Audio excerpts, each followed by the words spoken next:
Hi hello welcome to my channel. ಈ ಒಂದು ಕತೆ ತುಂಬ ಇಂಟ್ರೆಸ್ಟಿಂಗ್ ಆಗಿದೆ. ಸ್ವಲ್ಪನೂ ಸ್ಕಿಪ್ ಮಾಡದೆ ನೋಡಿ.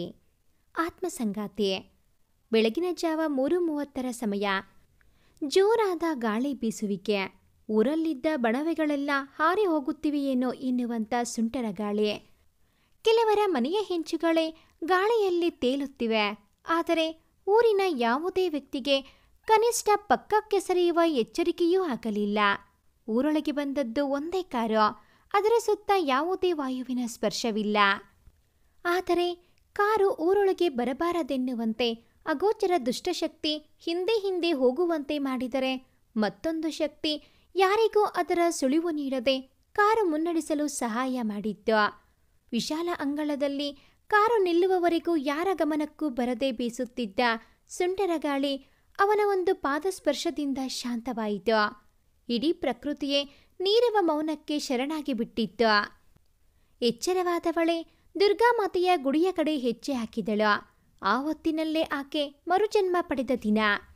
ತನ್ನ ಪ್ರೀತಿ ಇಂದು ಖಂಡಿತ ತನ್ನನ್ನರಸಿ ಬರುತ್ತದೆಂದು ಇಷ್ಟು ವರ್ಷ ನಂಬಿ ಕುಳಿತಿದ್ದಕ್ಕೂ ಇಂದು ಆ ಸುದಿನ ತಾಯಿ ದುರ್ಗಾಮಾತೆ ಒದಗಿಸಿಕೊಟ್ಟಿದ್ದಳು. ಆದರೆ ಅದನ್ನು ಪಡೆಯುವುದಾದರೂ ಹೇಗೆ? ಎಲ್ಲಿರುವುದು ತನ್ನ ಪ್ರೀತಿ? ಅಷ್ಟು ಸುಲಭವಾಗಿ ಆ ದುಷ್ಟ ಎಲ್ಲಿ ಬಿಡುವನು? ಅವಳ ಮೈನಲ್ಲಿ ಏನೋ ಸಂಚಾರವಾದಂತಾಯಿತು ಅಷ್ಟೇ. ಆಕೆ ಬೆಳಕಾದಾಗ ತನ್ನ ಮನೆಯಲ್ಲೇ ಇದ್ದಳು. ಆದರೆ ಊರಿನವರೆಲ್ಲ ಪಟೇಲರ ಮನೆ ಹತ್ರ ದೌಡಾಯಿಸುತ್ತಿದ್ರು. ರಾತ್ರಿ ಪ್ಯಾರಿಸ್ನಿಂದ ಪಟೇಲರ ಮೊಮ್ಮಗ ಬಂದಿದ್ದಾನಂತೆ. ಇವತ್ತೇ ಪಟೇಲರ ರೈಟ್ ಹ್ಯಾಂಡ್ ಅವರ ಮನೆ ಹಿತ್ತಲದಲ್ಲಿ ಸತ್ತೋಗಿದ್ದಾನಂತೆ. ಆದರೆ ಅವಂಗೆ ಯಾವುದೇ ಗಾಯ ಆಗಿಲ್ಲ. ಮಲಗಿರುವವನು ಹೇಗಿದ್ನೋ ಹಾಗೇ ಇದ್ನಂತೆ. ಬರೀ ಇದ್ನಂತೆ ಬನ್ನಂತೆ ಹೋದ್ನಂತೆ. ಅಂತೆ ಕಂತೆಗಳ ಪುಕಾರು ಊರಿನಲ್ಲೆಲ್ಲ. ಅವಳು ಮಲಗಿದ್ದಲ್ಲೇ ಇಷ್ಟೆಲ್ಲ ಕೇಳುತ್ತಿದ್ದಳಾದರೂ ಎದ್ದೇಳುವ ಸಾಹಸಕ್ಕೆ ಕೈ ಹಾಕಿರಲಿಲ್ಲ.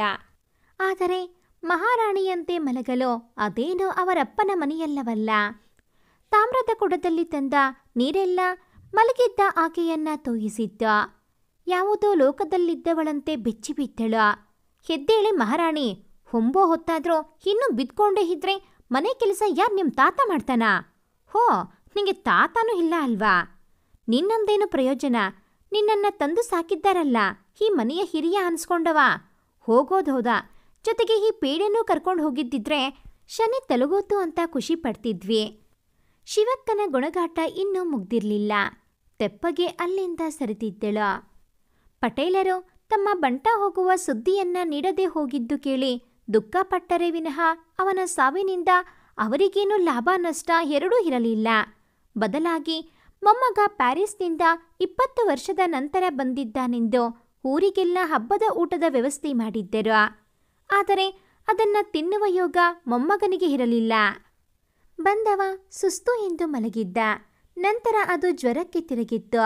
ಅಕ್ಕಪಕ್ಕದ ಊರಿನ ದೊಡ್ಡ ದೊಡ್ಡ ಡಾಕ್ಟರ್ಗಳೆಲ್ಲ ಊರಿನ ತುಂಬ ತುಂಬಿದ್ದರು.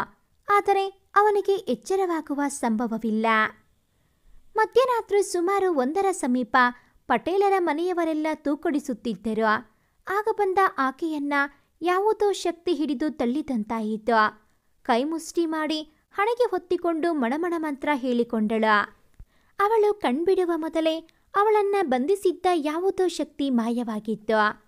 ಅವಳು ಒಳಗೆ ಹೆಜ್ಜೆ ಇಟ್ಟಾಗ ಎಲ್ಲವೂ ಸ್ತಬ್ಧ. ಎಲ್ಲರೂ ಹೇಗೆ ಮಲಗಿದ್ದರೋ ಹಾಗೆಯೇ ಇದ್ದರು. ಒಬ್ಬರಿಗೂ ಎಚ್ಚರವಾಗಲಿಲ್ಲ. ಆಕೆ ಹೊಕ್ಕಿದ್ದು ಅವನ ರೂಮ್. ಪ್ರಪಂಚದ ಗೊಡವೆ ಇಲ್ಲದೆ ಮಲಗಿದ್ದವನನ್ನ ಆಕೆ ಮುಟ್ಟಲಾಗಲೇ ಇಲ್ಲ. ತಕ್ಷಣ ಕೈನಲ್ಲಿ ಹಿಡಿದು ತಂದಿದ್ದ ದುರ್ಗಮ್ಮ ಕುಂಕುಮ ಅವನ ಮೈಮೇಲೆ ಎರಚಿದಳು. ಮತ್ತೆ ತನ್ನ ಸುಕೋಮಲ ಅದರಗಳಲ್ಲಿ ಮಣಮಣ ಮಂತ್ರ ಪಠಿಸಿದಳು. ತನ್ನ ಜಡಿಯಲ್ಲಿದ್ದ ಒಂದು ನೀಲಿಯ ಬಣ್ಣದ ಹೂ ಅವನ ಕಾಲಬುಡಕ್ಕೆ ಎಸೆದವಳು ಪ್ರಜ್ಞೆ ತಪ್ಪಿದ್ದಳು. ಮಾರನೇ ದಿನ ಅವಳೆದ್ದಾಗ ಅವಳ ಮನೆಯಲ್ಲೇ ಇದ್ದಳು. ಅಂದು ಕೂಡ ತಡವಾಯಿತು. ಅವಳಿಗೆ ಇಂದು ಅದೇ ಬೆಳಗ್ಗಿನ ಸುಪ್ರಭಾತ. ಶ್ರೀಕಂಠ ಶಾಸ್ತ್ರಿಗಳು 25 ವರ್ಷದ ಹಿಂದೆ ಜಾತ್ರೆಗೆ ಹೋದಾಗ ಜನಸಮೂಹದಲ್ಲಿ ಅಳುತ್ತಾ ಬಿದ್ದಿದ್ದ ಮಗುವನ್ನ ಮಾನವೀಯತೆ ತೋರಿ ಎತ್ತಿಕೊಂಡು ಬಂದು ತುಂಬ ಮುದ್ದಾಗಿ ಸಾಕಿದ್ದರು ಗಂಡ ಹೆಂಡತಿ. ಆದರೆ ಸೊಸೆಯಂದಿರು ಮಾತ್ರ ಅವಳನ್ನ ಕಾಲಕಸದಂತೆ ಕಂಡರು. ಅವರಿಬ್ಬರೂ ಹೋದ ಮೇಲಂತೂ ಅವಳಿನ್ನೂ ಅದೇ ಮನೆಯಲ್ಲಿ ಇರುವುದು ಆಶ್ಚರ್ಯವೇ ಸರಿ. ಅವಳೇ ಈ ಕಥೆಯ ನಾಯಕಿ. ರಹಸ್ಯ. ನೋಡಲು ಸ್ಫುರದ್ರೂಪಿ ಹುಡುಗಿ. ಅವಳನ್ನ ನೋಡಿದರೆ ಮುಟ್ಟಿ ಮಾತನಾಡಬೇಕೆಂಬುವಷ್ಟು ಚೆಲವು ಆಕೆಯದು. ಆದರೆ ಕೆಲವೊಮ್ಮೆ ಅದೇ ಆಕೆಗೆ ಉರುಳು. ಸದಾ ಮಾಸಿದಂತೆ ಮೆತ್ತಗಾದ ಸುಕ್ಕುಗಟ್ಟಿದ ಲಂಗ ದಾವಣಿ ಹಾಕಿಕೊಂಡು ಓಡಾಡುವ ಹುಡುಗಿಯಾದರೂ ಎಂತಹ ಗಂಡಸು ಒಮ್ಮೆ ನಿಂತು ನೋಡುತ್ತಿದ್ದ. ಅಂತಹ ಚೆಲವು ಆಕೆಯದು. 25 ವರ್ಷ ಆಕೆಗೆ. ಇನ್ನೂ ಮದುವೆ ಆಗಿಲ್ಲ.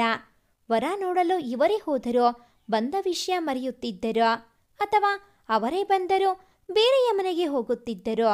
ಒಟ್ಟಿನಲ್ಲಿ ಮದುವೆ ಎಂಬ ಬಂಧನಕ್ಕೆ ಆಕೆಯನ್ನ ಒಳಪಡಿಸಲಾಗಲಿಲ್ಲ. ಅದು ಯಾವ ಬಂಧನ ಆಕೆಗೆ ಕಂಕಣ ಭಾಗ್ಯ ಕರುಣಿಸಲಿಲ್ಲವೋ ಏನೋ. ಸಂಜಯ್ಗೆ ಅಂದು ಎಚ್ಚರವಾಯಿತು. ಅವನು ತುಂಬ ಚೆನ್ನಾಗಿ ನಿದ್ರೆ ಮಾಡಿದೆ ಎಂದುಕೊಂಡ. ಆದರೆ ಅವನಿಗೆ ದಿನ ಬೀಳುವಂಥ ಕನಸೆ ಇಂದು ಬಿದ್ದಿತ್ತು. ಹೊಳೆಯ ದಡದಲ್ಲಿ ಹುಡುಗ ಹುಡುಗಿ ತಮ್ಮ ರಸನಿಮಿಷದಲ್ಲಿದ್ದಾಗ ಎಲ್ಲಿಂದಲೋ ಬಂದ ಬಾಣವೊಂದು ಅವನ ತಲೆಗೆ ತಾಗಿ ರಕ್ತದೋಕುಳಿ ಹರಿದಿತ್ತು. ಶುಭ್ರವಾಗಿ ದುಮ್ಮಿಕ್ಕುವ ಜಲಪಾತ. ಕೊಳಪೂರ್ತಿಯಾಗಿ ರಕ್ತ ಮಾಯವಾಯಿತು. ರಘು ಆಕೆ ಚೀರಿದಳು. ಜಾನು ಜಾನು ಅಷ್ಟೇ. ಆತ ಪ್ರಜ್ಞೆ ತಪ್ಪಿದ್ದ. ಕನಸಿನಿಂದ ಒಮ್ಮೆಲೆ ಎಚ್ಚರವಾದಂತೆ ಎದ್ದವನ ಮುಂದೆ ಮನೆ ಮಂದಿಯೆಲ್ಲ ನಿಂತಿದ್ದರು. ಸಂಜಯ್ ತಂದೆ ಮನೆಯ ಹಿರಿಯವರು. ಅವರು ತಾನೇನಾದರೂ ಸಾಧಿಸಬೇಕೆಂದು ಹಠ ಹಿಡಿದು ಪ್ಯಾರಿಸ್ಗೆ ತಮ್ಮ ಹೆಂಡತಿ ಹಾಗೂ 5 ವರ್ಷದ ಮಗನೊಂದಿಗೆ ಹೋದ ನಂತರ ಫೋನ್ ಮುಖಾಂತರ ಮಾತನಾಡಿದ್ದರು.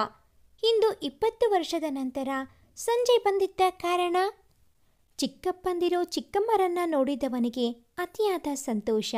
ಅತ್ತೆ ಮಾವಂದಿರು ಅಲ್ಲೇ ಇರುವುದು, ಒಂದು ತುಂಬು ಕುಟುಂಬ ನೋಡಿ ಅವನಿಗೆ ಮನಸ್ಸೆಲ್ಲ ಭಾರ. ಇಂತಹ ಕುಟುಂಬ ಪ್ರೀತಿ ಬಿಟ್ಟು ನನ್ನ ತಂದೆ ಅಲ್ಲಿ ಸಂಪಾದಿಸಿದ್ದಾದರೂ ಏನೋ. ತಲೆ ಕೊಡವಿ ಎಲ್ಲರೊಂದಿಗೂ ಬೆರೆತ. ಎಲ್ಲರೂ ಪಟೇಲರ ಬಲಗೈ ಬಂಟನ ಸಾವು ತಳ್ಳಿ ಹಾಕಿದರು. ಅಡಿಗೆಯ ಚೆನ್ನಿ ಕಿಟಾರನೆ ಕಿರಿಚಿದಳು. ಎಲ್ಲರೂ ಅಲ್ಲಿಗೆ ದೌಡಾಯಿಸಿದರು. ಏನಾಯ್ತು? ಪಟೇಲರು ಗಡುಸಾಗಿ ಪ್ರಶ್ನಿಸಿದರು. ಅವರಿಗೆ ಮೊಮ್ಮಕ್ಕನ ಜೊತೆಗೆ ಮಾತನಾಡುವಾಗ ತೊಂದರೆ ಮಾಡಿದ ಚೆನ್ನಿ ಮೇಲೆ ಅಪಾರ ಕೋಪ ಹೊಕ್ಕಿತು. ಕ್ಷಮಿಸಿ ಬುದ್ಧಿಯವರೇ. ಇನ್ನೂ ಹೆದರಿಕೆಯಲ್ಲೇ ಇದ್ದಳು. ಅವಳು ಸಂಜಯ್ನನ್ನೇ ನೋಡಿ ಮತ್ತಷ್ಟು ಹೆದರಿದಳು. ದಂಡಪಿಂಡ ತಂದು ಸುಮ್ಮನೆ ನಾಟಕ ಮಾಡ್ತೀಯಾ? ಕೋಪ ಹೆಚ್ಚಾಯ್ತು. ಯಜಮಾನ್ರೆ, ಇವಾಗ ಹಾಲು ಕಾಯಿಸೋಕೆ ಇಟ್ಟಿದ್ದೆ, ಆದರೆ ಅದರಲ್ಲಿ ಬರೀ ರಕ್ತಾನೇ ಹರಿತಾ ಇದೆ. ಅಲ್ನೋಡಿ. ಎಲ್ಲರೂ ನೋಡಿದರು. ಅಲ್ಲಿ ಬೆಳ್ಳನೆಯ ಹಾಲೆ ಕಂಡದ್ದು. ಕಿರಿ ಸೊಸೆ ಮೂಗು ಮುರಿದಳು. ಎಲ್ಲೋ ಗಂಡನ ಜೊತೆಗೆ ಇವಳು ಕೂಡ ಮದ್ಯ ಸೇವಿಸಿರಬೇಕು ಮಾವ. ನಡೀರಿ ಸಂಜು, ನೀ ಸ್ನಾನ ಮುಗಿಸಿ ಬಾ. ಎಲ್ಲರೂ ಅಲ್ಲಿಂದ ಸರಿದರು. ಆದರೆ ಸಂಜು ಹಿಂದೆ ತಿರುಗಿ ನೋಡಿ ಒಂದು ರೀತಿಯಲ್ಲಿ ನಕ್ಕವನು ಅಲ್ಲಿಂದ ಹೊರಟ. ಚೆನ್ನಿ ಮತ್ತೆ ಹಾಲನ್ನು ನೋಡಲು ಹೆದರಿದರೋ ಧೈರ್ಯವಹಿಸಿ ನೋಡಿದಾಗ ಅದು ರಕ್ತವಾಗಿ ಬಂದು ಇವಳನ್ನೇ ಅಪ್ಪಿಕೊಂಡಂತಾಯಿತು. ಉಸಿರು ಬಿಗಿ ಹಿಡಿದಂಥ ಅನುಭವ. ಇದ್ದಕ್ಕಿದ್ದಂತೆ ಹೋಗುತ್ತಿದ್ದ ಸಂಜು ಅಂಗಾಂಗಳೆಲ್ಲ ಸೆಟೆದು ನಿಂತವು. ಹೇಗಿದ್ದವನೋ ಹಾಗೆ ಕುಸಿದು ಬಿದ್ದ. ರಕ್ತದ ಸಮುದ್ರದಲ್ಲಿ ಅರಿಯುತ್ತಿರುವ ನೀರಿನಲ್ಲಿ ಆಕೆ ವಯ್ಯಾರವಾಗಿ ಎದ್ದು ಬರುತ್ತಿರುವಂತೆ ಒಮ್ಮೆ ಭಾಸವಾದರೆ, ರಘು, ಈ ಜಲಪಾತ ಎಷ್ಟು ಶುಭ್ರವಲ್ಲವೇ ಎಂದಂತಿತ್ತು ಮತ್ತೊಮ್ಮೆ. ತಕ್ಷಣ ಅವನ ನರನಾಡಿಗಳೆಲ್ಲ ಮಿಂಚು ಸಂಚಾರವಾಯಿತು. ತಲೆ ಹಿಡಿದು ಕುಳಿತ. ಯಾರೋ ಆಕೆ? ಎಷ್ಟೊಂದು ಚೆಲವು! ನನ್ನ ಕನಸಲ್ಲಿ ಬರುತ್ತಿದ್ದ ಆ ಜಲಪಾತ, ಆ ದೇವಸ್ಥಾನವಾದರೂ ಎಲ್ಲಿದೆ? ಶ್ರೀರಾಮ ಮಂದಿರ. ಉದ್ಗರಿಸಿದ. ತಾತನ ಬಳಿ ನಡೆದವ. ತಾತ, ಇಲ್ಲೆಲ್ಲಾದರೂ ಶ್ರೀರಾಮನ ದೇವಸ್ಥಾನವಿದೆಯೇ? ತಬ್ಬಿಬ್ಬಾದರು ಅವನ ಪ್ರಶ್ನೆಗೆ. ಯಾಕೆ? ಕೇಳಿದೆ. ಇಲ್ಲಿ ಮಹಾಮಾತೆ ದುರ್ಗಾಮಾತೆ ದೇವಸ್ಥಾನ ಮಾತ್ರ ಇರೋದು, ಬೇರೆ ದೇವಸ್ಥಾನಗಳಿಲ್ಲ. ತಾತ, ಇಲ್ಲೆಲ್ಲಾದರೂ ಫಾಲ್ಸ್ ಇದೆಯಾ? ಅಂದರೆ ಜಲಪಾತ? ಮತ್ತು ಆಶ್ಚರ್ಯಪಟ್ಟರು. ಯಾಕೆ ಮಗು ಇದೆಲ್ಲ ಕೇಳ್ತಿದ್ಯಾ? ಏನಿಲ್ಲ ತಾತ, ನನಗೊಂದು ಕನಸು ಬೀಳ್ತಿತ್ತು. ಅದರಲ್ಲಿ ಇದೆಲ್ಲ ಇತ್ತು, ಅದಕ್ಕಾಗಿ. ಮುಂದೆ ಹೇಳಲಿಲ್ಲ ಅವ. ಕನಸಷ್ಟೇ, ಅದಕ್ಕೆಲ್ಲ ವಾಸ್ತವ ಇರುತ್ತದೆಯೇ? ಹೋಗೋಗು, ಸ್ನಾನ ಮಾಡಿ ಬಾ. ಬಲವಂತವಾಗಿ ನಕ್ಕರು. ಅವರಿಗೊಂದು ಭಯ ಆವರಿಸಿತ್ತು. ತಕ್ಷಣ ಶಾಸ್ತ್ರಿಗಳನ್ನ ಭೇಟಿ ಮಾಡಿದರು. ಅವರು ತಮ್ಮ ಮುಂದೆ ಹರಡಿಕೊಂಡ ಪುಸ್ತಕದಲ್ಲಿ ಸಂಜಯ್ನ ಜಾತಕ ಬರೆಸಿದ ಕೊಂಡಲ್ಲಿ ಎಲ್ಲವೂ ಇತ್ತು. ಸರಿಯಾಗಿ ಅವನಿಗೆ 25 ವರ್ಷ. ಈ ಊರಿಗೆ ಅಂಟಿದ ಶಾಪ, ಕಷ್ಟ ಎಲ್ಲ ನಿವಾರಣೆಯಾಗುವ ಸಂದರ್ಭ ಒದಗಿ ಬಂದಿದೆ ಪಟೇಲರೇ. ಇನ್ನು ನಿಮ್ಮ ಪೂರ್ವಜರು ಬಚ್ಚಿಟ್ಟಿರುವ ಅಮ್ಮನವರ ಒಡವೆ ಹೊರತೆಗೆದು ನಮ್ಮ ಊರಿಗೆ ಒಳ್ಳೆಯದು ಮಾಡಲು ಸಾಧ್ಯ ಇರುವುದು ನಿಮ್ಮ ಮೊಮ್ಮಗನಿಗೆ ಮಾತ್ರ. ಅವರಿಗೆ ಮತ್ತೊಂದು ವಿಷಯ ಹೊಳೆಯಿತಾದರೂ ಹೇಳಲಿಲ್ಲ ಪಟೇಲರ ಮುಂದೆ. ರಹಸ್ಯ ಅವರ ದಿವ್ಯ ದೃಷ್ಟಿಯಲ್ಲಿ ಹಾಗೆ ಸರಿದು ಹೋದಳು. ಆಕೆಯನ್ನ ಹಿಂದೆ ಭೇಟಿ ಮಾಡುವ ನಿರ್ಧಾರ ಮಾಡಿದರು. ರಹಸ್ಯ ಎಂದ ಶಾಸ್ತ್ರಿಗಳ ಧ್ವನಿಗೆ ಇತ್ತಲಲ್ಲಿ ಸೌದೆ ಮುರಿಯುತ್ತಿದ್ದವಳು ತಿರುಗಿದಳು. ಹೇಳಿ ಶಾಸ್ತ್ರಿಗಳೇ, ಇದೇನು ಇಲ್ಲಿಯವರೆಗೆ? ಮನೆಯಲ್ಲಿ ಯಾರೂ ಇಲ್ಲ. ಬಂದಾಗ ಅವರನ್ನೇ ಕಳಿಸುವೆ. ನಿಧಾನವಾಗಿ ಮಾತಿಗೂ ನೋವಾಗುವಂತೆ ನುಡಿದಳು. ಬೇಡ ತಾಯಿ, ನಾನು ನಿನ್ನನ್ನೇ ನೋಡಿ ಹೋಗಲು ಬಂದೆ. ನಿನ್ನ ಪ್ರೀತಿಯ ಸಂಜಯ್ನನ್ನ ಭೇಟಿ ಮಾಡಿದೀಯಾ? ತಕ್ಷಣ ಆಕೆ ತಲೆ ಎತ್ತಿದಳು. ನನಗೆಲ್ಲ ತಿಳಿದಿದೆ ರಹಸ್ಯ. ನೀನು ಜಾನಕಿ ಅಂತಲೂ ಅವನು ರಘುನೆಂದು ಹಾಗೂ ರಾತ್ರಿ ಅವನನ್ನ ಆವರಿಸಿರುವ ದುಷ್ಟಶಕ್ತಿ ಓಡಿಸಲು ಹೋಗಿದ್ದೆ ಎಂದು. ಅವಳ ಕಣ್ಣುಗಳು ಕ್ರೋಧದಿಂದ ಕೆಂಪಾದವು. ಇಡೀ ಪ್ರಕೃತಿಯೇ ಒಮ್ಮೆ ಸ್ತಬ್ಧವಾಗಿ ನಿಂತಿತು. ಶಾಸ್ತ್ರಿಗಳೇ, ನಮ್ಮ ಮರುಜನ್ಮದ ಉದ್ದೇಶ ಈಡೇರಬೇಕು. ಈ ಊರಿಗೆ ಅಂಟಿದ ಶಾಪ ವಿಮೋಚನೆ ಮಾಡಬೇಕು. ಆದರೆ ಇದಕ್ಕೆಲ್ಲ ಆ ದುಷ್ಟ ವಿಕೃತಾಂಗೋರ ಅಡ್ಡಿಪಡಿಸದೇ ಇರಲಾರ. ಮೊದಲು ನನ್ನ ರಘುನಿಗೆ ಅವನ ಶಕ್ತಿ ಬಗ್ಗೆ ಅರಿವಾಗಬೇಕೆಂದು ಹೇಳಿದಳು ರಹಸ್ಯ. ಖಂಡಿತ ಮಗು, ಅದಕ್ಕೂ ಸಮಯ ಬಂದಿದೆ. ನಾನು ಸದಾ ನಿನ್ನೊಂದಿಗಿರುವೆ ನುಡಿದವರು ಅವಳಿಗೆ ಆಶೀರ್ವದಿಸಿ ಅಲ್ಲಿಂದ ನಡೆದರು. ಅದೊಂದು ಊರಾಚೆಗಿನ ಪಾಳು ಬಿದ್ದ ಮನೆಯೊಳಗೆ ತೋಡಿದ ನೆಲದಲ್ಲಿ ಎಲ್ಲ ರೀತಿಯಲ್ಲೂ ಆತನಿಗೆ ಹೊಂದಿಕೆಯಾಗುವಂತೆ ತನ್ನ ಕಾರ್ಯಕ್ಕನುಗುಣವಾಗಿ ಜೋಡಿಸಿಕೊಂಡಿದ್ದ. ನೋಡಿದವರಿಗೆ ಅದು ಸಾವಿರಾರು ವರ್ಷಗಳಿಂದ ಪಾಳು ಬಿದ್ದಿರುವ ಮನೆ. ಅದರ ಸುತ್ತಮುತ್ತಲೂ ಯಾರೂ ಸುಳಿಯುತ್ತಿರಲಿಲ್ಲ. ಇದೇ ಆತನಿಗೆ ಪ್ಲಸ್ ಪಾಯಿಂಟ್ ಆಗಿತ್ತು. ಅವನೇ ದುಷ್ಟ. ಕುಂಡಲದ ಸುತ್ತ ಚಿತ್ರ ವಿಚಿತ್ರವಾಗಿ ಹೆಣ್ಣಿನ ಕಲೆಯನ್ನ ಅರಿಶಿನ ಕುಂಕುಮದಿಂದ ಬಿಡಿಸಿದವ ಮದ್ಯದ ಹೋಮ ಕುಂಡದಲ್ಲಿ ಪೂಜೆ ಆರಂಭಿಸಿದ್ದ. ಆಗಮಿಸು ನಳಂಬಿ, ಬಾ. ಒಂದು ಕೋಳಿಯನ್ನ ಕೊಯ್ದು ಕುಂಡದೊಳಕ್ಕೆ ಬಿಡುತ್ತಲೇ ಬಾಯಿ ತೆರೆಯುತ್ತಾ ಅಗ್ನಿಯಿಂದ ಆಗಮಿಸಿತ್ತು ನಳಂಬಿ ಅನ್ನುವ ಶಕ್ತಿ. ಹೇಳು ನಳಂಬಿ, ನಿನಗೆ ವಹಿಸಿದ ಕೆಲಸ ಏನು ಮಾಡಿದೆ? ವಿಕೃತ, ಕ್ಷಮಿಸಿಬಿಡು. ಆ ರಹಸ್ಯ ನನ್ನನ್ನು ತಡೆಯದೇ ಇದ್ದಿದ್ದರೆ ನಾನು ಆ ಸಂಜಯ್ನನ್ನ ನಿನ್ನೆಯೇ ಮುಗಿಸುತ್ತಿದ್ದೆ. ನನಗೆ ಮತ್ತೊಂದು ಅವಕಾಶ ಕೊಡು. ಕೋಪದಿಂದ ಕೆಂಡಾಮಂಡಲನಾದ ವಿಕೃತ. ಈ ಅಮಾವಾಸ್ಯೆ ಕಳೆಯುವುದರೊಳಗೆ ಆ ರಹಸ್ಯಾಳ ಹೆಸರಿನ ಜಾನಕಿ ಹಾಗೆ ದೇವಸ್ಥಾನದ ಒಡವೆ ಎರಡು ನನ್ನದಾಗದಿದ್ದರೆ ಇನ್ನೆಂದೂ ನಾನು ಅದನ್ನು ಪಡೆಯಲು ಸಾಧ್ಯವಿಲ್ಲ. ಅಲ್ಲಿಯವರೆಗೂ ಆ ಸಂಜಯ್ಗೆ ತನ್ನ ಜನ್ಮ ವೃತ್ತಾಂತವಾಗಲಿ ಹಿಂದಿನ ಜನ್ಮದ ರಹಸ್ಯವಾಗಲಿ ತಿಳಿಯಕೂಡದು. ಆಗಲಿ, ಅಪ್ಪಣೆ ನೀಡಿ. ನಾನಿನ್ನು ನನ್ನ ಕೆಲಸ ಮುಗಿಸಿಯೇ ತೀರುವೆ. ಅಲ್ಲಿಂದ ಹೊರಟಳು ನಳಂಬಿ. ಸಾವಿರಾರು ಜನ್ಮದ ಪ್ರೀತಿಯ ಪರೀಕ್ಷೆ ಇದು. ನಿನಗಾಗಿ ಉಸಿರ ಬಿಗಿ ಹಿಡಿದು ಕಾದಿಹೇನೋ. ಕೇವಲ ನನಗಾಗಿ ಅಲ್ಲ, ಊರಿನ ಒಳಿತಿಗಾಗಿ. ಹೇಳು ರಘು, ನೀನ್ ಯಾರೆಂದು ತಿಳಿ. ಈ ಊರಿನ ಜನರನ್ನ ರಕ್ಷಿಸೋ. ಈಗಲಾದರೂ ನನ್ನನ್ನ ಗುರ್ತಿಸೋ.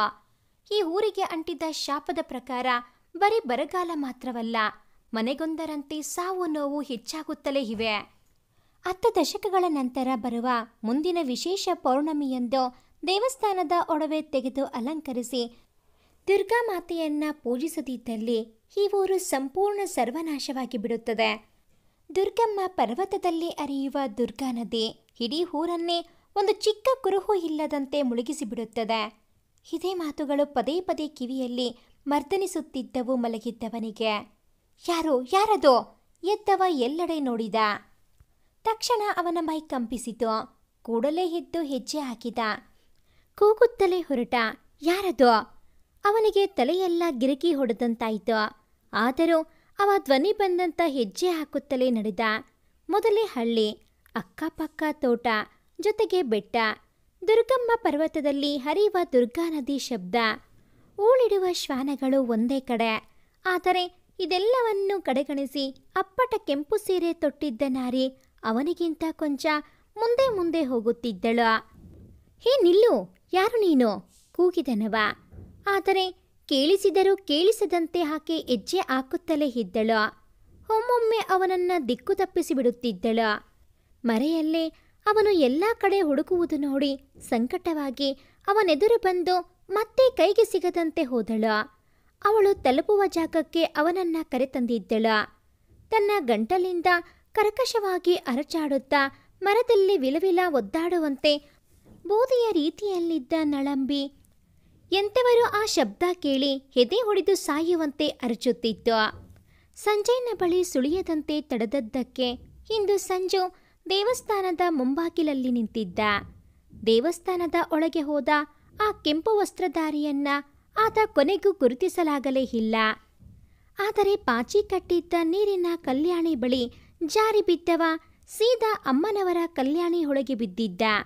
ವಿಶೇಷ ಪೂಜೆ ಅಮ್ಮನಿಗೆ ಆಗ ತಾನೇ ಆಚರಿಸಿದಾಕೆ ಇನ್ನು ಮುಂದೆ ರಘುಗೆ ತನ್ನ ಜನ್ಮದ ಬಗ್ಗೆ ಅರಿವಾಗುತ್ತಲ್ಲವೇ ಮಾತೆ? ಹಾಗೆ ಇನ್ನು ಮುಂದೆ ಆ ದುಷ್ಟನ ನಿರ್ನಾಮ ಮಾಡುತ್ತಾನಲ್ಲವೇ? ಅವಳ ಬೇಡಿಕೆ ಹೀಗೆ ಸಾಗಿತ್ತು. ಕಲ್ಯಾಣಿಯಿಂದ ಎದ್ದು ಬಂದವನ ಮುಖದಲ್ಲಿ ಅಪೂರ್ವವಾದ ತೇಜಸ್ಸು. ಒಂದು ಕ್ಷಣ ದೃಷ್ಟಿ ನೆಟ್ಟು ನೋಡಿದರೆ ಸಾಕಿತ್ತು. ಬಂದವನೇ ಅಮ್ಮನವರಿಗೆ ವಂದಿಸಿ ಪೂಜೆ ಆರಂಭಿಸಿದವ, ತಾಯಿ, ನನ್ನ ಮರುಜನ್ಮದ ಕಾರಣ ನನಗೆ ಅರಿವಾಗಿದೆ. ನಾನು ಮಾಡುವ ಎಲ್ಲ ಕೆಲಸದಲ್ಲೂ ನೀನು ಜೊತೆಯಾಗಿರಬೇಕು. ಆ ಮಹಾತಾಯಿಗೆ ವಂದಿಸಿ ಅಲ್ಲಿಂದ ನಡೆದ. ಅವನ ಮನ ಜಾನು ಜಾನು ಎಂದು 100 ಬಾರಿ ಬಡಿದುಕೊಳ್ಳುತ್ತಿತ್ತು. ಸುತ್ತಲೂ ಕಣ್ಣಾಡಿಸಿದ. ಆದರೆ ತನ್ನನ್ನ ಇಲ್ಲಿಗೆ ಕರೆತಂದವರಾರೋ ಎನ್ನುವುದನ್ನು ಯೋಚಿಸುವ ಅವಕಾಶ ಆ ಮಹಾತಾಯಿ ದುರ್ಗಾಮಾತೆ ನೀಡಲಿಲ್ಲ.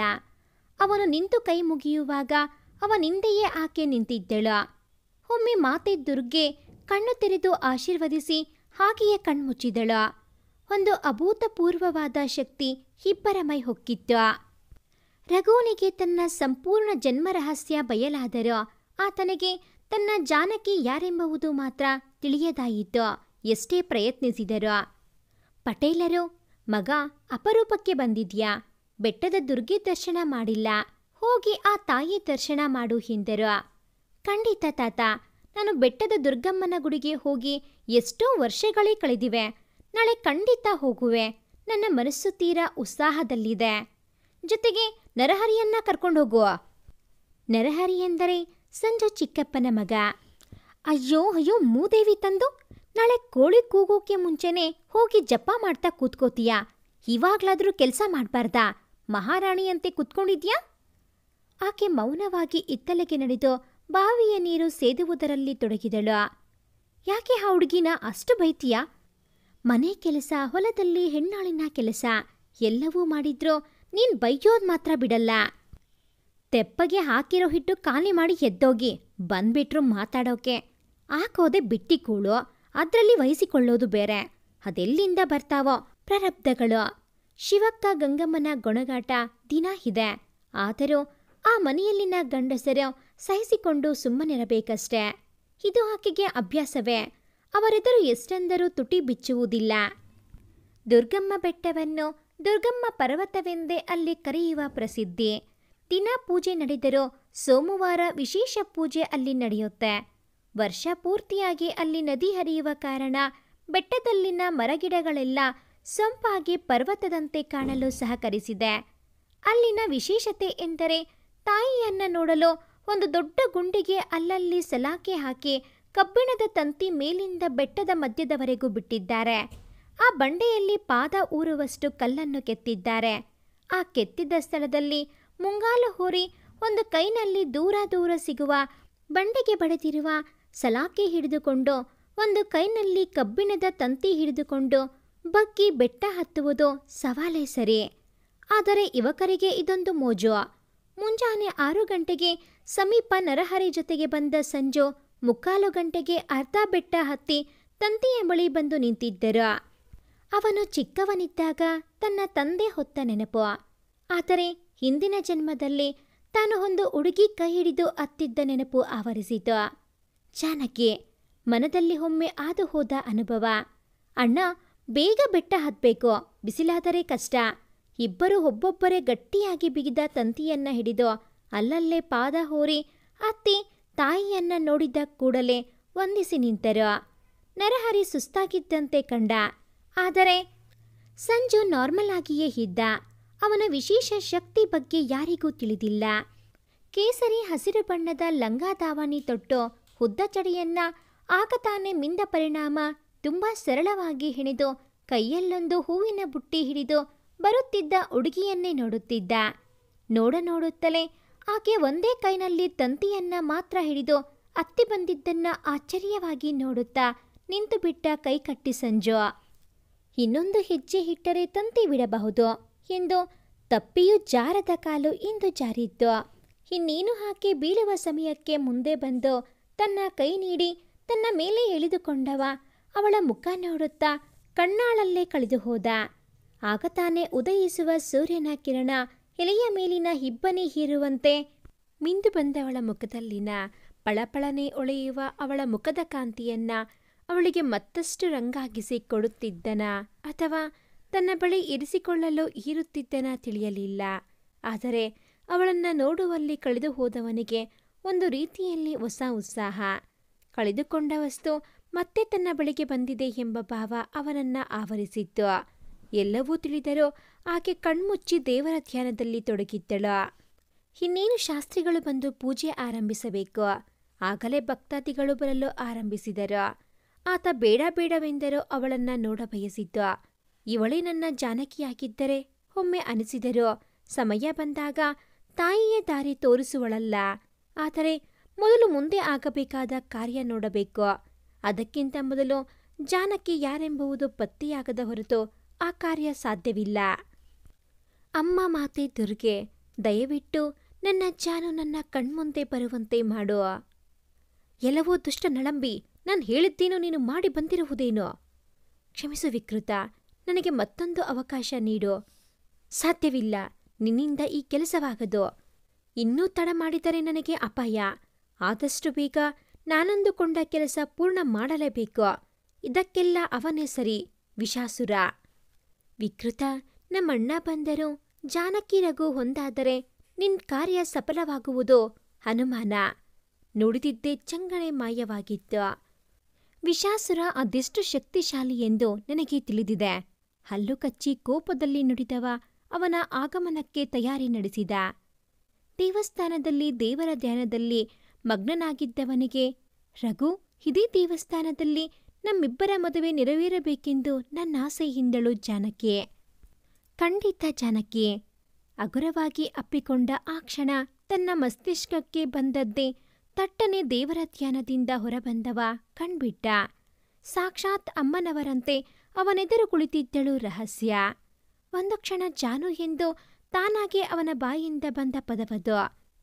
ಅವನ ಮನದಲ್ಲಿ ನಡೆಯುತ್ತಿದ್ದ ವೈದಾಟಕ್ಕೆ ತಾಯಿ ದುರ್ಗೆಯೊಡನೆ ರಹಸ್ಯಾಗೂ ಮುಖದಲ್ಲಿ ನವಿರಾದ ಮಂದಹಾಸ ಮೂಡಿತ್ತು. ಪೂಜೆ ಮುಗಿಸಿ ಬರುವಾಗ ತಾಯಿಯ ಎದುರಲ್ಲಿದ್ದ 2 ತ್ರಿಶೂಲಗಳಿದ್ದವು. ಎರಡಕ್ಕೂ ನಿಂಬೆಹಣ್ಣು ಇಡಲಾಗಿತ್ತು. ಏನೋ ನೆನಪಾದವನು ತನ್ನ ಪಾದ ನೋಡಿಕೊಂಡ. ಅವ ಚಿಕ್ಕವನಿದ್ದಾಗ ತ್ರಿಶೂಲಗಳನ್ನ ಅಷ್ಟು ಗಮನಿಸಿರಲಿಲ್ಲ. ಆದರೆ ಅವನು ಪ್ಯಾರಿಸ್ ಹೋದ ನಂತರ ಅವನು ಬೆಳೆದು ದೊಡ್ಡವನಾದಂತೆ ಅವನ ಪಾದದಲ್ಲಿನ ಅರ್ಧ ತ್ರಿಶೂಲ ಅವನ ಗಮನಕ್ಕೊಮ್ಮೆ ಬಂದಿದ್ದರೋ ಅದನ್ನ ಅವ ಅಷ್ಟಾಗಿ ತಲೆ ಕೆಡಿಸಿಕೊಂಡಿರಲಿಲ್ಲ. ಆದರೆ ಇಂದು ತ್ರಿಶೂಲ ನೋಡಿದ ನಂತರ ಅವನಿಗಿದರ ಅರಿವಾಗಿತ್ತು. ಆದರೆ ಇನ್ನುಳಿದ ಅರ್ಧ ತ್ರಿಶೂಲ? ಇದು ಅವನ ಯೋಚನೆಯಾಯಿತು. ಕಣ್ಮುಚ್ಚಿ ಪ್ರಾರ್ಥಿಸಿದ. ಆದರೆ ತಾಯಿ ದುರ್ಗೆ ನಿರ್ಧರಿಸಿದ್ದಾಗಿತ್ತು. ಅವನಿಗೆ ಸಂಪೂರ್ಣ ಶಕ್ತಿ ಬರುವುದು ಜಾನಕಿಯನ್ನ ಹುಡುಕಿದಾಗಲೇ. ಹೂಬುಟ್ಟಿ ಹಿಡಿದು ತಂತಿ ಹಿಡಿದು ಬೆಟ್ಟ ಹಿಡಿಯುತ್ತಿದ್ದವಳು ಬೇಕೆಂದೇ ತಂತಿ ಬಿಟ್ಟಳು. ಅವಳಿಂದೆಯೇ ಬರುತ್ತಿದ್ದವ ಜಾನು ಹಿಂದು ಜೋರಾಗಿ ಕೂಗಿ ಅವಳ ಕೈ ಹಿಡಿದು ಅವಳು ಸರಿಯಾಗಿ ನಿಲ್ಲುವಂತೆ ಸಹಾಯ ಮಾಡಿದ. ಅವನಿಗೆ ಆ ಕ್ಷಣ ತನ್ನ ಹೃದಯವೇ ಹೊಡೆದು ಹೋದಂತಾಗಿತ್ತು. ನೀವು ನನ್ನಿಂದೆ ಬನ್ನಿ, ನಾನು ನಿಮಗಿಂತ ಮೊದಲು ಇಳಿಯುವೆನೆಂದು ಅವಳಿಗೆ ಸಲಾಕೆಯ ಮೇಲೆ ಕಾಲಿರಿಸಿ ತಾನು ಅವಳಿಗಿಂತ ಮೊದಲು ಬಂದು ತಾನೊಂದು ಹೆಜ್ಜೆ ಇಟ್ಟು ಅವಳೊಂದು ಹೆಜ್ಜೆ ಇಡುವವರೆಗೂ ಕಾಯುತ್ತಿದ್ದ. ಅವಳ ನಂತರ ಮತ್ತೊಂದು ಹೆಜ್ಜೆ ಇಡುತ್ತಿದ್ದ ಅವನ ರೀತಿ ಮತ್ತು ಕಾಳಜಿಗೆ ಮನಸೋತಿದ್ದಳು ರಹಸ್ಯ. ಆದರೆ ಅವನ ಮುಖದಲ್ಲಿನ್ನೂ ಗಾಬರಿ, ಭಯ ಒಂಚೂರು ಕಡಿಮೆಯಾಗಲಿಲ್ಲ. ಮತ್ತೆಲ್ಲಿ ಕಳೆದುಕೊಳ್ಳುವೆನೋ ಎನ್ನುವ ಭಾವ. ಆದರೆ ಅವನಿಗೂ ಯಾಕೆ ಎಂದು ತಿಳಿಯಲಿಲ್ಲ. ಅವಳಿಗೆ ಸಲಾಕೆಯ ಮೇಲೆ ಕಾಲಿಡಲು ಸಿಗಲಿಲ್ಲ, ಹಿಮ್ಮುಖವಾಗಿ ಇಳಿಯುತ್ತಿದ್ದರಿಂದ. ಈ ಕಡೆ ಸ್ವಲ್ಪ ಎಡಗಡೆ ಕಾಲು ಸರಿಸಿವೆ ಎಂದು ಹೇಳುತ್ತಿದ್ದವನು ಅವಳ ಅಂಗಾಲು ಗಮನಿಸಿದ. ಇವನ ಬಲಗಾಲಿನಲ್ಲಿದ್ದ ತ್ರಿಶೂಲ ಮತ್ತು ಇವಾಗ ಅವಳ ಎಡಗಾಲಿನಲ್ಲಿದ್ದ ಮಿಕ್ಕರ್ಧ ತ್ರಿಶೂಲ ಕಾಣಿಸಿ ಅವನಿಗೆ ಗೊಂದಲ ಶುರುವಾಯಿತು. ಒಂದು ಕ್ಷಣ ಅವನ ತಲೆ ಗಿರ್ರೆಂದಿತ್ತು. ಅಮ್ಮ ಎಂದು ದುರ್ಗೆಯನ್ನ ನೆನೆದು ಕಣ್ಮುಚ್ಚಿದವ ಅಲ್ಲಿಂದ ಮನೆಗೆ ದಡಬಡ ಇಳಿದು ಬಂದಿದ್ದ. ನರಹರಿಯನ್ನು ಜೊತೆಗೆ ಕರೆತರದೆ ಮತ್ತೆ ರಹಸ್ಯಾಳನ್ನು ನೋಡದೆ ಬಂದು ಬಿಟ್ಟಿದ್ದ. ಬಂದವನೇ ಬಾಗಿಲೆಕ್ಕಿಕೊಂಡು ಕುಳಿತವ ತ್ರಿಶೂಲವನ್ನೇ ದಿಟ್ಟಿಸಿದ. ಇಬ್ಬರ ಕಾಲುಗಳು ಸೇರಿಸಿದರೆ ಒಂದು ತ್ರಿಶೂಲವಾಗಬಹುದು. ಹೀಗೆ ನನ್ನ ಜಾನಕಿ ಇರಬಹುದೇ? ಅಣ್ಣ ಅಣ್ಣ, ಬಾಗಿಲು ತೆರೆಯೋ. ದೇವಸ್ಥಾನದಿಂದ ಬಂದ ನರಹರಿ ಅಣ್ಣನ ರೂಮಿನ ಬಾಗಿಲು ಬಡಿದಿದ್ದ. ಯಾಕೋ, ಏನಾಯ್ತೋ ಎಂದರು ಪಟೇಲರು. ತಾತ, ಅಣ್ಣ ದೇವಸ್ಥಾನದಿಂದ ಒಬ್ಬನೇ ಬೆಟ್ಟ ಇಳಿದು ಬಂದು ರೂಮಲ್ಲಿದ್ದಾನೆ. ಎಷ್ಟೋ ಅವನಿಂದೆ ಬರಲು ಪ್ರಯತ್ನಿಸಿದರೂ ನನಗಾಗಲೇ ಇಲ್ಲ. ನನಗೆ ಒಮ್ಮೊಮ್ಮೆ ದಾರಿ ತಪ್ಪೋಗುತ್ತೆ ಆ ಬೆಟ್ಟದಲ್ಲಿ. ಆದರೆ ಈ ಅಣ್ಣ ಅದು ಹೇಗೆ ಬಂದರೂ ನನಗೆ ತಿಳಿಯಲಿಲ್ಲ. ನೀನೋಗು, ಅವ ಸ್ವಲ್ಪ ಸುಧಾರಿಸಿಕೊಳ್ಳಲಿ. ಯಾರಿಗೂ ಈ ವಿಷಯ ಹೇಳಬೇಡ. ಸರಿ ತಾತ, ತಲೆ ತಿರುವಿ ಅಲ್ಲಿಂದ ನಡೆದ. ಅಮ್ಮನವರ ಕುಂಕುಮ ಅವನ ಹಣೆಯಲ್ಲಿ ರಾರಾಜಿಸುತ್ತಿತ್ತು. ಕಣ್ಮುಚ್ಚಿದವನ ಮನದಲ್ಲಿ ಒಂದೊಂದೇ ಘಟನೆ ಕಣ್ಣ ಮುಂದೆ ಹಾದು ಹೋದವು. ಆಚೆ ಬಂದವ ನರಹರಿಯನ್ನ ಹುಡುಕಿ, ಹರಿ ಬಾ ಇಲ್ಲಿ. ಏನಣ್ಣ, ನಾನು ಅವಾಗ್ಲಿಂದ ನಿನ್ನೊಡನೆ ಮಾತನಾಡಬೇಕೆಂದಿದ್ದೆ. ಹೌದು, ನೀನು ಹೀಗೆ ಆ ಬೆಟ್ಟ ಇಳಿದು ಬಂದೆ? ನನಗೆ ದಾರಿ ತಪ್ಪುತ್ತೆ ಒಮ್ಮೊಮ್ಮೆ. ಅದರ ವಿಚಾರ ನಂತರ ಮಾತನಾಡುವ. ಇವಾಗ ನನಗೊಂದು ಸಹಾಯವಾಗಬೇಕಿದೆ ಹರಿ, ನಿನ್ನಿಂದ. ಹೇಳು ಅಣ್ಣ, ಏನಾಗಬೇಕು? ನಾವು ಬೆಳಗ್ಗೆ ಕೆಂಪು ಸೀರೆಯುಟ್ಟಿದ್ದ ಒಬ್ಬ ಯುವತಿಯನ್ನ ನೋಡಿದೆವಲ್ಲ, ಆಕೆ ಯಾರು? ಎಲ್ಲಿ ಅವಳ ಮನೆ? ಯಾಕಣ್ಣ? ಬೇಕು ಹೇಳು, ಆದರೆ ಈ ವಿಷಯ ಯಾರಿಗೂ ಹೇಳಬೇಡ. ಪಾಪ, ನರಹರಿಗೊಳ್ಳೆ ತಾಪಾತ್ರಯ ಶುರುವಾಯ್ತು. ತಾತನು ಯಾರಿಗೂ ಹೇಳ್ಬೇಡ ಅಂತಾರೆ, ಅಣ್ಣನೂ ಹಾಗೆ ಹೇಳ್ತಾನೆ. ಇದೇನೂ ನಡೀತಿದೆ ಇಲ್ಲಿ. ಇಷ್ಟಕ್ಕೂ ಅಣ್ಣನಿಗೆ ರಹಸ್ಯವರ ಬಗ್ಗೆ ಏನು ತಿಳಿಯಬೇಕು? ಅಣ್ಣನಿಗೇನಾದರೂ ರಹಸ್ಯವರು ಇಷ್ಟವಾಗಿ ಬಿಟ್ಟರಾ? 18 ವರ್ಷದ ಪ್ರಾಯದ ಹುಡುಗನಲ್ಲಿ ಇಂತಹ ಆಲೋಚನೆ ಬರುವುದು ಸಹಜವೇ. ಆದ್ರೂ ಅಣ್ಣ ರಹಸ್ಯ ಜೋಡಿ ಸಾಕ್ಷಾತ್ ಶ್ರೀರಾಮ ಸೀತಾಮಾತೆಯಂತ ಜೋಡಿ. ಇಬ್ಬರು ಕಲ್ಲಲ್ಲಿ ಕೆತ್ತಿದ ಗೊಂಬೆಯಂತಿದ್ದಾರೆ. ಅವನ ಯೋಚನಾ ಲಹರಿ ಸಾಗುತ್ತಿರುವಾಗಲೇ ಭುಜವಿಡಿದು ಎಚ್ಚರಿಸಿದವ, ನೋಡಿದ್ದೀಯಾ ಅವರ ಮನೆ? ಹಾ ಅಣ್ಣ, ನೋಡಿದ್ದೀನಿ. ಆದ್ರೆ ಈ ಹೊತ್ತಿಗೆ ಅವರು ಮನೆಯಲ್ಲಿ ಇರಲ್ಲ, ಹೊಲದಲ್ಲಿ ಸಿಗ್ತಾರೆ. ಹೊಲದಲ್ಲ? ಆಶ್ಚರ್ಯವಿತ್ತು ಅವನ ಮಾತಿನಲ್ಲಿ. ಹಾ ಅಣ್ಣ, ಆವಕ್ಕ ಅವರಿಗೆ ಸಾಕು ಮಗಳು. ಶಾಸ್ತ್ರಿಗಳಿದ್ದಾಗ ಹೀಗೂ ನೋಡ್ಕೋತಿದ್ರು. ಆದ್ರೆ ಇವಾಗ ಪಾಪ ಅವರನ್ನ ಮನೆ ಕೆಲಸದಾಳಿನ ಹಾಗೆ ನೋಡ್ತಾರೆ. ಮನೆ ಕೆಲಸ, ಹೊಲದ ಕೆಲಸ ಎಲ್ಲವೂ ಅವರೇ ಮಾಡಬೇಕು. ಅವರ ಮಾತು ತುಂಬಾ ಕಮ್ಮಿ, ಆದ್ರೂ ತುಂಬಾ ಒಳ್ಳೆಯವರು. ಅವರು ದಿನ ಒಬ್ಬರಿಗೆ ಅವರ ಊಟ ಮಾಡೋ ಹೊಂದತ್ತು ಉಪವಾಸವಿದ್ದು ಹಸಿವಿರುವವರಿಗೆ ದಾನ ಮಾಡ್ತಾರೆ. ಇಂಟ್ರೆಸ್ಟಿಂಗ್. ಹಾ ಅಣ್ಣ. ಸರಿ, ನಡಿ ಹೊಲಕ್ಕೆ ಹೋಗೋಣ. ಬೇಡಣ್ಣ, ಸಂಜೆ ಅವರ ಮನೆಗೆ ಹೋಗೋಣ. ಅವಕ್ಕೆ ಸಂಜೆ 5ಕ್ಕೆ ಮನೆಗೆ ಬರ್ತಾರೆ ಮನೆ ಕೆಲಸ ಮಾಡೋಕೆ. ಆವಾಗ ಯಾರೂ ಇರಲ್ಲ. ಇವಾಗ ಹೋದ್ರೆ ಅವರೆಲ್ಲ ಇರ್ತಾರೆ. ಅವಕ್ಕೆ ಮಾತಾಡೋದೇ ಕಡಿಮೆ. ಅಂಥದ್ರಲ್ಲಿ ನೀನೋಗಿ ಎಲ್ಲರ ಎದುರು ಮಾತನಾಡಿದ್ರೆ ಅವರೆಲ್ಲ ತಲೆಗೊಂದು ಮಾತಾಡ್ತಾರೆ. ಇಷ್ಟಕ್ಕೂ ನೀನೇನ್ ಮಾತಾಡ್ಬೇಕು ಅವ್ರತ್ರ? ಕೊನೆಯಲ್ಲಿ ಪ್ರಶ್ನಿಸಿದ. ಮುಗಳ್ನಕ್ಕ ಸಂಜು, ಅದನ್ನ ನಂತರ ಹೇಳುವೆ. ಸಂಜೆ 5ರ ಸುಮಾರಿಗೆ ರಹಸ್ಯ ಮನೆಯ ಬಳಿ ಹಾಜರಾಗಿದ್ದರು ಅಣ್ಣ ತಮ್ಮ. ದಾರಿಯಲ್ಲಿ ಎಲ್ಲರೂ ಅವನನ್ನ ಮಾತನಾಡಿಸುವವರೇ. ಅದರಲ್ಲೂ ವಿದೇಶದಿಂದ ಬಂದಿರುವನೆಂದು ಅವನನ್ನ ನೋಡುವ ರೀತಿಯೇ ಬೇರೆ. ಆದರೆ ಅವನು ಕೈ ಮುಗಿದು ನಮ್ಮ ಭಾರತೀಯ ಸಂಸ್ಕೃತಿಯಲ್ಲೇ ಗೌರವಯುತವಾಗಿ ಮಾತನಾಡಿದ್ದು ಎಲ್ಲರಿಗೂ ಸಂತಸ ತಂದಿತ್ತು. ದೊಡ್ಡ ಮನೆಯ ಹುಡುಗನಾದರೂ ವಿದೇಶದಲ್ಲಿ ಬೆಳೆದರೂ ಎಷ್ಟೊಂದು ವಿನಯ. ಒಂದೇ ನೋಟಕ್ಕೆ ಎಲ್ಲರ ಮನಸ್ಸು ಕದ್ದಿದ್ದ ಮುದ್ದು ರಘು. ರಹಸ್ಯ ಇತ್ತಲಲ್ಲಿ ಬಾವಿಯಿಂದ ನೀರು ಸೇದುತ್ತಿದ್ದಳು. ಎಷ್ಟೇ ಶತಮಾನ ಬದಲಾದರೂ ಆ ಮನೆಯಲ್ಲಿ ಇನ್ನೂ ಬಾವಿಯ ನೀರೇ ಬಳಸುತ್ತಿದ್ದದ್ದು. ನೀರು ಬಾವಿಯಿಂದ ಸೇದಲು ಬಿಟ್ಟಿ ಹಾಳಿರುವಾಗ ಅವರಿಗೇನು ಕಷ್ಟ? ರಹಸ್ಯ ಅಕ್ಕ, ರಹಸ್ಯ ಅಕ್ಕ ಕೂಗಿದ್ದ ನರಹರಿ. ಯಾರದು? ಸುಂದರವಾದ ಧ್ವನಿಯಲ್ಲಿ ಏನೂ ಅರಿಯಲಾರದ ಭಾವ ಇದೆನಿಸಿತು ರಘುನಿಗೆ. ಆ ಧ್ವನಿಯನ್ನೇ ಮತ್ತೆ ಮತ್ತೆ ಕೇಳಬೇಕೆನಿಸಿತು. ಕೈ ತನ್ನ ಸರಿಗೆಗೊರೆಸಿಕೊಳ್ಳುತ್ತಾ ಬಂದವಳು ಎಡಗೈಯಿಂದ ಮುಂಗರಳು ಸರಿಸುತ್ತಾ ತಲೆ ಎತ್ತಿದ್ದವಳ ಮುಂದೆ ಹಾಜರಿದ್ದ ಅವಳ ಮನದೊಡೆಯ. ಸರಸರನೆ ಒಳಗೆ ನಡೆದವಳು ಮಾತು ಶುರು ಮಾಡಲು ತಡಕಾಡಿದಳು. ಬಾಗಿಲಲ್ಲೇ ಬಗ್ಗಿ ಕದ್ದು ನೋಡುತ್ತಿದ್ದವಳನ್ನ ನೋಡಿ ನಗು ಹುಕ್ಕಿತ್ತವನಿಗೆ. ಯಾಕ್ರಿ ಹಾಗೆ ಒಳಗೋದ್ರಿ? ನಾವೇ ನಿಮ್ಮನ್ನ ತಿನ್ಬಿಡಲ್ಲ, ಆಚೆ ಬನ್ನಿ. ಅದು ಮನೆಯಲ್ಲಿ ಯಾರೂ ಇಲ್ಲ. ಹಾಗಂತ ನಾವೇ ನಿಮ್ಮನ್ನ ಎತ್ತಾಕೊಂಡು ಹೋಗೋಕೆ ಬಂದಿಲ್ಲ, ಬನ್ನಿ ನಿಮ್ ಜೊತೆ ಮಾತಾಡೋಕೆ ಬಂದದ್ದು.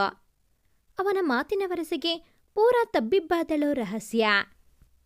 ಇನ್ನೂ ತನ್ನ ದಾವಣಿಯ ಸೆರಗಂಚಿಡಿದು ಬೆರಳಿಗೆ ಸುತ್ತುವುದು ತೆಗೆಯುವುದು ಮಾಡುತ್ತಲೇ ಇದ್ದಳು. ಅದನ್ನ ನೋಡಿದವ ಅವಳ ಬಳಿ ಹೋಗಿ ನಿಂತುಬಿಟ್ಟ. ಅವಳಿಗೆ ತೋಚಲಿಲ್ಲ ಹೇಗೆ ಪ್ರತಿಕ್ರಿಯೆ ನೀಡುವುದೆಂದು. ನಂಗೂ ಬರುತ್ತೆ, ನಮ್ಮ ಅಮ್ಮ ಹೇಳಿಕೊಟ್ಟಿದ್ದಾರೆ, ಜೋರಾಗಿ ನಗ್ಗ. ಆದರೆ ಅಷ್ಟರಲ್ಲೇ ಶಿವಮ್ಮನ ಗಂಡ ಮನೆಗೆ ಬಂದಿದ್ದರಿಂದ ಅವಳಿಂದ ಹಿಂದೆ ಸರಿದು ಬಂದು ನಿಂತವ.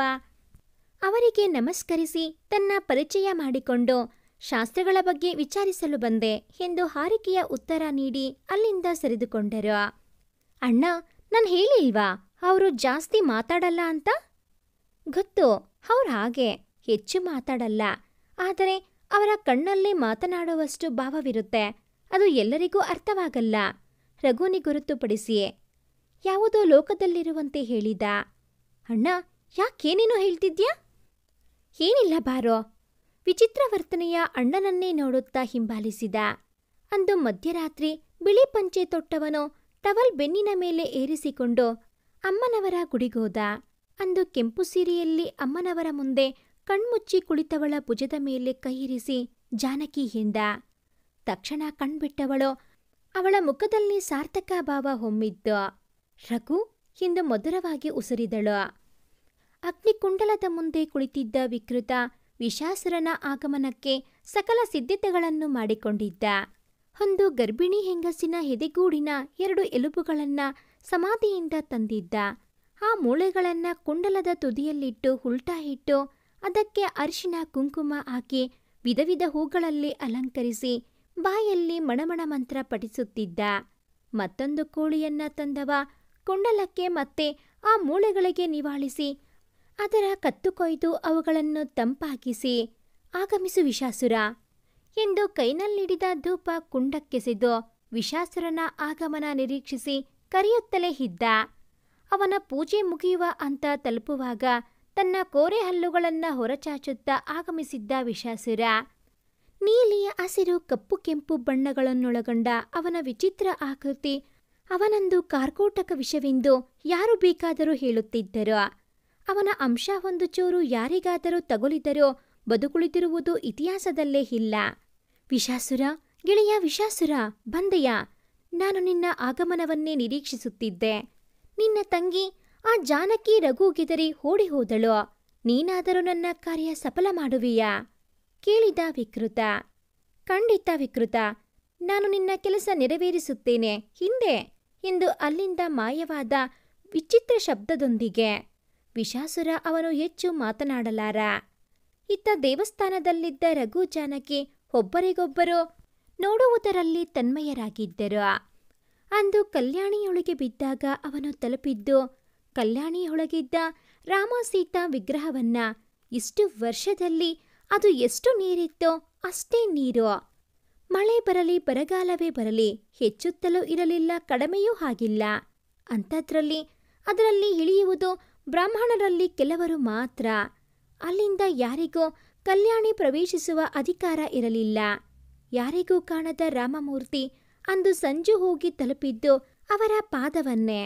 ಹಾಗೂ ಅವನಿಗೆ ತಿಳಿಯದೆ ರಾಮನ ಕೊರಳಲ್ಲಿದ್ದ ಮಣಿಸರ ಅವನ ಕೊರಳಿಗೇರಿತ್ತು. ಆದರೆ ಅದು ತನ್ನ ಬಳಿ ಮೊದಲಿನಿಂದಲೂ ಇದೆ ಎಂದು ನಂಬಿದ ರಘು. ಅವನಿಗೆ ಹಿಂದಿನದೆಲ್ಲ ಪೂರ್ತಿ ನೆನಪಾಗಿದ್ದರೂ ಜಾನಕಿ ವಿಷಯ ಅಸ್ಪಷ್ಟ. ಅದರ ನೆನಪಾಗಲು ಸಹಕರಿಸುತ್ತಿದ್ದ ದೇವತೆಗಳನ್ನೇ ಮತ್ತೊಂದು ಕಡೆ ದಿಗ್ಬಂಧನ ಮಾಡಲು ಹೊರಟಿದ್ದಾನೆ ವಿಕೃತ. ಇವರನ್ನ ಇಲ್ಲವಾಗಿಸಲು ಬರ್ತಿದ್ದಾನೆ ವಿಷಾಸುರ. ಸಂಜು ರಹಸ್ಯ ಸಂಜುನನ್ನ ನೋಡುವಲ್ಲಿ ತಲ್ಲೀನರಾಗಿದ್ದರು. ಸಂಜುಗೆ ಎಲ್ಲವೂ ಅಸ್ಪಷ್ಟ. ಇದ್ದಕ್ಕಿದ್ದಂತೆ ಗರ್ಭಗುಡಿಯಿಂದ ಬಂಗಾರದ ಬೆಳಕೊಂದು ಸಂಜು ರಹಸ್ಯಾಳ ಮೇಲೆ ಮೂಡಿತು. ಭೂಗೋಳ ಸುತ್ತಿ ಇಡೀ ಭೂಮಿಯನ್ನೇ ಒಂದು ಬಾರಿ ಸುತ್ತಿ 1000 ದಶಕಗಳ ಹಿಂದೆ ಓಡಿತ್ತು. ರಘು ಶ್ರೀರಾಮ ಸೀತಾದೇವಿಯನ್ನ ಪೂಜೆ ಮಾಡುವ ಅರ್ಚಕರ ಮಗ ಹಾಗೂ ಜಾನಕಿ ದುರ್ಗಾಮಾತೆಯನ್ನೇ ಪೂಜಿಸುವ ಅರ್ಚಕರ ಮೊಮ್ಮಗಳು. ಒಂದಲ್ಲ ಒಂದು ರೀತಿಯಲ್ಲಿ ಜಾನಕಿ ತಾತ ಹಾಗೂ ರಘುನ ತಂದೆ ಒಟ್ಟಾಗಿ ಸೇರುತ್ತಿದ್ದರು. ಚಿಗುರು ಮೀಸೆ ಚೆಲ್ಲುವ ರಘು ಅಂದು ಶಾಸ್ತ್ರಿಗಳನ್ನ ಕರೆಯಲು ಜಾನಕಿ ಮನೆಗೆ ಬಂದಿದ್ದ. ಅತಿಲೋಕ ಸುಂದರಿ ಜಾನಕಿ ಹೊರಗಡೆ ಬರುವುದೇ ಅಪರೂಪ. ತುಂಬ ಸಾಂಪ್ರದಾಯಬದ್ಧವಾಗಿ ಬೆಳೆಸುತ್ತಿದ್ದರು. ಬಂದರೆ ಅದು ದೇವಸ್ಥಾನಕ್ಕೆ ಮಾತ್ರ. ವರದಾಶಾಸ್ತ್ರಿಗಳೇ, ವರದಾಶಾಸ್ತ್ರಿಗಳೇ ಕೂಗಿದ್ದ ರಘು ಬಾಗಿಲಲ್ಲಿ ನಿಂತು. ಜಾನಕಿ, ರಘುನ ಧ್ವನಿ ಅನ್ಸುತ್ತೆ. ಹೋಗು, ಉಪಹಾರ ತಗೋತಿದ್ದಾರೆ, ಬರ್ತಾರೆ ಅಂತ ತಿಳಿಸು. ಹಾಗೆ ಅವನಿಗೆ ಕುಡಿಯೋಕೆ ಮಜ್ಜಿಗೆ ನೀಡು ಎಂದರು ತಾತ ವರದಾಶಾಸ್ತ್ರಿಗಳು. ತಲೆಯಾಡಿಸಿ ಹೊರ ನಡೆದವಳು, ಅದು ತಾತ ಉಪಹಾರ ಸೇವನೆಯಲ್ಲಿದ್ದಾರೆ, ನೀವು ಸ್ವಲ್ಪ ಹೊತ್ತು ಕಾಯಬೇಕಂತೆ. ತಲೆ ತಗ್ಗಿಸಿ ನುಡಿದಳು. ಸುಮಧುರವಾದ ಧ್ವನಿಗೆ ಸುತ್ತಲೂ ನೋಡುತ್ತಿದ್ದವನು ಅವಳ ಕಡೆ ತಿರುಗಿ ತಟಸ್ಥವಾಗಿ ನಿಂತುಬಿಟ್ಟ. ಅವನಿಗೆ ಪ್ರತಿಕ್ರಿಯೆ ನೀಡಲೇ ಆಗಲಿಲ್ಲ. ಅವಳನ್ನ ನೋಡುವುದರಲ್ಲೇ ಕಳೆದು ಹೋಗಿದ್ದ. ಜಾನಕಿ, ಮಜ್ಜಿಗೆ ಕೊಟ್ಟಯ್ಯ. ಒಳಗಿಂದ ಅಮ್ಮನ ಧ್ವನಿ ಕೇಳಿ ಅಲ್ಲಿಂದ ಸರಸರ ಒಳನಡೆದಳು. ಅವಳು ಜಾನಕಿ, ನಾನು ರಘು. ಎಂತಹ ಜೋಡಿಯಾಗುವುದು? ಕನಸಿನ ಲೋಕದಲ್ಲಿ ವಿಹರಿಸುತ್ತಿದ್ದ ರಘು. ಮಜ್ಜಿಗೆ ತಂದು ಅವನಿಗೆ ನೀಡಿದಳು. ಅವನು ಕನಸಿನ ಲೋಕದಲ್ಲೇ ಇದ್ದನಿನ್ನು. ಅವನು ತೆಗೆದುಕೊಳ್ಳದ್ದು ನೋಡಿ ತಲೆ ಎತ್ತಿ ಅವನ ಮುಖ ನೋಡಿದಳು. ಚಂದ್ರನಂತೆ ಹೊಳೆಯುವ ಆ ಕಂಗಳಲ್ಲಿ ಎಂಥದ್ದೋ ಸೆಳೆತ. ನೋಡುತ್ತಾ ನಿಂತು ಬಿಟ್ಟರಿಬ್ಬರು, ಒಬ್ಬರ ಕಣ್ಣಲ್ಲೊಬ್ಬರು. ಮತ್ತೆ ಅವಳ ತಾಯಿ ಜಾನಕಿ ಎಂದಾಗಲೇ ಆಕೆ ವಾಸ್ತವಕ್ಕೆ ಬಂದು ಒಳಸರಿದಿದ್ದು. ಎಂತಹ ಮೈಕಟ್ಟು, ಮುಖದಲ್ಲಿ ಎಂತಹ ತೇಜಸ್ಸು! ಮೊದಲನೇ ಬಾರಿ ಕಂಡದ್ದು. ಅದೇನೋ ಸೆಳೆತವಿದೆಯಲ್ಲ ಆ ಕಣ್ಣಲ್ಲಿ. ಬಟ್ಟೆ ಒಗೆಯುವ ಕಲ್ಲಿನ ಮೇಲೆ ಕೂತು ಆಕೆಯು ಕನಸಿನ ಲೋಕದಲ್ಲಿ ತೇಲುತ್ತಿದ್ದಳು. ರಘುನೊಂದಿಗೆ ಬಂದ ವರದಾಶಾಸ್ತ್ರಿಗಳ ಜೊತೆಗೆ ಊರಿನ ಮುಖಂಡರು ಕುಳಿತಿದ್ದರು. ಅಲ್ಲಿದ್ದ ಒಬ್ಬರು ಮಾತು ಶುರು ಮಾಡಿದರು. ದೇವಸ್ಥಾನಗಳಿಗೆ ಸೇರಿದ್ದ ಒಡವೆ ವಿಹರಾಜನ ಆಸ್ಥಾನದಲ್ಲಿವೆ. ಮುಂದಿನ ವಾರ ಅಮಾವಾಸ್ಯೆ. 6 ತಿಂಗಳಿಗೆ ಅಮ್ಮನವರ ಉತ್ಸವ ಶುರುವಾಗುತ್ತದೆ. ಉತ್ಸವಕ್ಕೆ ಒಡವೆಗಳು ಬೇಕು. ಒಮ್ಮೆ ರಾಜಸಭೆಯಲ್ಲಿ ನಮ್ಮಲ್ಲಿನ ಯಾರಾದರೂ ಮುಖ್ಯಸ್ಥರು ಹೋಗಿ ಮಾತನಾಡುವುದು ಒಳ್ಳೆಯದು. ಆಯ್ತು, ನಾನು ಶಂಕರಶಾಸ್ತ್ರಿ ಮತ್ತೆ ಕೆಲವರು ಹೋಗಿ ಬರುವುದಾಗಿ ವರದಾಶಾಸ್ತ್ರಿಗಳು ತಿಳಿಸಿ ನಡೆದರು. ಆದರೆ ಅಲ್ಲಿ ನಡೆದ ಮಾತುಕತೆ ಅರ್ಥವಾದರೂ ರಘು ತನ್ನ ಜಾನಕಿಯ ನೆನಪಲ್ಲಿ ಕಳೆದು ಹೋಗಿದ್ದ. ಅಂದಿನಿಂದ ವರದಾಶಾಸ್ತ್ರಿಗಳ ಮನೆಯಲ್ಲಿ ತರುವುದು ಬರುವುದು ಏನೇ ಇದ್ದರೂ ರಘುನದೇ. ಅದೇನೋ ಉತ್ಸಾಹ ಅವನಿಗೆ ಅವರ ಮನೆಗೆ ಹೋಗಲು. ಜಾನಕಿ ಕದ್ದು ಮುಚ್ಚಿ ನೋಡಲು ಇವರ ಪ್ರೀತಿಯ ಸಿಗ್ನಲ್ ಒಂದು ರೀತಿಯಲ್ಲಿ. ಇವನು ಬಂದಾಗ ಹೆಚ್ಚು ಆಚೆ ಬರದವಳು ಬಂದು ಬಿಡುತ್ತಿದ್ದಳು. ಮತ್ತೆ ನಾಚಿಕೆ ಆವರಿಸಿ ಒಳನಡೆದು ಬಿಡುತ್ತಿದ್ದಳು. ದಿನ ದೇವಸ್ಥಾನದ ಮೆಟ್ಟಿಲು ಬೆಳಗ್ಗೆ ಬೆಳಗ್ಗೆ ಇವರೇ ಮೊದಲು ಹತ್ತುತ್ತಿದ್ದದ್ದು. ಬೆಟ್ಟದ ದುರ್ಗೆಯ ಮೊದಲನೇ ಪೂಜೆಗೆ ಇಬ್ಬರು ಪ್ರತಿದಿನ ಹಾಜರ್. ಜರಿ ಹಂಚಿನ ಸೀರೆ ಹುಟ್ಟಿದ್ದ ಜಾನಕಿ ಅಂದು ಬೆಟ್ಟ ಹತ್ತುವಾಗ ಜಾರಿದ್ದಳು. ಅವಳನ್ನ ಹಿಡಿದು ನಿಲ್ಲಿಸಿದ್ದ ರಘು. ಜಾನಕಿಯವರೇ, ಪ್ರದಕ್ಷಿಣೆ ಹಾಕುತ್ತಿದ್ದವಳು ತಟಸ್ಥವಾಗಿ ನಿಂತಳು. ಅವನ ಧ್ವನಿಯಲ್ಲಿ ನನ್ನ ಹೆಸರು ಇಷ್ಟೊಂದು ಚಂದವೇ ಎನಿಸಿತಾಕಿಗೆ. ಹಿಂದು ಮುಂದು ನೋಡದೆ ಅಮ್ಮನವರ ಕುಂಕುಮ ಅವಳ ಹಣೆಗಿಟ್ಟವನು. ಇದರ ಒಡೆಯನಾಗುವ ಅಧಿಕಾರ ನೀಡುವಿರಾ? ಧೈರ್ಯವಾಗಿ ಕೇಳಿಬಿಟ್ಟಿದ್ದ. ಅವನ ಹಠಾತ್ ವರ್ತನೆಗೆ ತಬ್ಬಿಬ್ಬಾದರೂ ಸವರಿಸಿಕೊಂಡು ಕಣ್ಮುಚ್ಚಿ ನಿಂತು ಬಿಟ್ಟಳು. ನೋಡಿ ಜಾನಕಿಯವರೇ, ನಿಮ್ಮ ನಿರ್ಧಾರ ಏನೇ ಆಗಿರಲಿ, ನೀವು ಒಪ್ಪಿದರೆ ಮನೆಯವರನ್ನ ಒಪ್ಪಿಸುವ ಜವಾಬ್ದಾರಿ ನನ್ನದು. ಮುಖ ಹೊಳ್ಳಗೆ ಮಾಡಿ ನುಡಿದ. ಅವಳು ಮುಗಳ್ನಕ್ಕು ಅಲ್ಲಿಂದ ಓಡಿದ್ದಳು. ಮೌನಂ ಸಮ್ಮತಿ ಲಕ್ಷಣಂ ಮನಸ್ಸಲ್ಲೇ ನುಡಿದುಕೊಂಡ. ಆದರೂ ಒಂದು ರೀತಿ ಭೀತಿ ಇದ್ದವನಿಗೆ. ಪ್ರೇಮ ಅಂದರೆ ಇದೆಯೇ? ನಾನು ರಘುನನ್ನ ಪ್ರೇಮಿಸುತ್ತಿದ್ದೇನೆಯೇ? ಇಲ್ಲ ಅಂದ್ರೆ ನಾನ್ಯಾಕೆ ಅವರು ಕೇಳಿದಾಗ ವಿರೋಧಿಸಲಿಲ್ಲ? ಹಾಗಾದ್ರೆ ನನಗೂ ಅವರೆಂದರೆ?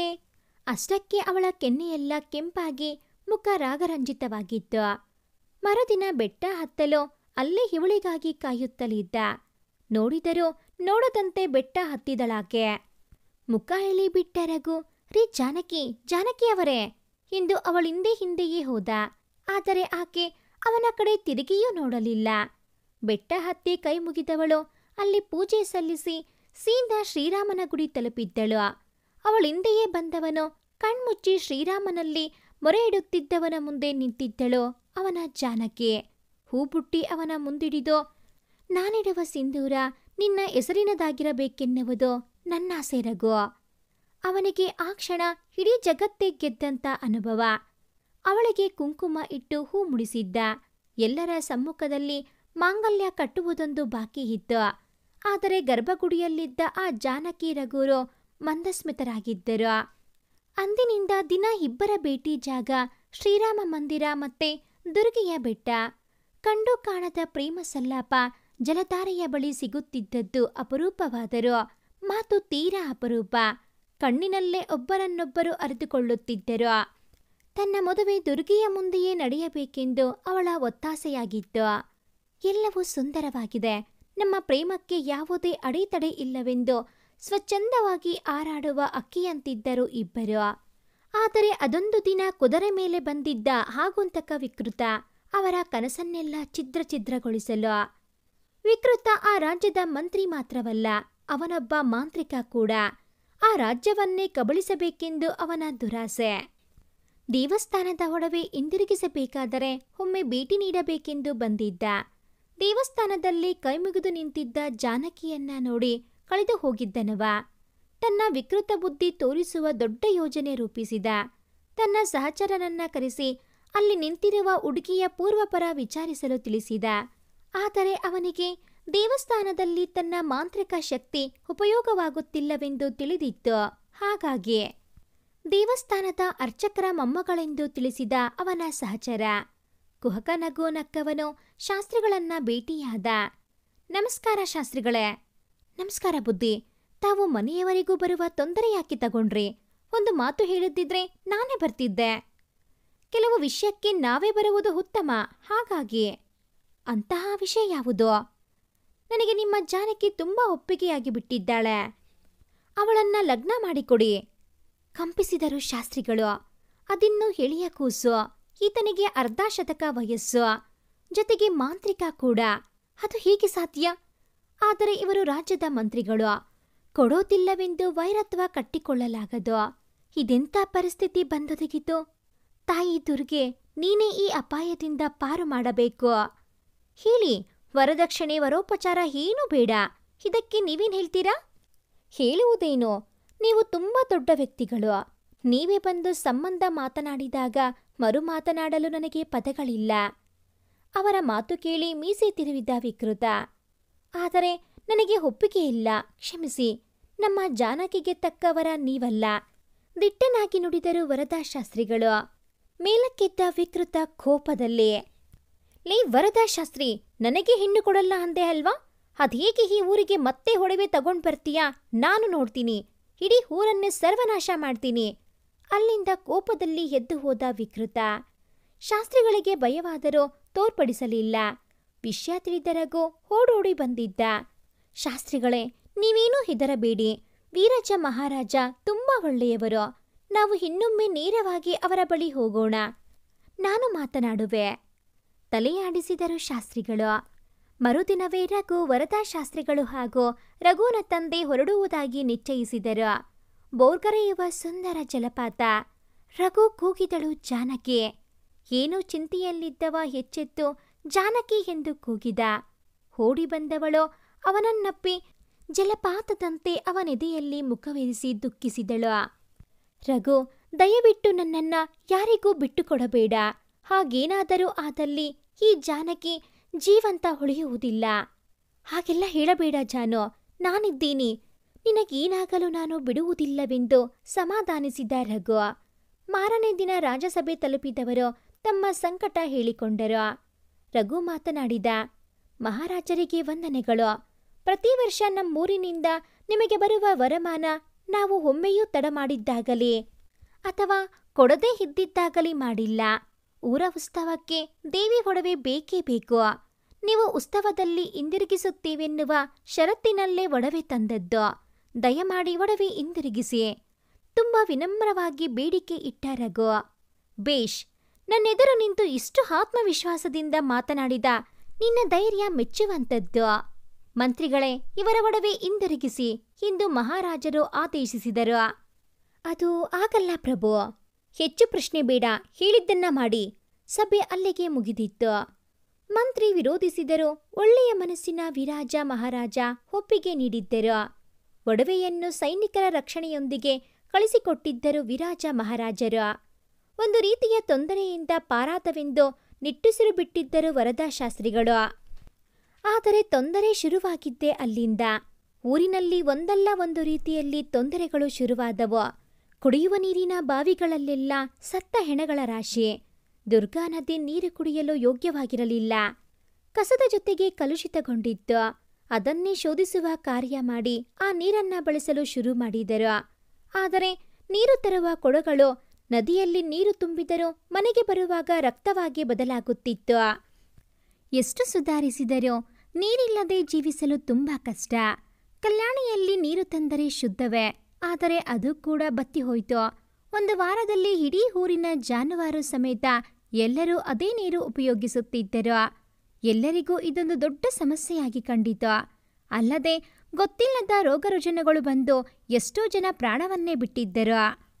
ವರದಶಾಸ್ತ್ರಿಗಳು, ಇದೆಲ್ಲ ನನಗನಿಸುವ ಪ್ರಕಾರ ಆ ವಿಕೃತನದೇ ಕೆಲಸ. ರಘು ಮತ್ತೆ ರಘುನ ತಂದೆಯ ಬಳಿ ವಿಷಯ ಹೇಳಿದರು. ಆಗ ಸುಬ್ರಹ್ಮಣ್ಯ ಶಾಸ್ತ್ರಿಗಳೇ, ಒಂದು ಕೆಲಸ ಮಾಡೋಣ. ಜಾನಕಿ ಕನ್ಯೆಯಾಗಿರುವವರೆಗೂ ಅವನ ಕಾಟ ತಪ್ಪಿದ್ದಲ್ಲ. ನಮ್ಮ ರಘು ಹೇಗೂ ಮದುವೆ ವಯಸ್ಸಿಗೆ ಬಂದಿದ್ದಾನೆ. ನೀವು ಜಾನಕಿಯನ್ನ ಕೊಡುವುದಾದರೆ ನಾನೇ ಮನೆ ತುಂಬಿಸಿಕೊಳ್ಳುವೆ. ಯೋಚಿಸಿದ ವರದಾಶಾಸ್ತ್ರಿಗಳಿಗೂ ಅದು ಸರಿ ಎನಿಸಿತು.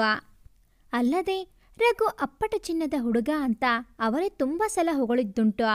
ಇಬ್ಬರ ಜಾತಕ ನೋಡಿದವರಿಗೆ 3 ತಿಂಗಳು ಲಗ್ನವಿಲ್ಲ ಎಂಬುವುದು ತಿಳಿದು ಬೇಸರವಾದರೂ ಅಂದೇ ಮಾಡುವುದೆಂದು ತೀರ್ಮಾನವಾಯಿತು. ಊರಿಗೆ ದಿನೇ ದಿನೇ ಬರಗಾಲ ಆರಂಭವಾಯಿತು.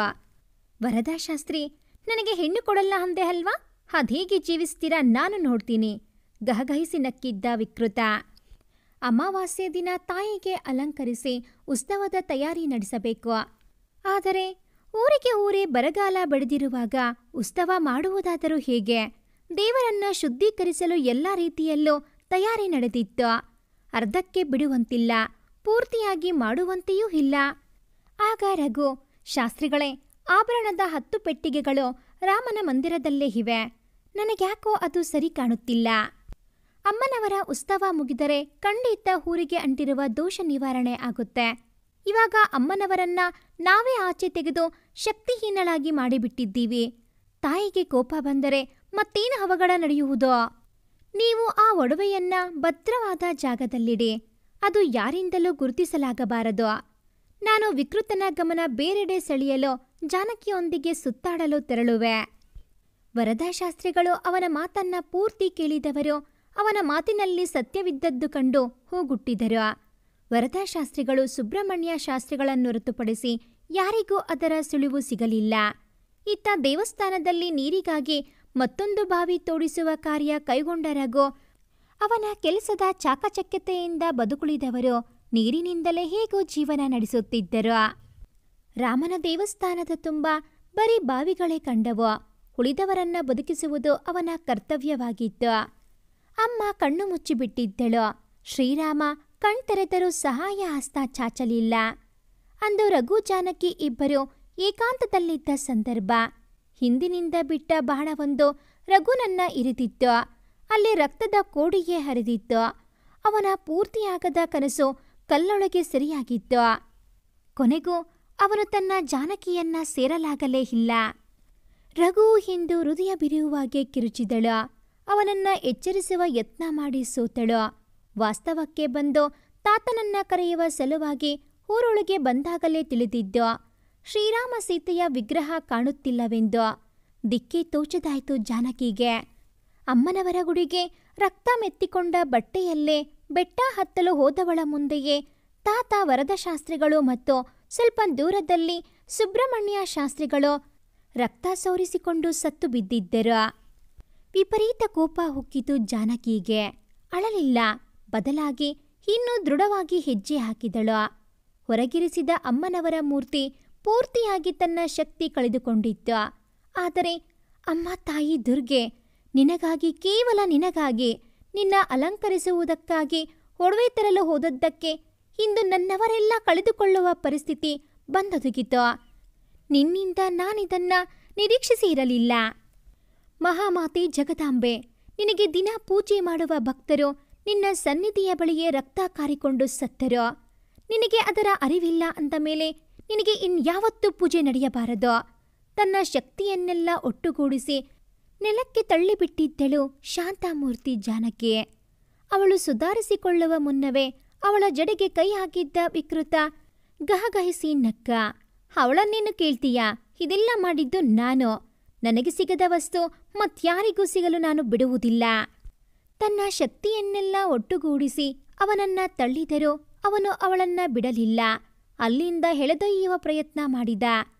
ಅಮ್ಮ ದುರ್ಗೆ, ಇಂದು ಅವಳೆಷ್ಟೇ ಕೂಗಿದರೂ ಕಲ್ಲಂತಿರುವ ದುರ್ಗೆ ಬರಲಿಲ್ಲ. ಆದರೆ ಅವಳನ್ನ ನೂಕಿದ ರಭಸಕ್ಕೆ ಕೆಳಗೆ ಬಿದ್ದವಳ ರಕ್ತ ಬೆಟ್ಟದ ದುರ್ಗೆಯ ಬಂಡೆ ಸವರಿತ್ತು. ಕಣ್ಬಿಟ್ಟ ದುರ್ಗೆ ತನ್ನ ಕಂಠದಲ್ಲಿ ಕೂಗಿದಂತೆ ಹೇಳಿದ್ದಳು, ನನ್ನನ್ನ ಅಸಹಾಯಕ ಸ್ಥಿತಿಗೆ ತಂದು ನನ್ನ ಮೇಲೆ ತಪ್ಪೊರಿಸಲು ಹೀಗೆ ಸಾಧ್ಯ? ಇನ್ನು 1000 ದಶಕಗಳ ನಂತರ ನಿಮಗೊಂದು ಜನ್ಮ ನೀಡುವೆ. ಅಂದು ನನ್ನ ಶಕ್ತಿ ಪೂರ್ತಿಯಾಗಿ ನಿಮಗೆ ನೀಡುವೆ. ಅಲ್ಲಿಯವರೆಗೂ ಈ ಊರಿಗೆ ಬಂದಿರುವ ಬರಗಾಲ ಹೀಗೆಯೇ ಮುಂದುವರಿಯಲಿ. ಮತ್ತೆ ರಘು ಜಾನಕಿ ಒಂದಾಗಿ ಶ್ರೀರಾಮರನ್ನ ಹುಡುಕಿ ನನ್ನೊಡವೆ ನನಗೆ ನೀಡಿ ಪೂರ್ತಿಯಾಗಿ ನಿಮ್ಮ ಕಾರ್ಯ ಸಫಲವಾಗಬೇಕಾದರೆ ಆ 1000 ವರ್ಷ ನೀವು ತಪಸ್ಸು ಮಾಡಲೇಬೇಕು. ನಿಮ್ಮ ಮರುಜನ್ಮದಲ್ಲಿ ನಿಮಗೆ 25 ವರ್ಷ ಪೂರ್ತಿಯಾಗುವುದರ ಒಳಗೆ ನನ್ನ ಈ ಆಜ್ಞೆ ನೆರವೇರದಿದ್ದಲ್ಲಿ ದುರ್ಗಾ ನದಿಯಿಂದ ಈ ಊರು ಮಾತ್ರವಲ್ಲ, ನನಗೆ ಸಾಕೆನಿಸುವಷ್ಟು ಊರುಗಳನ್ನು ನುಂಗಿಬಿಡುವೆ. ಗುಡುಗಿದಳು ತಾಯಿ ದುರ್ಗೆ. ತಟಸ್ಥವಾಗಿ ನಿಂತಿದ್ದಳು ಜಾನಕಿ. ಗಹಗಹಿಸಿ ನಗುತ್ತಿದ್ದ ವಿಕೃತ. ಅಮ್ಮ, ಇಂತಹ ಘೋರ ಶಿಕ್ಷೆ ವಿಧಿಸಬೇಡ. ಸ್ವಲ್ಪ ಸುಧಾರಿಸಿಕೊಂಡವಳು, ಅಂದರೆ ನಿನ್ನ ಮಾತಿನರ್ಥ? ಕಣ್ಣು ಕಿರಿದಾಗಿಸಿ, ನನ್ನವರ್ಯಾರೂ ಮತ್ತೆ ಜೀವ ಪಡೆಯುವುದಿಲ್ಲವೇ? ಹಾಗೆ ಮಾಡಬೇಡ ತಾಯಿ, ನಿನ್ನನ್ನೇ ನಂಬಿರುವೆ. ಈ ವಿಕೃತನ ವಿಕೃತ ಬುದ್ಧಿಯಿಂದ ಮುಗ್ಧ ಜನರನ್ನ ಬಲಿ ತಗೋಬೇಡ. ದಯವಿಟ್ಟು ಊರಿಗೆ ನೀಡಿರೋ ಶಾಪ ಹಿಂಪಡೆದು ಬಿಡು ತಾಯಿ. ಇಂತಹ ಶಿಕ್ಷೆ ವಿಧಿಸಬೇಡ. ಕೈ ಮುಗಿದು ರೋಧಿಸುತ್ತಾ ಕುಸಿದಳು ಜಾನಕಿ. ಅವಳಿಗೆ ದುಃಖ ಹುಮ್ಮಳಿಸಿ ಬರುತ್ತಿತ್ತು. ಅವಳ ಜುಟ್ಟು ಹಿಡಿದ ವಿಕೃತ ಹೇಳಿದವ ಅವಳೇನು ಮಾಡುವಳು? ಕೈಲಾಗದೆ ಮೂಲೆ ಸೇರಿದ್ದಾಳೆ. ಮತ್ತೊಮ್ಮೆ ತನ್ನ ವಿಕೃತ ನಗು ನಕ್ಕವ ಅವಳನ್ನ ಅಲ್ಲಿಂದ ಕರೆತರಲು ದರದರ ಎಳೆದ. ಅಮ್ಮ ದುರ್ಗೆ ಎಂದು ಅವನ ಕಡೆ ಕೋಪದ ನೋಟ ಬೀರಿ ಅವನನ್ನ ಬಲವಾಗಿ ತಳ್ಳಿದಳು. ದಯವಿಟ್ಟು ಇವಾಗ ನನ್ನ ಪ್ರಾಣ ಹೋದರೂ ಸರಿಯೇ, ಆದರೆ ದಯವಿಟ್ಟು ನನ್ನೂರಿನ ಜನರನ್ನ ರಕ್ಷಿಸು. ನಾಡಿ ಬೆಳೆದ ಅಮ್ಮನವರ ಊರು ಬರಗಾಲ ಬಂದು ಹಾಳಾಗುವುದು ಕೇಳಲಾಗದು. ದಯವಿಟ್ಟು ಅಮ್ಮ, ನನ್ನ ಪ್ರಾಣ ಬೇಕಾದರೂ ನಿನಗೆ ನೀಡುವೆ. ನನ್ನ ಊರನ್ನ ಉಳಿಸು. ಅಮ್ಮನವರ ಮುಂದೆ ಬೇಡಿಕೆ ಇಟ್ಟಳು. ನನಗೆ ಮತ್ತೆ ಶಕ್ತಿ ಬರಲು ನಿನ್ನ ಬಲಿ ಖಂಡಿತ ಬೇಕು ಜಾನಕಿ. ದೇವಿ ಹೇಳಿದಂತಾಯ್ತು. ಹೇ, ಇಲ್ಲ ಇಲ್ಲ, ವಿಕೃತ ಕಿರಿಚಿ ಅವಳ ಬಳಿ ಬಂದ. ಇನ್ನೆಲ್ಲಿ ಅವಳನ್ನ ಪಡೆಯುವುದಿಲ್ಲವೋ ಎಂದು. ಅಮ್ಮ, ನನ್ನ ರಕ್ತದಿಂದ ನಿನಗೆ ಶಕ್ತಿ ಬರುವುದಾದರೆ ನನ್ನ ಪ್ರಾಣ ನೀಡುವೆ. ಆದರೆ ನೀನು ನನ್ನ ಊರನ್ನ ರಕ್ಷಿಸಬೇಕು. ರಘುನಿಲ್ಲದ ಜೀವನ ಎರಡು ನನಗೆ ಬೇಕಿಲ್ಲ. ಅಷ್ಟು ಆಳವಾಗಿತ್ತಾಕೆಯ ಪ್ರೀತಿ. ಸರಿ, ನಿನ್ನ ಬಲಿದಾನಕ್ಕೆ ನಾನು ಶರಣಾಗಿರುವೆ. ನೀನು ಮರುಜನ್ಮ ಪಡೆದು ನೀನು ರಘು ಸೇರಿ ನನ್ನ ಷರತ್ತು ಪೂರ್ತಿಗೊಳಿಸುವವರೆಗೂ ಅರ್ಧ ಶಾಪ ವಿಮೋಚಿಸಿ ಅವರನ್ನ ಬದುಕುಳಿಯುವಂತೆ ಮಾಡುವೆ. ಒಮ್ಮೆ ಶಾಪ ನೀಡಿದ ಮೇಲೆ ಹಿಂಪಡೆಯಲು ಸಾಧ್ಯವಿಲ್ಲ. ಅದರ ಕರ್ಮಫಲ ಅನುಭವಿಸಲೇಬೇಕು. ಆದರೆ ನೀವಿಬ್ಬರು ನಿಮ್ಮ ಕಾರ್ಯ ನಾನು ಕೊಟ್ಟ ಗಡುವಿನಲ್ಲಿ ನೆರವೇರಿಸಿದ ಹೊರತು ಶಾಪ ಖಂಡಿತ ಊರನ್ನ ಮಾತ್ರವಲ್ಲ, ನನಗೆ ಸಾಕೆನಿಸುವಷ್ಟು ಬಲಿದಾನ ಪಡೆಯುವೆ. ಅಮ್ಮ, ಇದರಲ್ಲಿ ನಮ್ಮದೇನು ತಪ್ಪಿದೆಯಮ್ಮ? ಯಾಕೆ ಇಂತಹ ಶಾಪ ನೀಡಿದೆ ನೀನು? ಇವಾಗ ಕೇಳ್ತಿದ್ಯಾ ಜಾನಕಿ? ಈ ವಿಕೃತನ ಬುದ್ಧಿ ತಿಳಿದು ನಿನ್ನ ತಾತ ನನ್ನಲ್ಲಿ ಹೊಸ ಶಕ್ತಿ ತುಂಬಲು ನನ್ನ ಶಕ್ತಿಹೀನಳನ್ನಾಗಿ ಮಾಡಿದ್ದಾರೆ. ಇದೇ ಈ ಊರಿಗೆ ಶಾಪ ನೀಡಲು ಕಾರಣ. ಜಾನಕಿ ದುಃಖಿಸಿದಳು. ಇಲ್ಲ, ಬೇಡ ಜಾನಕಿ, ನೀನು ಸಾಯಬಾರದು. ನಿನಗಾಗಿ ನಾನಿರುವೆ. ವಿಕೃತ ಅವಳ ಬಳಿ ಬಂದ. ಜೋರಾಗಿ ನಕ್ಕಳು ತಾಯಿ ದುರ್ಗೆ. ನಿನ್ನ ದುಷ್ಟತನ ಅರಿವಿದೆ ನನಗೆ. ಹಾ ಜಾನಕಿ, ನೀನು ಊರನ್ನ ಉಳಿಸಲು ನಿನ್ನ ಬಲಿದಾನ ನೀಡಬೇಕು. ಇಲ್ಲ, ಈ ದುಷ್ಟನ ಕೈಲಿ ಸಿಲುಕಿ ನಲಗಬೇಕು. ನನಗೆ ನನ್ನೂರು ಉಳಿಯುವುದೇ ಮುಖ್ಯ. ತಾಯಿ, ನನ್ನೂರ ರಕ್ಷಿಸು. ನಾನು ಮರಳಿ ಬರುವವರೆಗೂ. ಹಿಂದೆ ಹಿಂದೆ ಹೆಜ್ಜೆ ಹಾಕಿದಳು. ವಿಕೃತ ಅವಳ ಬಳಿ ಒಂದೊಂದೇ ಹೆಜ್ಜೆ ಮುಂದಿಡಲು ಬಂದಾಗಲು ಹಿಂದೆ ಹೋದವಳು ತಾಯಿ ಎದುರಿದ್ದ ತ್ರಿಶೂಲಕ್ಕೆ ತನ್ನನ್ನು ಅರ್ಪಿಸಿ ಬಾಗಿದ್ದಳು. ಆ ಸಮಯದಲ್ಲೂ ಅವಳು ತಾಯಿ ದುರ್ಗೆಯನ್ನೇ ಕಣ್ಣು ತುಂಬಿಕೊಂಡಳು. ಮನದಲ್ಲಿ ರಘು, ನಾನು ಬರುತ್ತಲಿರುವೆ ರಘು. ಜಾನಕಿ, ನೀನು ಬಲಿದಾನ ನೀಡಲು ಉಪಯೋಗಿಸಿದ ಆಯುಧವೇ ಮುಂದಿನ ನಿಮ್ಮ ಜನ್ಮದ ನಿಮ್ಮಿಬ್ಬರ ನೆನಪಿನ ಕುರುಹು. ಯಾವುದೇ ಕಾರಣಕ್ಕೂ ನಿಮ್ಮ ಕರ್ತವ್ಯ ನೀವು ಮರೆಯುವಂತಿಲ್ಲ. ತಾಯಿ ನುಡಿದಳು. ಸ್ವತಃ ತನ್ನ ಸಾವು ಆಹ್ವಾನಿಸಿಕೊಂಡ ವಿಕೃತ ಮುಂದಿನ ಜನ್ಮದಲ್ಲೂ ನಿನ್ನನ್ನ ಬಿಡುವುದಿಲ್ಲ ಜಾನಕಿ, ನಿನ್ನನ್ನ ಪಡೆದೇ ತೀರುವೆ ಎಂದು ಶಪಥಗೈದ. ಇದೇ ಅವನ ಕೊನೆಯ ಮಾತಾಗಿತ್ತು. ತಾಯಿ ದುರ್ಗೆಗೆ ಜಾನಕಿಯನ್ನ ವಿಕೃತನ ಕೈಗೆ ನೀಡಿದರೆ ಅವಳಲ್ಲಿ ತನ್ನ ಶಕ್ತಿಯನ್ನ ಕಳೆದುಕೊಂಡು ಬಿಡುತ್ತಾಳೆಂದು, ಅವಳ ಬಲಿದಾನ ಏನಿದ್ದರೂ ಜನರ ರಕ್ಷಣೆಗೆ ಆಗಬೇಕೆಂಬುದು ತಾಯಿಯ ಮಹತ್ವಾಕಾಂಕ್ಷೆಯಾಗಿತ್ತು. ವಾಸ್ತವಕ್ಕೆ ಮರಳಿದರಿಬ್ಬರು. ಜಾನಕಿ ನಿಧಾನವಾಗಿ ಕರೆದ ರಘು. ರಘು. ಆಕೆಯ ಕಣ್ಣು ಹನಿಗೂಡಿದವು, ಗಂಟಲು ನಡುಗಿತು. ಜಾನಕಿ, ಹೆದರಬೇಡ, ನಾನಿರುವೆ ನಿನ್ನೊಡನೆ. ಈ ಊರನ್ನ ನಿನ್ನನ್ನ ಉಳಿಸಿಕೊಳ್ಳುವ ಜವಾಬ್ದಾರಿ ನನ್ನದು. ರಘು, ಇನ್ನು ಕೆಲವು ದಿನ ಮಾತ್ರ ಬಾಕಿ ಉಳಿದಿದೆ ಅಮ್ಮನವರ ಒಡವೆ ಆಚೆ ತರಲು. ಆದರೆ ಅದರ ಸುಳಿವು ಯಾರಿಗೂ ತಿಳಿದಿಲ್ಲ, ಆ ವಿಕೃತನಿಗೂ ತಿಳಿದಿಲ್ಲ ಜಾನಕಿ. ಇದು ನನ್ನ ಪೂರ್ವಜನ್ಮದ ತಂದೆ ಮತ್ತು ನಿನ್ನ ತಾತ ಇಬ್ಬರು ಈ ವಿಕೃತನಿಗೆ ಸಿಗಬಾರದೆಂದು ಅಡಗಿಸಿಟ್ಟಿದ್ದಾರೆ. ಆದರೆ ಎಲ್ಲಿ ಎಂದು ಒಂದು ಚಿಕ್ಕ ಕುರುಹು ನೀಡಿಲ್ಲ. ಆದರೆ ರಘು, ಇಂದು ಮಾತನಾಡುವವಳ ಮಾತು ಕಟ್ಟಿತ್ತು. ಕೈ ಅಲುಗಿಸಿದಳು. ಅವಳ ಮಾತು ನಿಂತ ಶಬ್ದ ಕೇಳಿ ಹಿಂದೆ ತಿರುಗಿದ. ಮಾತನಾಡಲು ಕಷ್ಟಪಡುವವಳ ಬಳಿ ನಡೆದು ಜಾನಕಿ ಎಂದ ಗಾಬರಿಯಾಗಿ. ಅವನ ಸ್ಪರ್ಶ ತಾಗಿದ ತಕ್ಷಣ ಸರಿಯಾದಳವಳು. ರಘು, ನಾವಿಬ್ಬರು ಜೊತೆಯಾಗಿದ್ದರೆ ಮಾತ್ರ ಆ ರಾಕ್ಷಸ ವಿಕೃತನನ್ನ ಎದುರಿಸಲಾಗುವುದು. ಇಂದು ಆ ವಿಷಾಸುರನ ಆಗಮನವಾಗಿರಬೇಕು. ಹೆದರಬೇಡ ಜಾನಕಿ, ನಾನಿದ್ದೀನಲ್ಲ, ನಾನೆಲ್ಲ ನೋಡ್ಕೋತೀನಿ. ಮೊದಲನೇ ಕೆಲಸ ಆ ವಿಕೃತ ಅಲ್ಲ, ಅದಕ್ಕಿಂತ ಮೊದಲು ಶ್ರೀರಾಮ ವಿಗ್ರಹ ಹುಡುಕಿ ಒಡವೆ ಆಚೆ ತೆಗೆಯಬೇಕು. ಹಾ ಎಂದು ಅವನ ಕೈ ಅದುಮಿದಳು. ಸದಾ ನಿನ್ನೊಂದಿಗಿರುವೆ ಎನ್ನುವ ಭರವಸೆಯದು. ಇವಾಗ ಹೊರಹೋಗುವುದು ಬೇಡ ರಘು, ವಿನಾಕಾರಣ ಸಮಸ್ಯೆ ತಂದುಕೊಳ್ಳುವುದು ಒಳ್ಳೆಯದಲ್ಲ. ಇಲ್ಲ ಜಾನು, ಸಮಸ್ಯೆ ಬಂದಾಗ ಬೆನ್ನು ತೋರಿಸಿ ಹಿಂದೆ ನಡೆಯುವುದು ಒಬ್ಬ ನಾಯಕನ ಲಕ್ಷಣವಲ್ಲ. ಸಮಸ್ಯೆ ಬೆನ್ನಿಗೆ ಕಟ್ಟಿಕೊಂಡಾಗಲೇ, ಅದರ ಬಿಸಿ ತಾಗಿದಾಗಲೇ ನಾವದನ್ನ ಎದುರಿಸಲು ಎಷ್ಟು ಮಾತ್ರ ಶಕ್ತರೋ, ಮತ್ತೆಷ್ಟು ಸಶಕ್ತರಾಗಬೇಕೆಂಬುದು ತಿಳಿಯಲು ಅನುಕೂಲ. ಹೆದರಬೇಡ, ನಾನಿರುವೆನಲ್ಲ. ಈ ರಘುನ ಮೇಲೆ ನಂಬಿಕೆ ಇದೆಯಲ್ಲ, ಅದಕ್ಕಿಂತ ಹೆಚ್ಚು ಪ್ರೀತಿ ಇದೆ ರಘು. ಅವನಿಡಿದ ಕೈ ಬಿಗಿ ಮಾಡಿದಳು. ಇಬ್ಬರು ಆತ್ಮವಿಶ್ವಾಸದಿಂದ ಊರಿನ ಕಲ್ಯಾಣಕ್ಕಾಗಿ ಒಂದಾಗಿ ವಿಕೃತನ ಎದುರು ಹೋರಾಡಲು ಸಿದ್ಧರಾದರು. ದೇವಸ್ಥಾನದಿಂದ ಆಚೆ ಬಂದದ್ದೇ ಇಬ್ಬರ ಮುಂದು ವಿಷಾಸುರನ ಆರ್ಭಟ ಶುರುವಾಯಿತು. ಅವನುಸಿರಿದ ಯಾವ ಒಂದು ಅಂಶವೂ ಗಾಳಿಯಲ್ಲಿ ಕೂಡ ಇಬ್ಬರನ್ನೂ ಸೋಕಲಿಲ್ಲ. ಇಬ್ಬರ ಸುತ್ತಲೂ ತಾಯಿ ಅನುಗ್ರಹದಿಂದ ನೀಡಿದ ದಿವ್ಯಶಕ್ತಿಯ ಚಕ್ರ ಸುತ್ತುತ್ತಲಿತ್ತು. ಕೊನೆಗೆ ಏನು ಮಾಡಿದರೂ ಅವರನ್ನ ಸೋಕಲು ಕಷ್ಟಪಡುತ್ತಿದ್ದ ವಿಷಾಸುರನ ವಿಷಬುದ್ಧಿ ಒಂದು ಯೋಜನೆ ರೂಪಿಸಿತು. ಜಾನಕಿ, ಹುಷಾರು, ಇನ್ಮುಂದೆ ತುಂಬ ಎಚ್ಚರಿಕೆಯಿಂದ ಹೆಜ್ಜೆ ಇಡಬೇಕು. ಹೌದು ರಘು, ಆದರೆ ನಮಗೆ ಮರುಜನ್ಮ ಆಗಿದೆಯೆಂದು ಯಾರಿಗೂ ತಿಳಿಯಬಾರದು. ಎಲ್ಲರ ಮುಂದು ನಾವು ಸಂಜು ರಹಸ್ಯರೇ. ಅಗತ್ಯವಾಗಿ ರಘು ಮುಗಳ್ನಕ್ಕು ಅವಳನ್ನ ಬೀಳ್ಕೊಟ್ಟು ನಾಳೆಯ ಯೋಜನೆಯೊಂದಿಗೆ ಮನೆ ಸೇರಿದವನ ಯೋಜನೆ ನೆಲಕಚ್ಚುವಂತೆ ಮಾಡಲು ಪಣತೊಟ್ಟಿದ್ದ ವಿಷಾಸುರ. ಹೇಳುವಷ್ಟರಲ್ಲಿ ತನ್ನ ಕೆಲಸ ಆರಂಭಿಸಿದ್ದಳು. ಅವಳ ಉತ್ಸಾಹವೆಲ್ಲ ಜರ್ರನೆ ಇಳಿದಿತ್ತು. ಇಂದು ದೇವಸ್ಥಾನಕ್ಕೆ ಹೋಗುವಂತಿಲ್ಲ ಎಂದು ಶಿವಮ್ಮ ನುಡಿದಾಗ, ಅಕ್ಕ, ನಾನು ಯಾಕೆ ದೇವಸ್ಥಾನಕ್ಕೆ ಹೋಗ್ಬಾರ್ದು? ಯಾಕಂದ್ರೆ ನಿನ್ನ ನೋಡೋಕೆ ಗಂಡಿನ ಕಡೆಯವರು ಬರ್ತಿದ್ದಾರೆ. ಇವಾಗ್ಲೇ ದಂಡಕ್ಕೆ ಬಿದ್ದಿದ್ಯಾ, ಅತ್ತ ಬೇಗ ತೊಲಗಿದ್ರೆ ಸಾಕು. ಮರು ಮಾತನಾಡಲಿಲ್ಲ. ಆಕೆ ಇತ್ತಲಲ್ಲಿ ಹೋಗಿ ಕುಳಿತವಳ ಕಂಗಳ ಸೆಳೆದಿತ್ತು ಚಂದವಾಗಿ ನಗುತ್ತಿದ್ದ ಗುಲಾಬಿ ಹೂವು. ಎಂದೂ ಒಂದು ಹೂವನ್ನು ಕಿತ್ತು ಮುಡಿದುಕೊಳ್ಳಲು ಇಚ್ಛಿಸದ ರಹಸ್ಯ ಇಂದು ಅದರೆಡೆ ನಡೆದಳು.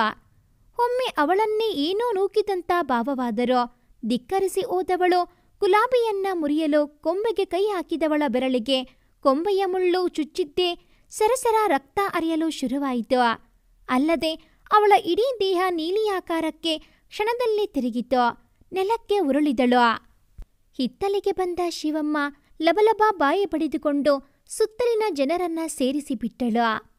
ಜಾನಕಿ ಎಂದು ಆ ಹೊತ್ತಿನಲ್ಲಿ ಇನ್ನೂ ಮಲಗೆ ಇದ್ದವ ದಿಕ್ಕನೆ ಎದ್ದಿದ್ದ. ಆಚೆ ಬಂದವನೇ ನರಹರಿಯನ್ನ ಹುಡುಕಿದ. ಅವನು ಇಡೀ ಮನೆಯೇ ಮರ್ದನಿಸುವಂತೆ ಕೂಗುವ ಧ್ವನಿ ಕೇಳಿ ಓಡಿ ಬಂದವ, ಯಾಕಣ್ಣ, ಏನಾಯ್ತು?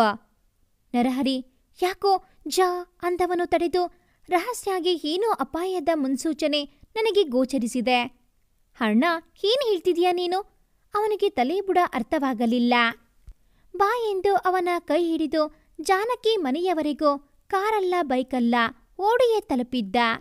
ಮನೆಯ ಮುಂದೆ ಜನರನ್ನ ನೋಡಿಯೇ ಅವನಿಗೆ ಅರಿವಾಗಿತ್ತು ಏನೋ ಕೆಟ್ಟದ್ದು ನಡೆದಿದೆಯೆಂದು. ಜಾನಕಿ ಎಂದು ಜೋರಾಗಿ ಕೂಗಿದ. ಎಲ್ಲರೂ ಅವನನ್ನೇ ಅಯೋಮಯವಾಗಿ ನೋಡಿದರು. ಒಳನುಗ್ಗಿದ್ದವನ ಸುತ್ತ ಜನರು ಸುತ್ತುವರೆದರು. ಸಂಜು ಅಣ್ಣ, ಅವರು ರಹಸ್ಯ, ನೀನ್ಯಾಕೆ ಜಾನಕಿ ಅಂದೆ? ಆದರೆ ಅವನ ಮಾತಿಗೆ ಪ್ರತಿಕ್ರಿಯೆ ನೀಡಲಿಲ್ಲ. ಅವನ ಕಣ್ಣಲ್ಲಿ ಕಮ್ಮನಿ ಜಾರಿತು.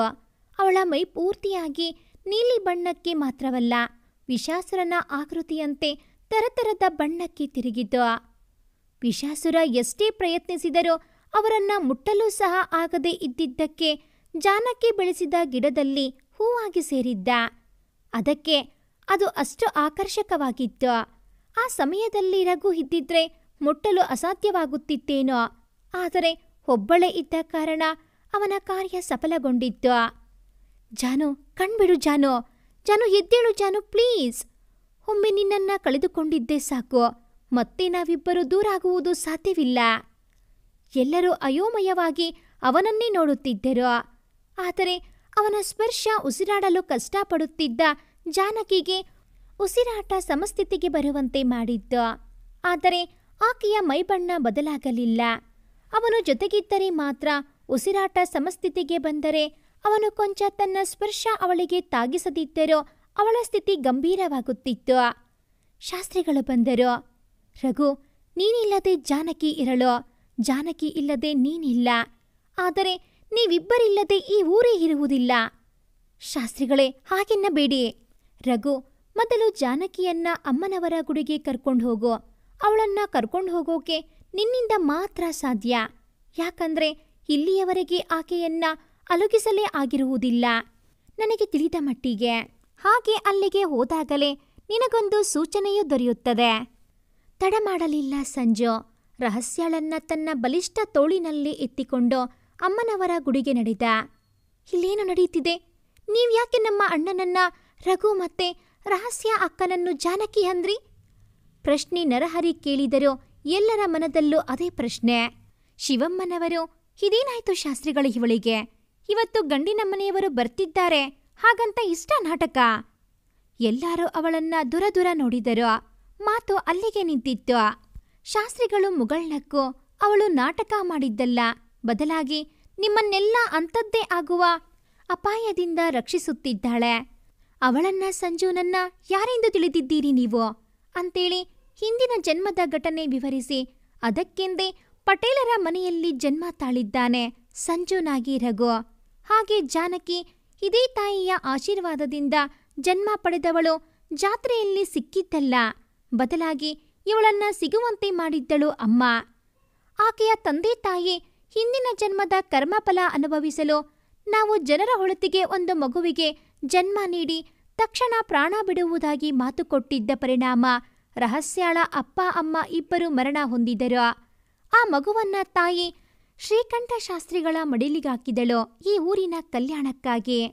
ಜಾನಕಿ ರಘು ತಮ್ಮ ಕಾರ್ಯ ಸಫಲಗೊಳಿಸದಿದ್ದಲ್ಲಿ ಇಡೀ ಊರಿನ ಜೊತೆಗೆ ಸುತ್ತಮುತ್ತಲಿನ ಹಳ್ಳಿ ಕೂಡ ನಾಶವಾಗುತ್ತೆ. ಹೇಳಿದ ಶಾಸ್ತ್ರಿಗಳು ಅಲ್ಲಿಂದ ನಡೆದರು. ಎಲ್ಲರೂ ಕಲ್ಲಂತೆ ನಿಂತು ಬಿಟ್ಟಿದ್ದರು. ಶಿವಮ್ಮನಿಗಂತೂ ಗಂಟಲ ಪಸೆ ಆರಿ ಹೋಗಿತ್ತು. ಇಷ್ಟು ದಿನ ನಾನು ಬಾಯಿಗೆ ಬಂದಂತೆ ಬೈತಾ ಇದ್ದದ್ದು ದೈವಾಂಶ ಹೊಂದಿರುವ ಹುಡುಗಿಯನ್ನ. ದೇವರ ಮನೆ ತಲುಪಿ ತಪ್ಪಿಗೆ ಮುಡುವು ಕಟ್ಟಿಕೊಂಡಳು. ಜಾನಕಿಯೊಂದಿಗೆ ದೇವಸ್ಥಾನ ತಲುಪಿದವ ಅವಳನ್ನ ಅಮ್ಮನವರ ಮುಂದೆ ಮಲಗಿಸಿದ. ಅಂದು ನಮಗೆ ಅನ್ಯಾಯ ಮಾಡಿದೆ, ಇಂದು ಕೂಡ ಅನ್ಯಾಯ ಮಾಡುತ್ತಿರುವೆ ನೀನು. ಗಹಗಹಿಸಿ ನಗುತ್ತಲೇ ಬಂದ ವಿಷಾಸುರ. ವಿಷಾಸುರ, ವಿಷಾಸುರ, ನಿನ್ನ ಈ ಸಂತೋಷ ನನಗೆ ನಿನ್ನ ಕಾರ್ಯ ಫಲಿಸಿದೆ ಎನ್ನುವ ಸೂಚನೆ ನೀಡಿದಂತಿದೆ. ಹೌದು ವಿಕೃತ, ನಾನು ನಿನಗೆ ಕೊಟ್ಟ ಮಾತು ಅರ್ಧ ಸಫಲಗೊಳಿಸಿದ್ದೇನೆ. ಕರ್ಕಶವಾಗಿ ತನ್ನ ಧ್ವನಿಯಲ್ಲಿ ನುಡಿದ ವಿಷಾಸುರ. ಹೇಳು, ಏನು ಮಾಡಿದೆ? ಆ ಜಾನಕಿಯನ್ನ ಒಂದು ಗುಲಾಬಿಯ ಹೂವಳ ಹೊಕ್ಕು ನನ್ನ ವಿಷವನ್ನ ಮುಳ್ಳಿನಿಂದ ಅವಳ ಮೈ ಹೊಕ್ಕೆ. ಇನ್ನು ಯಾವ ದೇವಿಯೇ ಬಂದರೂ ಅವಳನ್ನ ಕಾಪಾಡಲು ಸಾಧ್ಯವಿಲ್ಲ. ಕಾರಣ ಆ ಭಗವಂತ ಈಶ್ವರನೇ ನನಗೆ ಈ ವರವನ್ನ ನನ್ನ ತಪಸ್ಸಿಗೆ ಮೆಚ್ಚಿ ನೀಡಿದ್ದಾನೆ. ಇನ್ನು ಆ ಜಾನಕಿ ಇಲ್ಲದೆ ರಘು ಬದುಕುಳಿಯುವುದಿಲ್ಲ. ಆ ಒಡವೆ ಎಲ್ಲ ನಿಮ್ಮ ಪಾಲು. ಆ ದುರ್ಗಿಯ ಕೈನಲ್ಲಿ ಮತ್ತೇನು ಮಾಡಲು ಸಾಧ್ಯ? ವಿಷಾಸುರ, ಎಂತಹ ಕೆಲಸ ಮಾಡಿದ್ದೀಯಾ ನೀನು? ಜಾನಕಿ ನನ್ನವಳು, ನನಗೆ ಸೇರಬೇಕಾದವಳು. ನಾನು ಕೇವಲ ಆ ರತ್ನಾಭರಣದ ಒಡವೆಗೆ ಆಸೆ ಪಟ್ಟವನಲ್ಲ, ಆ ಜಾನಕಿಗಾಗಿ. ನನಗವಳು ಬೇಕು. ಆ ರಘು ನನ್ನ ಕೊಂದು ಬಿಡು, ಆದರೆ ಜಾನಕಿಗೆ ಏನೂ ಮಾಡಕೂಡದು. ಅವರಿಬ್ಬರೂ ಜೊತೆಗೆ ಸೇರಬಾರದು. ಕ್ಷಮಿಸು ವಿಕೃತ, ನನ್ನ ವಿಷ ಮತ್ತೆ ಹಿಂಪಡೆಯಲು ಸಾಧ್ಯವಿಲ್ಲ. ಹಿಂಪಡೆಯಲು ಸಾಧ್ಯವಿಲ್ಲವೆಂದರೆ ಏನು? ನಿನ್ನ ಮಾತಿನ ಅರ್ಥ? ಕೇಳಿದ ವಿಕೃತ ಜೋರಾಗಿ ಕಿರುಚುತ್ತ. ಆಗಲೇ ತಿಳಿಸಿದಂತೆ ವಿಷ ಅವಳ ಮೈ ಹೊಕ್ಕಿದೆ. ನನ್ನಿಂದ ಹಿಂಪಡೆಯುವ ಶಕ್ತಿ ಕರುಣಿಸಿಲ್ಲ ಎಂದನು ವಿಷಾಸುರ. ವಿಷಾಸುರ, ನೀನು ಮಾಡಿದ ಈ ಘೋರ ಕೃತ್ಯ ನಾನು ಕ್ಷಮಿಸುವುದಿಲ್ಲ. ಮೊದಲು ನಾನು ಜಾನಕಿಯನ್ನ ಉಳಿಸಿ ನಂತರ ನಿನ್ನ ನೋಡಿಕೊಳ್ಳುವೆ. ಹೇಗೆ ಉಳಿಸಿಕೊಳ್ಳಲು ಸಾಧ್ಯ? ಅವಳೀಗ ಆ ದುಷ್ಟೆಯ ಸನ್ನಿಧಿಯಲ್ಲಿದ್ದಾಳೆ. ವಿಷಾಸುರನ ಕಡೆ ಹುರಿನೋಟ ಬೀರಿ ಅಲ್ಲಿಂದ ನಡೆದ ವಿಕೃತ. ನೋಡು ತಾಯಿ, ನಿನ್ನನ್ನೇ ನಂಬಿ ಬಂದಿರುವೆ. ದಯವಿಟ್ಟು ನನ್ನ ಜಾನೋಳನ್ನ ಉಳಿಸು. ತಾಯಿಯ ಮುಂದೆ ಕೈ ಮುಗಿದವ ಅಲ್ಲಿಯೇ ಇದ್ದ ಕುಂಕುಮ ಬಗ್ಗಿ ತೆಗೆದುಕೊಳ್ಳುವಾಗ ತನ್ನ ಶರ್ಟ್ ಒಳಗೆ ಅಡಗಿದ್ದ ಮಣಿಸರ ಆಚೆ ಬಂತು. ಇಷ್ಟು ದಿನ ಅವನ ಕೊರಳಲ್ಲೇ ಇದ್ದರೂ ಅವನೆಂದೂ ಅದನ್ನ ನೋಡಿದ್ದೇ ನೆನಪಿಲ್ಲ. ಅರೆ, ಇದೇನಿದು ಸರ ನನ್ನ ಕೊರಳಿಗೆ ಹೇಗೆ ಬಂತು? ಯೋಚಿಸುತ್ತಲೇ ಜಾನಕಿಯ ಹಣೆಗೆ ಕುಂಕುಮ ಇಟ್ಟ. ಅವನ ಸ್ಪರ್ಶಕ್ಕೆ ಕನವರಿಸಿದ ಜಾನಕಿ, ರಘು, ಕಲ್ಯಾಣಿ, ಶ್ರೀರಾಮ ವಿಗ್ರಹ, ಮಣಿಸರ ಎಂದು ತೊದಲಿ ನುಡಿದರು. ಅದು ಸ್ಪಷ್ಟವಾಗಿ ಆತನಿಗೆ ಕೇಳಿಸಿತು. ಆದರೂ ಮತ್ತೊಮ್ಮೆ ಕೇಳಿದ. ಜಾನು, ಹೇಳು, ನೀನೇನು ಹೇಳಿದ್ದು ಮತ್ತೊಮ್ಮೆ? ಕಲ್ಯಾಣಿಗೆ ಹೋಗು, ನಿನಗೆ ತಿಳಿಯುತ್ತೆ. ತೊದಲಿ ನುಡಿದಳು. ಇಲ್ಲ, ನಿನ್ನನ್ನ ಈ ಪರಿಸ್ಥಿತಿಯಲ್ಲಿ ಬಿಟ್ಟು ನಾನು ಹೋಗಲ್ಲ. ನನಗೇನು ಆಗಲ್ಲ, ಹೋಗು ರಘು. ಇವಾಗ ನೀನು ಹೋದ್ರೆ ಏನಾದ್ರೂ ಸೂಚನೆ ದೊರೆಯುತ್ತೆ. ಶಾಸ್ತ್ರಿಗಳು ಹೇಳಿದ್ದು ಕೇಳಲಿಲ್ವಾ? ಜಾನಕಿ, ಆ ಸಮಯದಲ್ಲೂ ನೀನು ಆ ಮಾತು ಕೇಳಿದೀಯಾ? ನಿನ್ನ ಬಿಟ್ಟು ನಾನೆಲ್ಲೂ ಹೋಗಲ್ಲ. ನಿನಗಿಂತ ನಂಗೆ ಯಾವುದೂ ಹೆಚ್ಚಲ್ಲ ಜಾನು. ಇದಕ್ಕೆ ಅವಚಿಕೊಂಡ. ಹಾಗೆನ್ನಬೇಡ ರಘು, ದಯವಿಟ್ಟು ಇಲ್ಲಿಂದ ಹೊರಡು. ಕಲ್ಯಾಣಿ ತಲುಪು. ನಾನ್ ನಿನ್ ಬಿಟ್ಟೋಗಲ್ಲ ಜಾನು. ಮತ್ತೆ ನಿನ್ನಿಂದ ದೂರಾಗಿ ಬಿಟ್ಟರೆ? ಯಾಕೋ ಆತನಿಗೆ ವಿಪರೀತ ಸಂಕಟ ಶುರುವಾಗಿತ್ತು. ಅವನು ಹೋಗಲ್ಲವೆಂದರೂ ಹಠವಿಡಿದು ಕಳಿಸಿದಳು ಜಾನಕಿ. ಕಲ್ಯಾಣಿಗೆ ಧುಮುಕಿದ್ದೊಂದೇ. ಅವನಿಗೆ ಏನು ಮಾಡುವುದೆಂದೇ ತೋಚಲಿಲ್ಲ. ಇದೇನಾಗ್ತಿದೆ ತಂದೆ ಶ್ರೀರಾಮ? ದಯವಿಟ್ಟು ನೀನಾದ್ರೂ ನನ್ನ ಜಾನಕಿಯನ್ನ ಕಾಪಾಡೋ. ಎಲ್ಲಿದೆಯಾ ತಂದೆ? ಏನೂ ಮಾಡದ ನಮ್ಮ ಮೇಲೇಕೆ ನಿನಗೆ ಈ ಪರಿಯ ಕೋಪ? ಮನದಲ್ಲಿ ರಾಮನನ್ನ ನೆನೆಯುತ್ತಾ ಹೋದವನ ಕಾಲಿನಲ್ಲಿನ ತ್ರಿಶೂಲದಲ್ಲಿ ಬೆಳಕು ಮೂಡಿತು. ಅವನಿಗೆ ಏನೋ ಗೋಚರಿಸಿದಂತಾಗಿ ಹಾಗೆ ಹಿಂದೆ ನೋಡಿದವನಿಗೆ ನೀರಿನಲ್ಲಿ ಕಂಡ ಬೆಳಕು ಕಂಡು ಆಶ್ಚರ್ಯವಾಯಿತು. ಇದೇನಿದು ಬೆಳಕು? ಅದೆಲ್ಲಿಂದ ಬರ್ತಿದೆ ಈ ಬೆಳಕು? ಸುತ್ತಲೂ ನೀರಿನಲ್ಲಿ ತಿರುಗುತ್ತಿದ್ದವನಿಗೆ ತಿಳಿಯಲೇ ಇಲ್ಲ. ತಿರುಗಿದ ಜಾಗದಲ್ಲೇ ಸುತ್ತಲೂ ತಿರುಗುತ್ತಲಿದ್ದ. ಆದರೆ ತಿರುಗಿ ರೋಸಿ ಹೋದವನು ಅದರ ಬಗ್ಗೆ ಯೋಚಿಸದೆ ಮುಂದೆ ಹೋದವನ ಕಣ್ಣು ಒಮ್ಮೆ ಆ ಬೆಳಕಿಗೆ ಹಾಗೆ ಸುಟ್ಟು ಹೋಗುವಂತೆ ಗೋಚರಿಸಿತು. ಕಷ್ಟಪಟ್ಟು ನೀರಿನಲ್ಲೂ ಕಣ್ಣುಜ್ಜಿಕೊಂಡು ನಿಧಾನವಾಗಿ ಕಣ್ಬಿಟ್ಟವನ ಮುಂದೆ ನಿಂತಿದ್ದರು ಸೀತಾರಾಮ ಲಕ್ಷ್ಮಣರು. ಹಾಗೆ ನಿಂತು ವಂದಿಸಿದ ಬೆಳಕು ಮಾಯವಾಯಿತು. ನೀರಿನಲ್ಲಿ ಅವನು ಒಂದು ಹೆಜ್ಜೆ ಮುಂದಿಟ್ಟಾಗ ಬೆಳಕು ಮೂಡುವುದು, ಮತ್ತೊಂದೆಜ್ಜೆ ಇಟ್ಟಾಗ ಮಾಯವಾಗುವುದು ನೋಡಿ ಅವನಿಗೆ ಆಶ್ಚರ್ಯವಾಗಿ ಗಮನಿಸಿದಾಗ ತಿಳಿಯಿತು ತನ್ನ ಕಾಲಿನಿಂದಲೇ ಆ ಬೆಳಕೆಂದು. ಆ ಬೆಳಕಿನಿಂದಲೇ ತಾನು ಅವರನ್ನ ತಲುಪಿದನೆಂದು. ರಾಮನ ಕೊರಳಲ್ಲಿ ಇದ್ದ ಮಣೀಸರ ರಘುನ ಕೊರಳು ಸೇರಿತ್ತು. ಇನ್ನು ವಿಜಯದ ಮಾಲೆ ಆಗಲು ಜಾನಕಿ ಕೊರಳು ಸೇರಬೇಕು. ಸೀತೆಯ ಕೊರಳಲ್ಲಿದ್ದ ಮಣೀಸರ ಒಂದು ಹೆಜ್ಜೆ ಮುಂದೆ ಇಟ್ಟವನ ಕಣ್ಣಿಗೆ ದೊಡ್ಡ ಬಂಡೆಯ ಮೇಲೆ ಏನೋ ಬರೆದಿದ್ದಂತೆ ಕಂಡಿತು. ಆದರೆ ಅದನ್ನ ಓದುವಷ್ಟು ತಾಳ್ಮೆ ಇಲ್ಲವಾದರೂ ಸೂಕ್ಷ್ಮವಾಗಿ ಗಮನಿಸಿದವನಿಗೆ ಅದನ್ನ ಸರಿಸಬಹುದೆಂದು ತಿಳಿಯಿತು. ಖಂಡಿತ ಜಾನಕಿ ಹುಷಾರಾಗಲು ಈ ತಾಯಿಯ ಕೊರಳಿನಲ್ಲಿರುವ ಮಣಿ ಸಹಾಯ ಮಾಡುತ್ತೆ. ನಂತರ ಬಂದು ಈ ಕಲ್ಲನ್ನ ಸರಿಸಿ ನೋಡುವೆನೆಂದು ಸರವನ್ನ ಪಡೆದುಕೊಂಡು ಅಲ್ಲಿಂದ ನಡೆದ. ಒಂದು ಹುಡುಗ ಬಂದವ.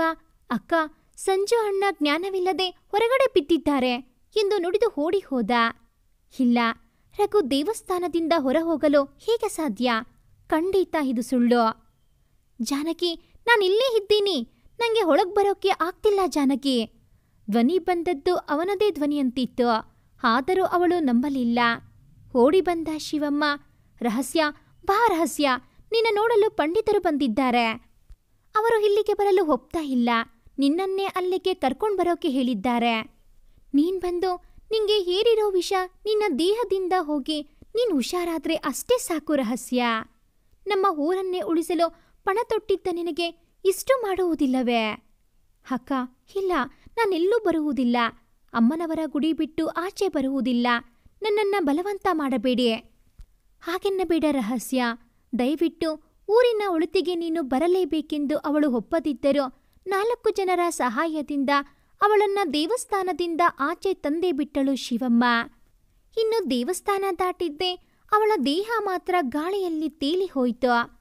ಅವಳ ಕೈಗಳು ಕಾಲುಗಳು ಅಲುಗಾಡದೆ ಹಾಗೆ ಇದ್ದವು, ನಿಚ್ಚಲ ದೇಹದಂತೆ. ಅಯ್ಯೋ ರಹಸ್ಯ ಎಂದು ಕಿರುಚಿಕೊಂಡರೂ ಕಣ್ಣಿಗೆ ಕಾಣದಷ್ಟು ದೂರ ಮೇಲಕ್ಕೆ ಅವಳ ದೇಹ ಗಾಳಿಯಲ್ಲಿ ಹೋಗುತ್ತಿತ್ತು. ಅರೆಚಾಡಿ ಕಿರುಚಾಡಿದರೂ ಪ್ರಯೋಜನವಾಗಲಿಲ್ಲ. ಇಡೀ ಊರೇ ಇವಾಗ ರಘುನ ಹುಡುಕಾಟದಲ್ಲಿ ತೊಡಗಿತು. ಅವಳನ್ನ ಕರೆತಂದವನು ಅದೆಲ್ಲಿಗೆ ಹೋದನೆಂದು. ರಘು ಕಲ್ಯಾಣಿಯಿಂದ ಬಂದವನು ಜಾನಕಿಯನ್ನ ಮಲಗಿಸಿದ ಜಾಗದ ಬಳಿ ಬಂದ. ಆದರೆ ಆ ಸ್ಥಳ ಖಾಲಿ ಇರುವುದು ಕಂಡು ಅವನಿಗೆ ದಿಕ್ಕೇ ತೋಚದಾಯಿತು. ತಲೆ ಮೇಲೆ ಕೈ ಹೊತ್ತ. ನೀರಿನಲ್ಲಿ ಮುಳುಗಿ ಬಂದರೂ ಅವನ ಮೈ ಪೂರ್ತಿ ಬೆವರಿ ಬಿಟ್ಟಿತ್ತು. ಆ ವಿಕೃತ ಮತ್ತೇನಾದರೂ ಜಾನಕಿಗೆ? ಯಾಕೋ ಆ ಯೋಚನೆಗಳು ಅವನ ಗುಂಡಿಗೆಯನ್ನೇ ನಡುಗಿಸಿಬಿಟ್ಟಿತು. ಜಾನಕಿ ಜಾನಕಿ ಎಂದು ದೇವಸ್ಥಾನ ಪೂರ್ತಿ ಕೂಗುತ್ತಾ ಹುಡುಕಿದ. ದೇವಸ್ಥಾನದ ಹೊರಗಿದ್ದ ಜನರು ಇವನ ಕೂಗಿಗೆ ಹೊಳಬಂದರು. ನೀವ್ಯಾರಾದ್ರೂ ಜಾನಕಿಯನ್ನ ನೋಡಿದ್ರಾ? ನನ್ನ ಜಾನಕಿ ಎಲ್ಲಿ? ಎಲ್ಲರನ್ನೂ ನೋಡುತ್ತಾ ಆತುರಾತುರವಾಗಿ ಪ್ರಶ್ನಿಸಿದ. ನಡೆದ ಘಟನೆ ವಿವರಿಸಿದ ಶಿವಮ್ಮ ಗೊಳೋ ಹಿಂದು ಅಳಲು ಶುರುವಿಟ್ಟರು. ಎಂಥ ಕೆಲಸ ಮಾಡಿದ್ದೀರಿ ಅಮ್ಮ ನೀವು? ಛೇ ಎಂದು ಹೊರನಡೆದವ ಕೈನಲ್ಲಿಡಿದ ಮಣಿಸರವನ್ನ ತನ್ನ ಕೊರಳಿಗೆ ಹಾಕಿಕೊಂಡು ಹಿಂದೆ ನೋಡಿದ. ಅಮ್ಮನವರು ಎದ್ದು ಬರುವಂತೆ ಕುಳಿತಿದ್ದರು. ಅವನಿಗೇನೋ ಸೂಚನೆ ಸಿಕ್ಕಂತಾಯಿತು. ತಡ ಮಾಡದೆ ಬೆಟ್ಟದ ಮೇಲಕ್ಕೆ ನಡೆದ. ಅಮ್ಮನವರ ಒಂದು ಅಂಶ ಮಾತ್ರ ಊರಿನೊಳಗೆ ತಂದು ನೆಲೆಸಿಟ್ಟಿದ್ದರು. ಆದರೆ ಆಗಿನ ಅಮ್ಮ ಬೆಟ್ಟದ ಮೇಲೆಯೇ ಪಟ್ಟಾಗಿ ಕುಳಿತಿದ್ದಳು. ಜಾನಕಿಯ ದೇಹ ಬೆಟ್ಟದ ತಪ್ಪಲಿನಲ್ಲೇ ಇತ್ತು. ಆದರೆ ಅವಳ ಆತ್ಮ ವಿಕೃತ ಪಡೆದು ಬಿಟ್ಟಿದ್ದ. ಅವಳನ್ನ ನೋಡಿದವನ ಕೈಕಾಲು ತಣ್ಣಗಾಗಿ ಬಿಟ್ಟಿತ್ತು. ಜಾನಕಿ ಎಂದು ಅವಳನ್ನ ತಬ್ಬಿಕೊಂಡವನ ಆಕ್ರಂದನ ಬೆಟ್ಟದ ಮೂಲೆ ಮೂಲೆಗೂ ತಲುಪಿತ್ತು. ಅವನ ಅಳುವಿನ ಧ್ವನಿಗೆ ಅಲ್ಲಿದ್ದ ಪ್ರತಿಯೊಂದು ಕಲ್ಲು ಸಾಕ್ಷಿಯಾಗಿ ಅವನ ಜೊತೆಗೆ ಕಣ್ಣೀರು ಸುರಿಸಿದವೇನೋ ಅನ್ನುವಂಥ ದೃಶ್ಯ. ಅವಳನ್ನ ಅದೇ ಬೆಟ್ಟದ ಅಮ್ಮನವರ ಮುಂದೆ ಮಲಗಿಸಿದವ ಇವಳ ದೇಹಕ್ಕೆ ಮತ್ತೆ ಉಸಿರು ನೀಡದ ಹೊರತು ನೀನಿಲ್ಲಿರುವುದಿಲ್ಲ, ಜ್ಞಾಪಕದಲ್ಲಿಟ್ಟುಕೋ. ತಾಯಿಗೆ ಎಚ್ಚರಿಸಿ ವಿಕೃತನ ಕೋಟೆಯೊಳಗೆ ನುಗ್ಗಲು ಹೊರಟ. ಆದರೆ ಯಾರೋ ಅವನನ್ನ ತಳ್ಳಿದಂತಾಯ್ತು. ಜೋರಾಗಿ ಹಿಂದೆ ಸರಿದವನು ಕೆಳಕ್ಕೆ ಬಿದ್ದು ಬಿಟ್ಟ. ಅವನ ಕೊರಳಲ್ಲಿದ್ದ ಸರ ಜಾನಕಿಯನ್ನ ತಾಗಿದ್ದೆ ಹಾ ಎಂದು ಉಸಿರು ತೆಗೆದುಕೊಂಡಳು. ಧ್ವನಿ ಬಂದತ್ತ ಕಡೆ ನೋಡಿದವನಿಗೆ ಅವಳು ಜೋರಾಗಿ ಉಸಿರಾಡುತ್ತಿರುವುದು ಕಂಡಿತು. ಹಾಗೂ ತನ್ನ ಕೊರಳಲ್ಲಿದ್ದ ಸರ ಅವಳ ಕೈ ಬಳಿ ಇದೆಯೆಂದು ನೋಡಿ ತಡ ಮಾಡದೆ ಅದನ್ನ ಅವಳ ಕೊರಳಿಗೆ ಹಾಕಿ ಜಾನಕಿ ಜಾನಕಿ ಎಂದು ಎಚ್ಚರಿಸಿದ. ಅವಳ ಮೈ ತರತರ ಬಣ್ಣಕ್ಕೆ ಬದಲಾಗಿದ್ದು ಇವಾಗ ಮೊದಲಿನ ಬಣ್ಣಕ್ಕೆ ತಿರುಗಿತು. ಅವನ ಕಣ್ಣಲ್ಲಿ ಸಂತೋಷದ ಕಣ್ಣೀರ ಬಿಂದುಗಳು ಸಾಲುಗಟ್ಟಿದ್ದವು. ಆದರೆ ಅವಳ ಉಸಿರಾಟ ಇನ್ನೂ ಸಮಸ್ಥಿತಿಗೆ ಬಂದಿರಲಿಲ್ಲ. ತಾಯಿ ಉಳಿಸುತ್ತಾಳೆನ್ನುವ ನಂಬಿಕೆ ಅಗಾಧವಾಗಿತ್ತು. ಆದರೆ ಇವಾಗ ಅವನ ಸಂಪೂರ್ಣ ಕೋಪ ವಿಕೃತನ ಮೇಲೆ. ವಿಕೃತ ತನ್ನ ಮಂತ್ರಶಕ್ತಿಯಿಂದ ಅವಳ ಆತ್ಮವನ್ನು ಬಂಧನದಲ್ಲಿಡಲು ಪ್ರಯತ್ನಿಸಿದ. ಆದರೆ ತಾಯಿ ಸೀತಾದೇವಿಯ ಮಣೀಸರ ಅವಳನ್ನ ಸೋಕಿದಾಗಲೇ ಅವಳ ಆತ್ಮ ಕೂಡಿ ಹಾಕಿದ್ದ ಗಾಜಿನ ಹೂಚಿ ಹೊಡೆದು ಹೋಗಿತ್ತು. ವಿಕೃತನ ಕೋಪ ಮತ್ತಷ್ಟು ಹೆಚ್ಚಾಯಿತು. ತನ್ನ ಮಂತ್ರಶಕ್ತಿಯಿಂದ ತಾನು ಯಾರಿಗೂ ಕಾಣದಂತೆ ಮಾಯವಾದ ವಿಕೃತ ತನ್ನ ಮಂತ್ರಶಕ್ತಿಯಿಂದ ಮತ್ತೊಂದು ಸುಸಜ್ಜಿತ ಜಾಗವನ್ನ ನಿರ್ಮಿಸಿದ. ಅವರಿಬ್ಬರನ್ನ ಒಟ್ಟುಗೂಡದಂತೆ ಮಹಾಹೋಮ ನಡೆಸಲು. ನಿಲ್ಲು ರಘು, ಎಲ್ಲಿಗೆ ಹೋಗ್ತಿದ್ಯಾ? ಶಾಸ್ತ್ರಿಗಳು ಪ್ರಶ್ನಿಸಿದರು. ಅವರನ್ನ ಅಲ್ಲಿ ನಿರೀಕ್ಷೆ ಮಾಡಿರದ ರಘು ಅವರನ್ನೇ ತದೇಕ ಚಿತ್ತದಿಂದ ನೋಡಿದ. ನೋಡು ರಘು, ನನಗೆ ಗೊತ್ತು ನೀನು ಆ ವಿಕೃತನನ್ನ ನಾಶ ಮಾಡಲು ಹೋಗ್ತಿದ್ಯಾ ಅಂತ. ಆದರೆ ಅವನು ನಿನಗೆ ಅಷ್ಟು ಸುಲಭವಾಗಿ ಸಿಗುವುದಿಲ್ಲ. ಕಾರಣ ಅವನು ತನ್ನ ಮಾಯಾ ಶಕ್ತಿಯಿಂದ ನಿನ್ನ ಕಣ್ಣಿಗೆ ಕಾಣದಂತೆ ಮಾಯವಾಗುವನು. ಅವಶ್ಯವಾಗಿ ನೀನು ಜಾನಕಿ ಇಬ್ಬರು ಜೊತೆಯಾಗಿದ್ದರೆ ಮಾತ್ರ ಅವನನ್ನ ಎದುರಿಸಲು ಸಾಧ್ಯ. ಆದರೆ ಶಾಸ್ತ್ರಿಗಳೇ, ಜಾನಕಿ ಈ ಸ್ಥಿತಿಯಲ್ಲಿ ಅನುಮಾನದಿಂದ ನುಡಿದ. ನೀನು ಮತ್ತೆ ಆ ತಾಯಿ ಆಶೀರ್ವಾದ ಅವಳ ಜೊತೆ ಇರುವವರೆಗೂ ಏನೂ ಆಗುವುದಿಲ್ಲ. ಮೊದಲು ಜಾನಕಿಯನ್ನ ಸರಿಪಡಿಸು. ಹಾಗೆ ನಿನ್ನ ಪೂರ್ವಜರು ಇಟ್ಟ ಆಭರಣ ಆಚೆ ತರಲು ಪ್ರಯತ್ನಿಸು. ಆಗ ತಾನಾಗೆ ವಿಕೃತ ನಿನ್ನ ಬಳಿ ಬರ್ತಾನೆ. ಮೇಲಾಗಿ ಅವನಿಗೆ ಬೇಕಿರುವುದು ಜಾನಕಿ. ಆ ಜಾನಕಿ ನಿನ್ನ ಬಳಿ ಇದ್ದಾಳೆ. ಮೊದಲು ಮಾಡಬೇಕಾದ ಕೆಲಸದ ಕಡೆ ಗಮನ ಹರಿಸು, ನಂತರ ವಿಕೃತ. ಆಗಲಿ ಶಾಸ್ತ್ರಿಗಳೇ.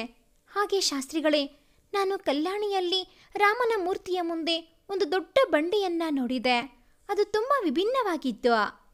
ಹೌದು ರಘು, ನೀನು ಜಾನಕಿ ಅಲ್ಲಿಗೆ ಹೋದರೆ ಖಂಡಿತ ಅದರ ಬಗ್ಗೆ ಮಾಹಿತಿ ಸಿಗುತ್ತೆ. ಆಗಲಿ ಶಾಸ್ತ್ರಿಗಳೇ, ನಿಮ್ಮಂತೆ. ಅವನು ಮಾತು ಮುಗಿಸುವ ಒಳಗೆ ಬಂದರು ಪಟೇಲರು. ಮಗ, ಏನಿದೆಲ್ಲ? ಊರಲ್ಲೆಲ್ಲ ಎಲ್ಲರೂ ಬಾಯಿಗೆ ಬಂದಂತೆ ಮಾತಾಡ್ತಾ ಇದ್ದಾರೆ. ನೀನು ರಘು, ಆ ಹುಡುಗಿ ಜಾನಕಿ ಅಂತ ಏನಪ್ಪ ಇದೆಲ್ಲ? ಶಾಸ್ತ್ರಿಗಳೇ, ಏನ್ ನಡೀತಿದೆ ಇಲ್ಲಿ? ನಾನು ಹೇಳ್ತೀನಿ ಪಟೇಲರೇ, ನಾನು ಆವತ್ತೇ ಹೇಳಬೇಕು ಅಂತಿದ್ದೆ. ಆದರೆ ನಿಮಗೆ ಅಂದು ಹೇಳಿದ್ದಿದ್ರೆ ಅಂದೇ ಸಂಜುನನ್ನ ಇಲ್ಲಿಂದ ಕಳಿಸ್ತಿದ್ರೆ. ಅದಕ್ಕೆ ಹೇಳಲಿಲ್ಲ. ಹಾಗೂ ಇವರಿಬ್ಬರು ದೈವಾಂಶದಿಂದ ಜನ್ಮ ಪಡೆದ ಜೋಡಿಗಳು. ಈ ಊರಿನ ಮಹಾನ್ ಕಲ್ಯಾಣಕ್ಕಾಗಿ ಜನ್ಮ ತಾಳಿದ್ದಾರೆ. ಪಟೇಲರಿಗೆ ಸುತರಾಮ್ ಇಷ್ಟವಾಗಲಿಲ್ಲ. ಬೇಡ ಶಾಸ್ತ್ರಿಗಳೇ, ನನ್ನ ಮೊಮ್ಮಗ ಮತ್ತೆ ಪ್ಯಾರಿಸ್ಗೆ ಹೋಗಿಬಿಡಲಿ. ಆ ಮಂತ್ರವಾದಿ ಇವನ ಪ್ರಾಣವನ್ನೇ ತೆಗೆದರೆ ಏನು ಮಾಡುವುದು? ನಾನು ಅವನ ತಂದೆಗೆ ಹೇಗೆ ಉತ್ತರಿಸಲಿ? ತಾತ, ನೀವು ಹೀಗೆ ಮಾತಾಡ್ತೀರಾ ಅಂತ ಅಂದ್ಕೊಂಡಿರ್ಲಿಲ್ಲ. ಊರಿಗೆ ಒಳ್ಳೇದಾಗುತ್ತೆ ಅಂದರೆ ಅದರಲ್ಲಿ ನನ್ನ ಪ್ರಾಣ ಹೋದ್ರೂ ನಂಗೇನು ಚಿಂತೆ ಇಲ್ಲ. ಇಲ್ಲಿರೋ ಎಷ್ಟೋ ಜನ ನೆಮ್ಮದಿಯಾಗಿ ಜೀವನ ನಡೆಸ್ತಾರೆ ಅಲ್ವಾ? ಮೊದಲಾಗಿ ಇದು ನಾನು ಆಡಿ ಬೆಳೆದ ಊರು. ಈ ಊರು ನಾಶ ಆಗಲು ನಾನು ಖಂಡಿತ ಬಿಡುವುದಿಲ್ಲ. ಖಂಡಿತ ನೀವು ಇದಕ್ಕೆ ಒಪ್ಪಿಗೆ ನೀಡುವುದಿಲ್ಲ ಅಂತಲೂ ಗೊತ್ತು. ಹಾಗೆ ನನ್ನನ್ನು ನೀವು ತಡೆಯಲು ಆಗುವುದಿಲ್ಲ ಅಂತಲೂ ಗೊತ್ತು. ಆಗಲ್ಲ ಸಂಜು. ಇಲ್ಲ ತಾತ, ನನಗೆ ಬೇಕಿರುವುದು ನಿಮ್ಮ ಆಶೀರ್ವಾದ. ಅಷ್ಟನ್ನ ಮಾಡಿಬಿಡಿ. ಖಂಡಿತ ನಾನು ಪ್ರಾಣ ಸಹಿತ ವಾಪಸ್ ಬರಲಿಲ್ಲವೆಂದರೂ ಊರಿಗಂಟಿದ್ದ ಶಾಪ ನಿವಾರಿಸುವೆ. ಒಲ್ಲದ ಮನಸ್ಸಿನಿಂದಲೇ ಅವನಿಗೆ ಆಶೀರ್ವದಿಸಿದರು. ಜಾನಕಿಯ ಬಳಿ ಬಂದವ ಜಾನು ಎಂದು ಅತ್ಯಂತ ಪ್ರೀತಿಯಿಂದ ಕರೆದ. ರಘು ಎನ್ನುತ್ತಾ ಕಣ್ಬಿಟ್ಟವಳು ಅರ್ಧ ಗುಣವಾಗಿದ್ದಳು. ಕಲ್ಯಾಣಿಯಲ್ಲಿ ಮುಳುಗಿದರೆ ಖಂಡಿತ ಗುಣವಾಗ್ತಾಳೆ. ನೀನು ಜಾನಕಿಯನ್ನ ಕಲ್ಯಾಣಿ ಬಳಿ ಕರೆದುಕೊಂಡು ಆದಷ್ಟು ಬೇಗ ಹೋಗು. ಆ ವಿಕೃತ ಮತ್ತೇನಾದರೂ ಮಾಡುವ ಮುನ್ನ. ಖಂಡಿತ ಶಾಸ್ತ್ರಿಗಳೇ, ನಿಮ್ಮ ಮಾತಿನಂತೆ ಆಗಲಿ ಅಂತೇಳಿ ಅವಳನ್ನ ಎತ್ತಿಕೊಳ್ಳಲು ಹೋದವನನ್ನ ತಡೆದ ಜಾನಕಿ ತಾನೇ ಎದ್ದು ನಿಂತಳು. ಪರವಾಗಿಲ್ಲ ರಘು, ನಾನಿವಾಗ ಗುಣವಾಗಿದ್ದೀನಿ, ನಡೆ. ಇನ್ನು ತೊಂದರೆ ಏನಿದ್ದರೂ ಆ ವಿಕೃತನಿಗೆ. ತನ್ನ ಅಂಗೈ ನೀಡಿದ ರಘು ಅವನ ಕೈ ಮೇಲೆ ತನ್ನ ಕೈ ಇಟ್ಟವಳು. ಇಬ್ಬರು ಜೊತೆಯಾಗಿ ಹೆಜ್ಜೆ ಹಾಕಿದರು. ಕಲ್ಯಾಣಿ ತಲುಪಿದವರು ಒಬ್ಬರಿಗೊಬ್ಬರು ಕೈ ಬಿಸದೆ ನೀರಿಗೆ ಧುಮುಕಿದರು.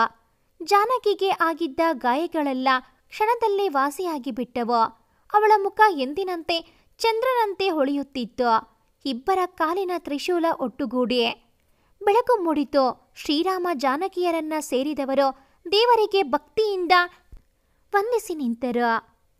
ಇವರು ಶ್ರೀರಾಮನ ಸೂಚನೆಯನ್ನು ಗುರುತಿಸಲಾಗದಂತೆ ತನ್ನ ಮಂತ್ರಶಕ್ತಿಯಿಂದ 2 ಗೊಂಬೆ ಮಾಡಿ ಅದಕ್ಕೆ ರಘು ಜಾನಕಿಯ ಹಳೆ ಬಟ್ಟೆ, ಕೂದಲು ಇತ್ಯಾದಿ ವಸ್ತುಗಳನ್ನು ಕ್ರೋಢೀಕರಿಸಿ ಅವರನ್ನ ತಾನೇ ನಿಯಂತ್ರಿಸುವ ಪಣ ತೊಟ್ಟ ವಿಕೃತ. ಜಾನಕಿ ಆ ವಿಕೃತನನ್ನ ಮುಗಿಸೋವರೆಗೂ ನಮ್ಮ ದಾರಿಗೆ ಅಡ್ಡ ಬರ್ತಾನೆ ಇರ್ತಾನೆ. ಆದರೆ ನಮ್ಮ ಬಳಿ ಉಳಿದಿರುವುದು ಕೇವಲ 48 ಗಂಟೆ ಅಷ್ಟೇ. ರಘು, ತಾಯಿಯ ಕೋಪ ನನಗೆ ತಿಳಿಸಿ ಹೇಳಬೇಕಿಲ್ಲ. ಆದರೆ ಅವನು ನಮ್ಮ ಯಾವ ಕೆಲಸವನ್ನು ಅಷ್ಟು ಸುಲಭವಾಗಿ ನೆರವೇರಲು ಬಿಡುವುದಿಲ್ಲ. ಇವಾಗ ಅವನ ಬಗ್ಗೆ ಯೋಚಿಸಿ ಸಮಯ ವ್ಯರ್ಥ ಮಾಡಬಾರದು. ಆಗುವ ಕಾರ್ಯದ ಕಡೆ ಗಮನ ಹರಿಸು. ಆಯ್ತು ಜಾನು, ಇಲ್ಲಿ ನೋಡು, ನಾನು ನಿಮಗೆ ಹೇಳಿದ್ದೇನಲ್ಲ, ಒಂದು ವಿಚಿತ್ರ ರೀತಿಯ ಬಂಡೆ ಇದೆ ಎಂದು. ಅದು ಕೆಳಗೆ ತೋರಿಸಿದ. ಅದರ ಮೇಲೆ ಬರೆದದ್ದು ಹಳಗನ್ನಡದ ಯಾವುದೋ ಒಂದು ಶೈಲಿ. ರಘುನಿಗದು ಅರ್ಥವಾಗಲಿಲ್ಲ. ಜಾನಕಿ, ಇದನ್ನು ಓದಿದರೆ ನಮಗೆ ಖಂಡಿತ ಏನಾದರೂ ಸುಳಿವು ಸಿಗುತ್ತೆ. ರಘು, ಹೆದರಬೇಡ. ನಾನು ಸಂಸ್ಕೃತ ಅಧ್ಯಯನ ಮಾಡಿದ್ದೇನೆ. ಪೂರ್ತಿ ಎಲ್ಲದಿದ್ದರೂ ತಕ್ಕ ಮಟ್ಟಿಗೆ ಅರ್ಥವಾಗುತ್ತೆ. ಮತ್ತೆ ಇದೇನೆಂದು ಓದು ಜಾನಕಿ, ಬೇಗ ಬೇಗ. ನೀನಿಷ್ಟು ಅವಸರ ಮಾಡಿದರೆ ಹೇಗೆ? ನಾನೇನು ಸಂಸ್ಕೃತ ಪಂಡಿತೆಯಲ್ಲ. ಆಯ್ತು, ನಿಧಾನವಾಗಿಯೇ ಓದು. ಅದನ್ನ ಮನದಲ್ಲೇ ಓದಿದವಳು ಅವನ ಕಡೆ ನೋಡಿದಳು. ಅವನು ಇವಳನ್ನೇ ದಿಟ್ಟಿಸುತ್ತಿದ್ದ, ಆಶ್ಚರ್ಯವೆಂಬಂತೆ. ರಘು, ಇಲ್ಲಿ ಸ್ಪಷ್ಟವಾಗಿ ಬರೆದಿಲ್ಲ. ಆದರೆ ಇದರಲ್ಲಿರುವುದು ಮಾತ್ರ ತ್ರಿಶೂಲ, 3ನೇ ಕಂಬಿ, ದೇವಸ್ಥಾನ, ಕಲ್ಯಾಣಿ, ರಾಮ ವಿಗ್ರಹ, ಕೆತ್ತಿದ ಬಂಡೆಕಲ್ಲು, ಇಷ್ಟು ಮಾತ್ರವಿದೆ. ಜಾನು, ಸರಿಯಾಗಿ ಹೋದೋ. ಅಲ್ಲಿ ಎಷ್ಟೊಂದು ಪದಗಳಿವೆ. ನೀನ್ ಇವುಗಳ ಹೆಸರು ಮಾತ್ರ ಹೇಳ್ತಾ ಇದೆಯಲ್ಲ. ಇಲ್ಲ ರಘು, ಇಷ್ಟೇ ಇರೋದು ಇಲ್ಲಿ. ಅಂದ್ರೆ ಇದೇನಪ್ಪ, ಆ ಜನ್ಮದಲ್ಲಿ ನಿಮ್ಮ ತಾತ ಮತ್ತೆ ನಮ್ಮಪ್ಪ ಬರೆಯೋದು ಬರೆದಿದ್ದಾರೆ. ಒಂಚೂರು ಅರ್ಥ ಆಗೋ ಹಾಗೆ ಇಂಗ್ಲಿಷ್ನಲ್ಲಿ ಬರೆದಿದ್ರೆ ಹೇಗಿತ್ತು ಅಲ್ವಾ? ರಘು, ಈ ಸಮಯದಲ್ಲಿ ಹಾಸ್ಯ ಬೇಕಾ? ಆ ಕಾಲದಲ್ಲಿ ಅವರಿಗೆ ಇಂಗ್ಲಿಷ್ ಅಂದರೇನೇ ಗೊತ್ತಿಲ್ಲ. ಅಪಹಾಸ್ಯ ಹೇಗೆ ಮಾಡುವೆ? ಸುಮ್ಮನೆ ನಿನ್ನ ಚಿಂತೆಯ ಮುಖ ನೋಡದೆ ಹಾಗೆ ಹೇಳಿದೆ ಅಷ್ಟೇ ಜಾನು. ಮೊದಲು ಇದಕ್ಕೆ ಪರಿಹಾರವೇನು ರಘು? ಜಾನು, ನೀನು ಓದಿದ್ದು ರಿಪೀಟ್ ಮಾಡಮ್ಮ. ಅದೇ ತ್ರಿಶೂಲ, 3ನೇ ಕಂಬಿ, ದೇವಸ್ಥಾನ, ಕಲ್ಯಾಣಿ, ಮತ್ತೆ ಈ ಕಲ್ಲು. ಹಾಗಾದ್ರೆ ನಾವು ಒಡವೆ ಇರುವ ಜಾಗಕ್ಕಿಂತ ಅತಿ ಸಮೀಪದಲ್ಲಿದ್ದೀವಿ ಜಾನು. ಇಂದು ಏನೋ ಹೇಳಲು ಹೋದವನು ತಲೆ ಹಿಡಿದ. ಅವಳಿಂದ ಸ್ವಲ್ಪ ದೂರದಲ್ಲಿ ನಿಂತಿದ್ದವನು ಹಾಗೆ ಕೂತು ಬಿಟ್ಟ. ರಘು, ಏನಾಯ್ತು? ಅವನ ಬಳಿ ಬಂದಾಗ ಅವಳ ಕಾಲು ತಾಗಿದ ತಕ್ಷಣ ಸರಿ ಹೋದವನು, ನಾನು ಏನೂ ಹೇಳಲು ಬಂದೆ ಜಾನು, ಆದರೆ ಮರೆತು ಹೋಯ್ತು. ಹಾ ರಘು, ಇದೆಲ್ಲ ಆ ವಿಕೃತನ ಕೆಲಸ. ನಾವಿಬ್ಬರು ನಮ್ಮ ಗುರಿ ತಲುಪಬಾರದೆಂದೇ ಏನು ಸಂಚು ರೂಪಿಸಿದ್ದಾನೆ. ನಾವು ಹೆಚ್ಚು ಸಮಯ ವ್ಯರ್ಥ ಮಾಡಬಾರದು. ಎದ್ದೇಳು ಎಂದು ನೀರಿನಲ್ಲೇ ಕುಳಿತವನನ್ನ ಎದ್ದೇಳಿಸಿದವಳು. ರಘು, ಇದನ್ನ ಸರಿಸಲು ಸಾಧ್ಯವಾ? ನೋಡೋಣ್ವಾ? ಜಾನಕಿ, ಇದು ಕಲ್ಯಾಣಿ ಹೊಳಗಿದೆ ಅಂದ ಮೇಲೆ ಸರಿಸಿದರೆ ನೀರು ನುಗ್ಗೋದಿಲ್ವಾ ಅಂತೇಳಲು ಹೋದವನು, ಜಾನು ಬಾ ಅಂತೇಳಿ ಇಬ್ಬರು ತಮ್ಮ ತಮ್ಮ ತ್ರಿಶೂಲ ಹೊಂದಿರುವ ಕಾಲನ್ನ ಅದರ ಮೇಲಿಟ್ಟರು ಅಷ್ಟೇ. ಅದು ತಾನಾಗೆ ಸರಿಯಿತು. ಹೇ ಜಾನು, ನೋಡು, ಓಪನ್ ಆಯ್ತು. ಅರೆ ರಘು, ಇದೇನಿದು? ನೀರು ಅದರ ಒಳಗೆ ಹೋಗ್ತಾನೆ ಇಲ್ಲ. ಹಾ, ನಂಗೂ ಅದೇ ಆಶ್ಚರ್ಯ. ತಂದೆ ಶ್ರೀರಾಮ ನೀನೇ ನಮಗೆ ವಿಜಯದ ದಾರಿ ತೋರಿಸಬೇಕೆಂದು ನುಡಿದು ಇಬ್ಬರು ಅದರೊಳಗೆ ಧುಮುಕಿದರು. ಧುಮುಕಿದ ಕೂಡಲೇ ಮತ್ತೆ ರಘುನಿಗೆ ಮಾತ್ರವಲ್ಲ, ಜಾನಕಿಗೂ ಮೈಕೈಯೆಲ್ಲ ಸೆಟೆದುಕೊಂಡು ಬಿಟ್ಟವು. ರಘು, ಇದೇನಾಗ್ತಿದೆ? ನನಗೆ ವಿಪರೀತ ಸಂಕಟವಾಗುತ್ತಿದೆ. ಜಾನಕಿ, ಹೆದರಬೇಡ, ಇದೆಲ್ಲ ಆ ವಿಕೃತನ ಕೆಲಸ. ನಾನೇನಾದರೂ ಮಾಡುವೆ. ತಕ್ಷಣ ಅವಳಿಗೆ ಶ್ರೀಕಂಠ ಶಾಸ್ತ್ರಿಗಳು ಹೇಳಿಕೊಟ್ಟ ಶ್ಲೋಕ ನೆನಪಿಗೆ ಬಂತು. ಎಂದಾದರೂ ನೀನು ಅಪಾಯದಲ್ಲಿದ್ದಾಗ ಈ ಶ್ಲೋಕ 101 ಬಾರಿ ಪಠಿಸಿದರೆ ಸಾಕು, ನಿನ್ನ ಯಾವುದೇ ಕಷ್ಟ ಕ್ಷಣದಲ್ಲಿ ಮಾಯವಾಗುತ್ತೆ. ಎಂಥ ತಂತ್ರ ಮಂತ್ರಗಳಿಂದ ಮಾಡಿದರೂ ಸರಿ, ಆದರೆ ಇದನ್ನ ಜೀವನದಲ್ಲಿ ಒಬ್ಬ ವ್ಯಕ್ತಿ 5 ಬಾರಿ ಮಾತ್ರ ವಾಚಿಸಲು ಸಾಧ್ಯ. ಅದಕ್ಕಾಗಿ ಅತ್ಯಂತ ಕ್ಲಿಷ್ಟಕರ ಸಂದರ್ಭದಲ್ಲಿ ಮಾತ್ರ ಪ್ರಯೋಗಿಸು ಅಂತಲೂ ಅವರು ಹೇಳಿದ್ದರು. ಅದನ್ನ ಆಗಲೇ ರಘು ಊರಿಗೆ ಬಂದಾಗ ಒಮ್ಮೆ ಅವನನ್ನ ನೋಡಲು ಹೋದಾಗ ಪಠಿಸಿದ್ದಳು. ಇವಾಗ 2ನೆಯ ಬಾರಿ ಪಠಿಸಲು ಶುರು ಮಾಡುವ ಮುನ್ನ ರಘುನಿಗೆ, ನಾನಿವಾಗ ಹೇಳುವ ಶ್ಲೋಕ ಕಿವಿ ಕೊಟ್ಟು ಅತ್ಯಂತ ಶ್ರದ್ಧೆ ವಹಿಸಿ ಕೇಳಿಸಿಕೋ ರಘು. ನನ್ನ ಸರದಿ ಮುಗಿದ ನಂತರ ನಿನಗೆ ಇದು ಬಂದರೆ ಉಪಯುಕ್ತವಾಗುತ್ತೆ. ಯಾಕೆಂದರೆ ಇನ್ನು ನಮಗೆ ದಾರಿ ಸುಲಭವಲ್ಲವೆನ್ನುವುದು ನಿನಗೂ ತಿಳಿದಿದೆ ಎಂದು ಆ ಶ್ಲೋಕದ ಮಹತ್ವ ವಿವರಿಸಿ ಪಠಿಸಲು ಸಿದ್ಧಳಾದಳು. ಇಬ್ಬರಿಗೂ ವಿಪರೀತ ನೋವಾಗುತ್ತಿದ್ದರು. ಅವಳು ಪಠಿಸುವುದ ಅರ್ಧಕ್ಕೆ ಎಷ್ಟೇ ಅಡೆತಡೆ ಬಂದರೂ, ಅವಳ ಗಂಟಲು ಕಟ್ಟಿದಂತಾದರೂ ಅವಳು ಕ್ಷೀಣ ಧ್ವನಿಯಲ್ಲೇ ಮುಂದುವರಿಸಿದಳೇ ಹೊರತು ನಿಲ್ಲಿಸಲಿಲ್ಲ. ಅವನು ಕೇಳಿಸಿಕೊಳ್ಳುತ್ತಿದ್ದನಾದರೂ ಆ ಭಾಷೆ ಅರ್ಥವಾಗಲಿಲ್ಲ. ಅವಳ ಮಂತ್ರಪಠನೆ ಮುಗಿಯುವ ಹೊತ್ತಿಗೆ ಇಬ್ಬರೂ ಸರಿ ಹೋದರು. ಜಾನಕಿ, ನಿಜವಾಗೂ ನಂಗೇನೂ ಅರ್ಥವಾಗಲಿಲ್ಲ. ಈ ಲ್ಯಾಂಗ್ವೇಜ್ ವೆರಿ ಡಿಫಿಕಲ್ಟ್.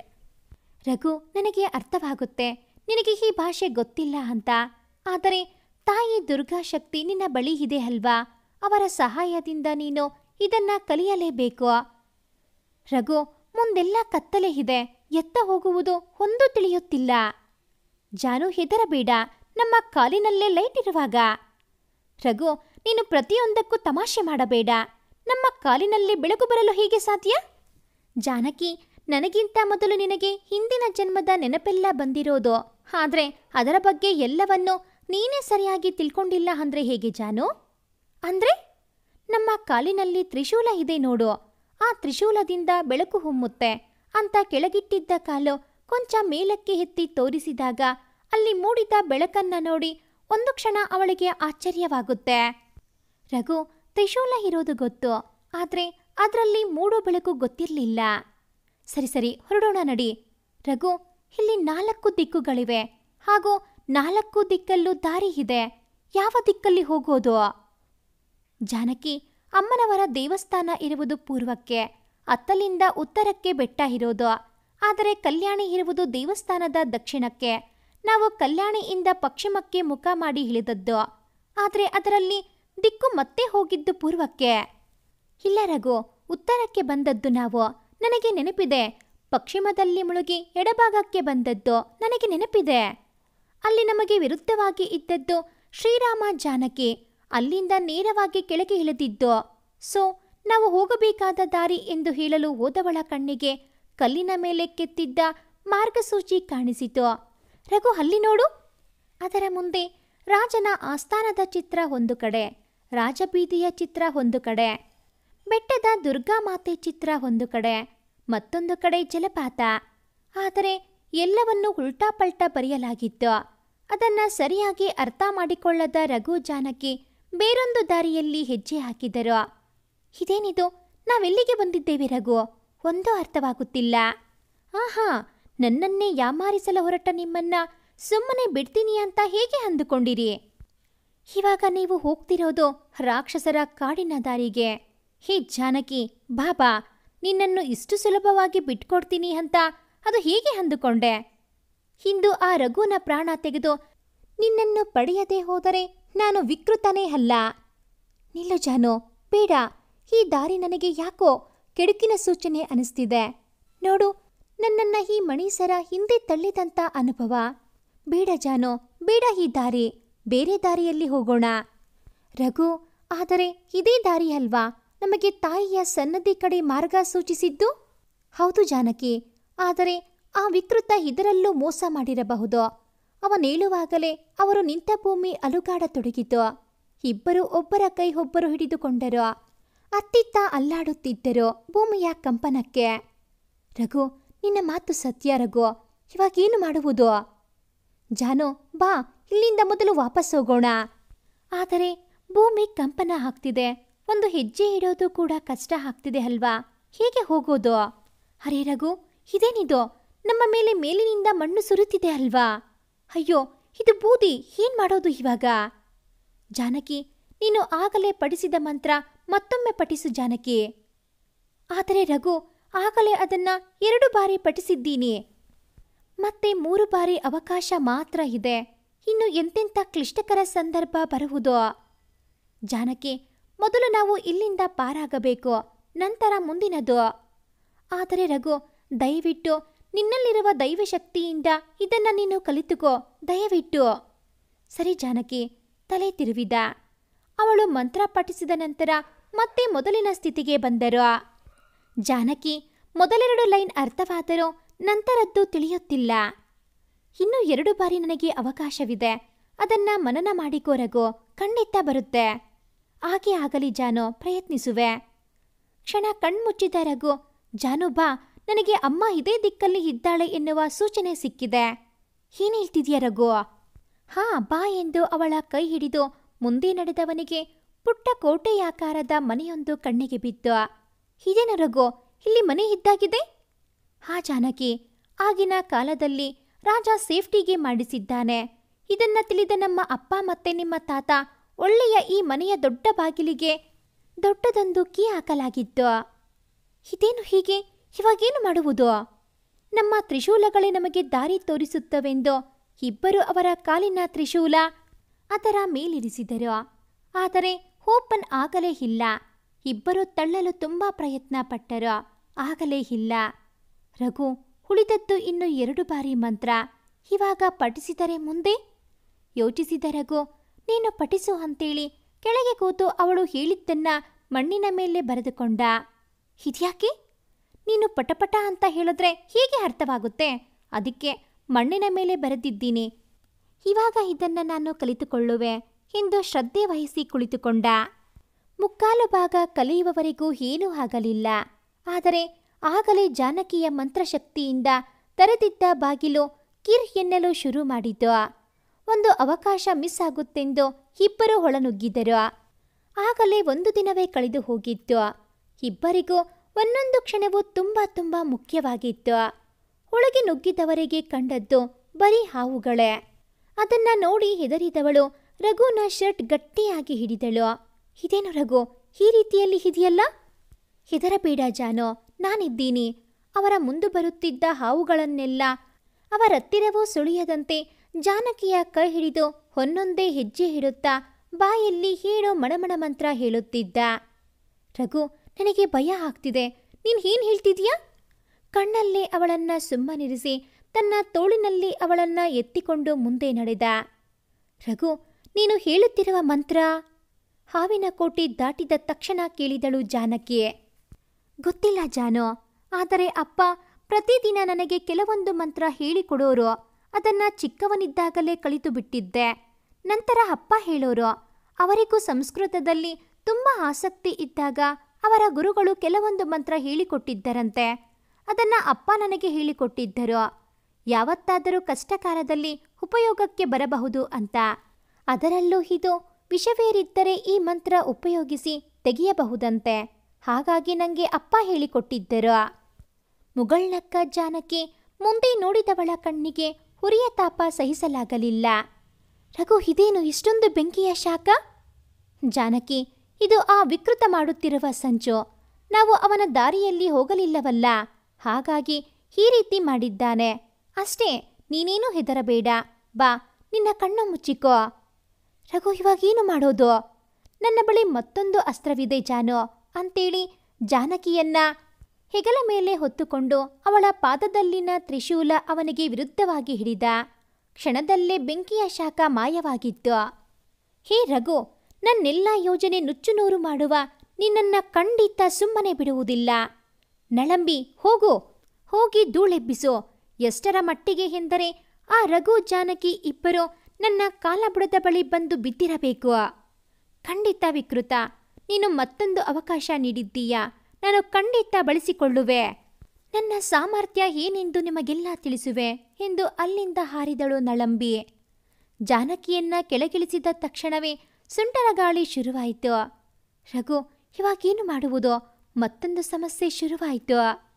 ಇಬ್ಬರು ಒಬ್ಬರನ್ನೊಬ್ಬರು ಗಟ್ಟಿಯಾಗಿ ಹಿಡಿದುಕೊಂಡು ತಮ್ಮಿಬ್ಬರ ಕಾಲಿನಲ್ಲಿದ್ದ ತ್ರಿಶೂಲದ ಕಾಲನ್ನ ಒಟ್ಟುಗೂಡಿಸಿ ಮಣಿಸರಗಳನ್ನ ಕೈನಲ್ಲಿಡಿದು ದುರ್ಗಾಮಾತೆಯ ಜಪ ಶುರು ಮಾಡಿದರು.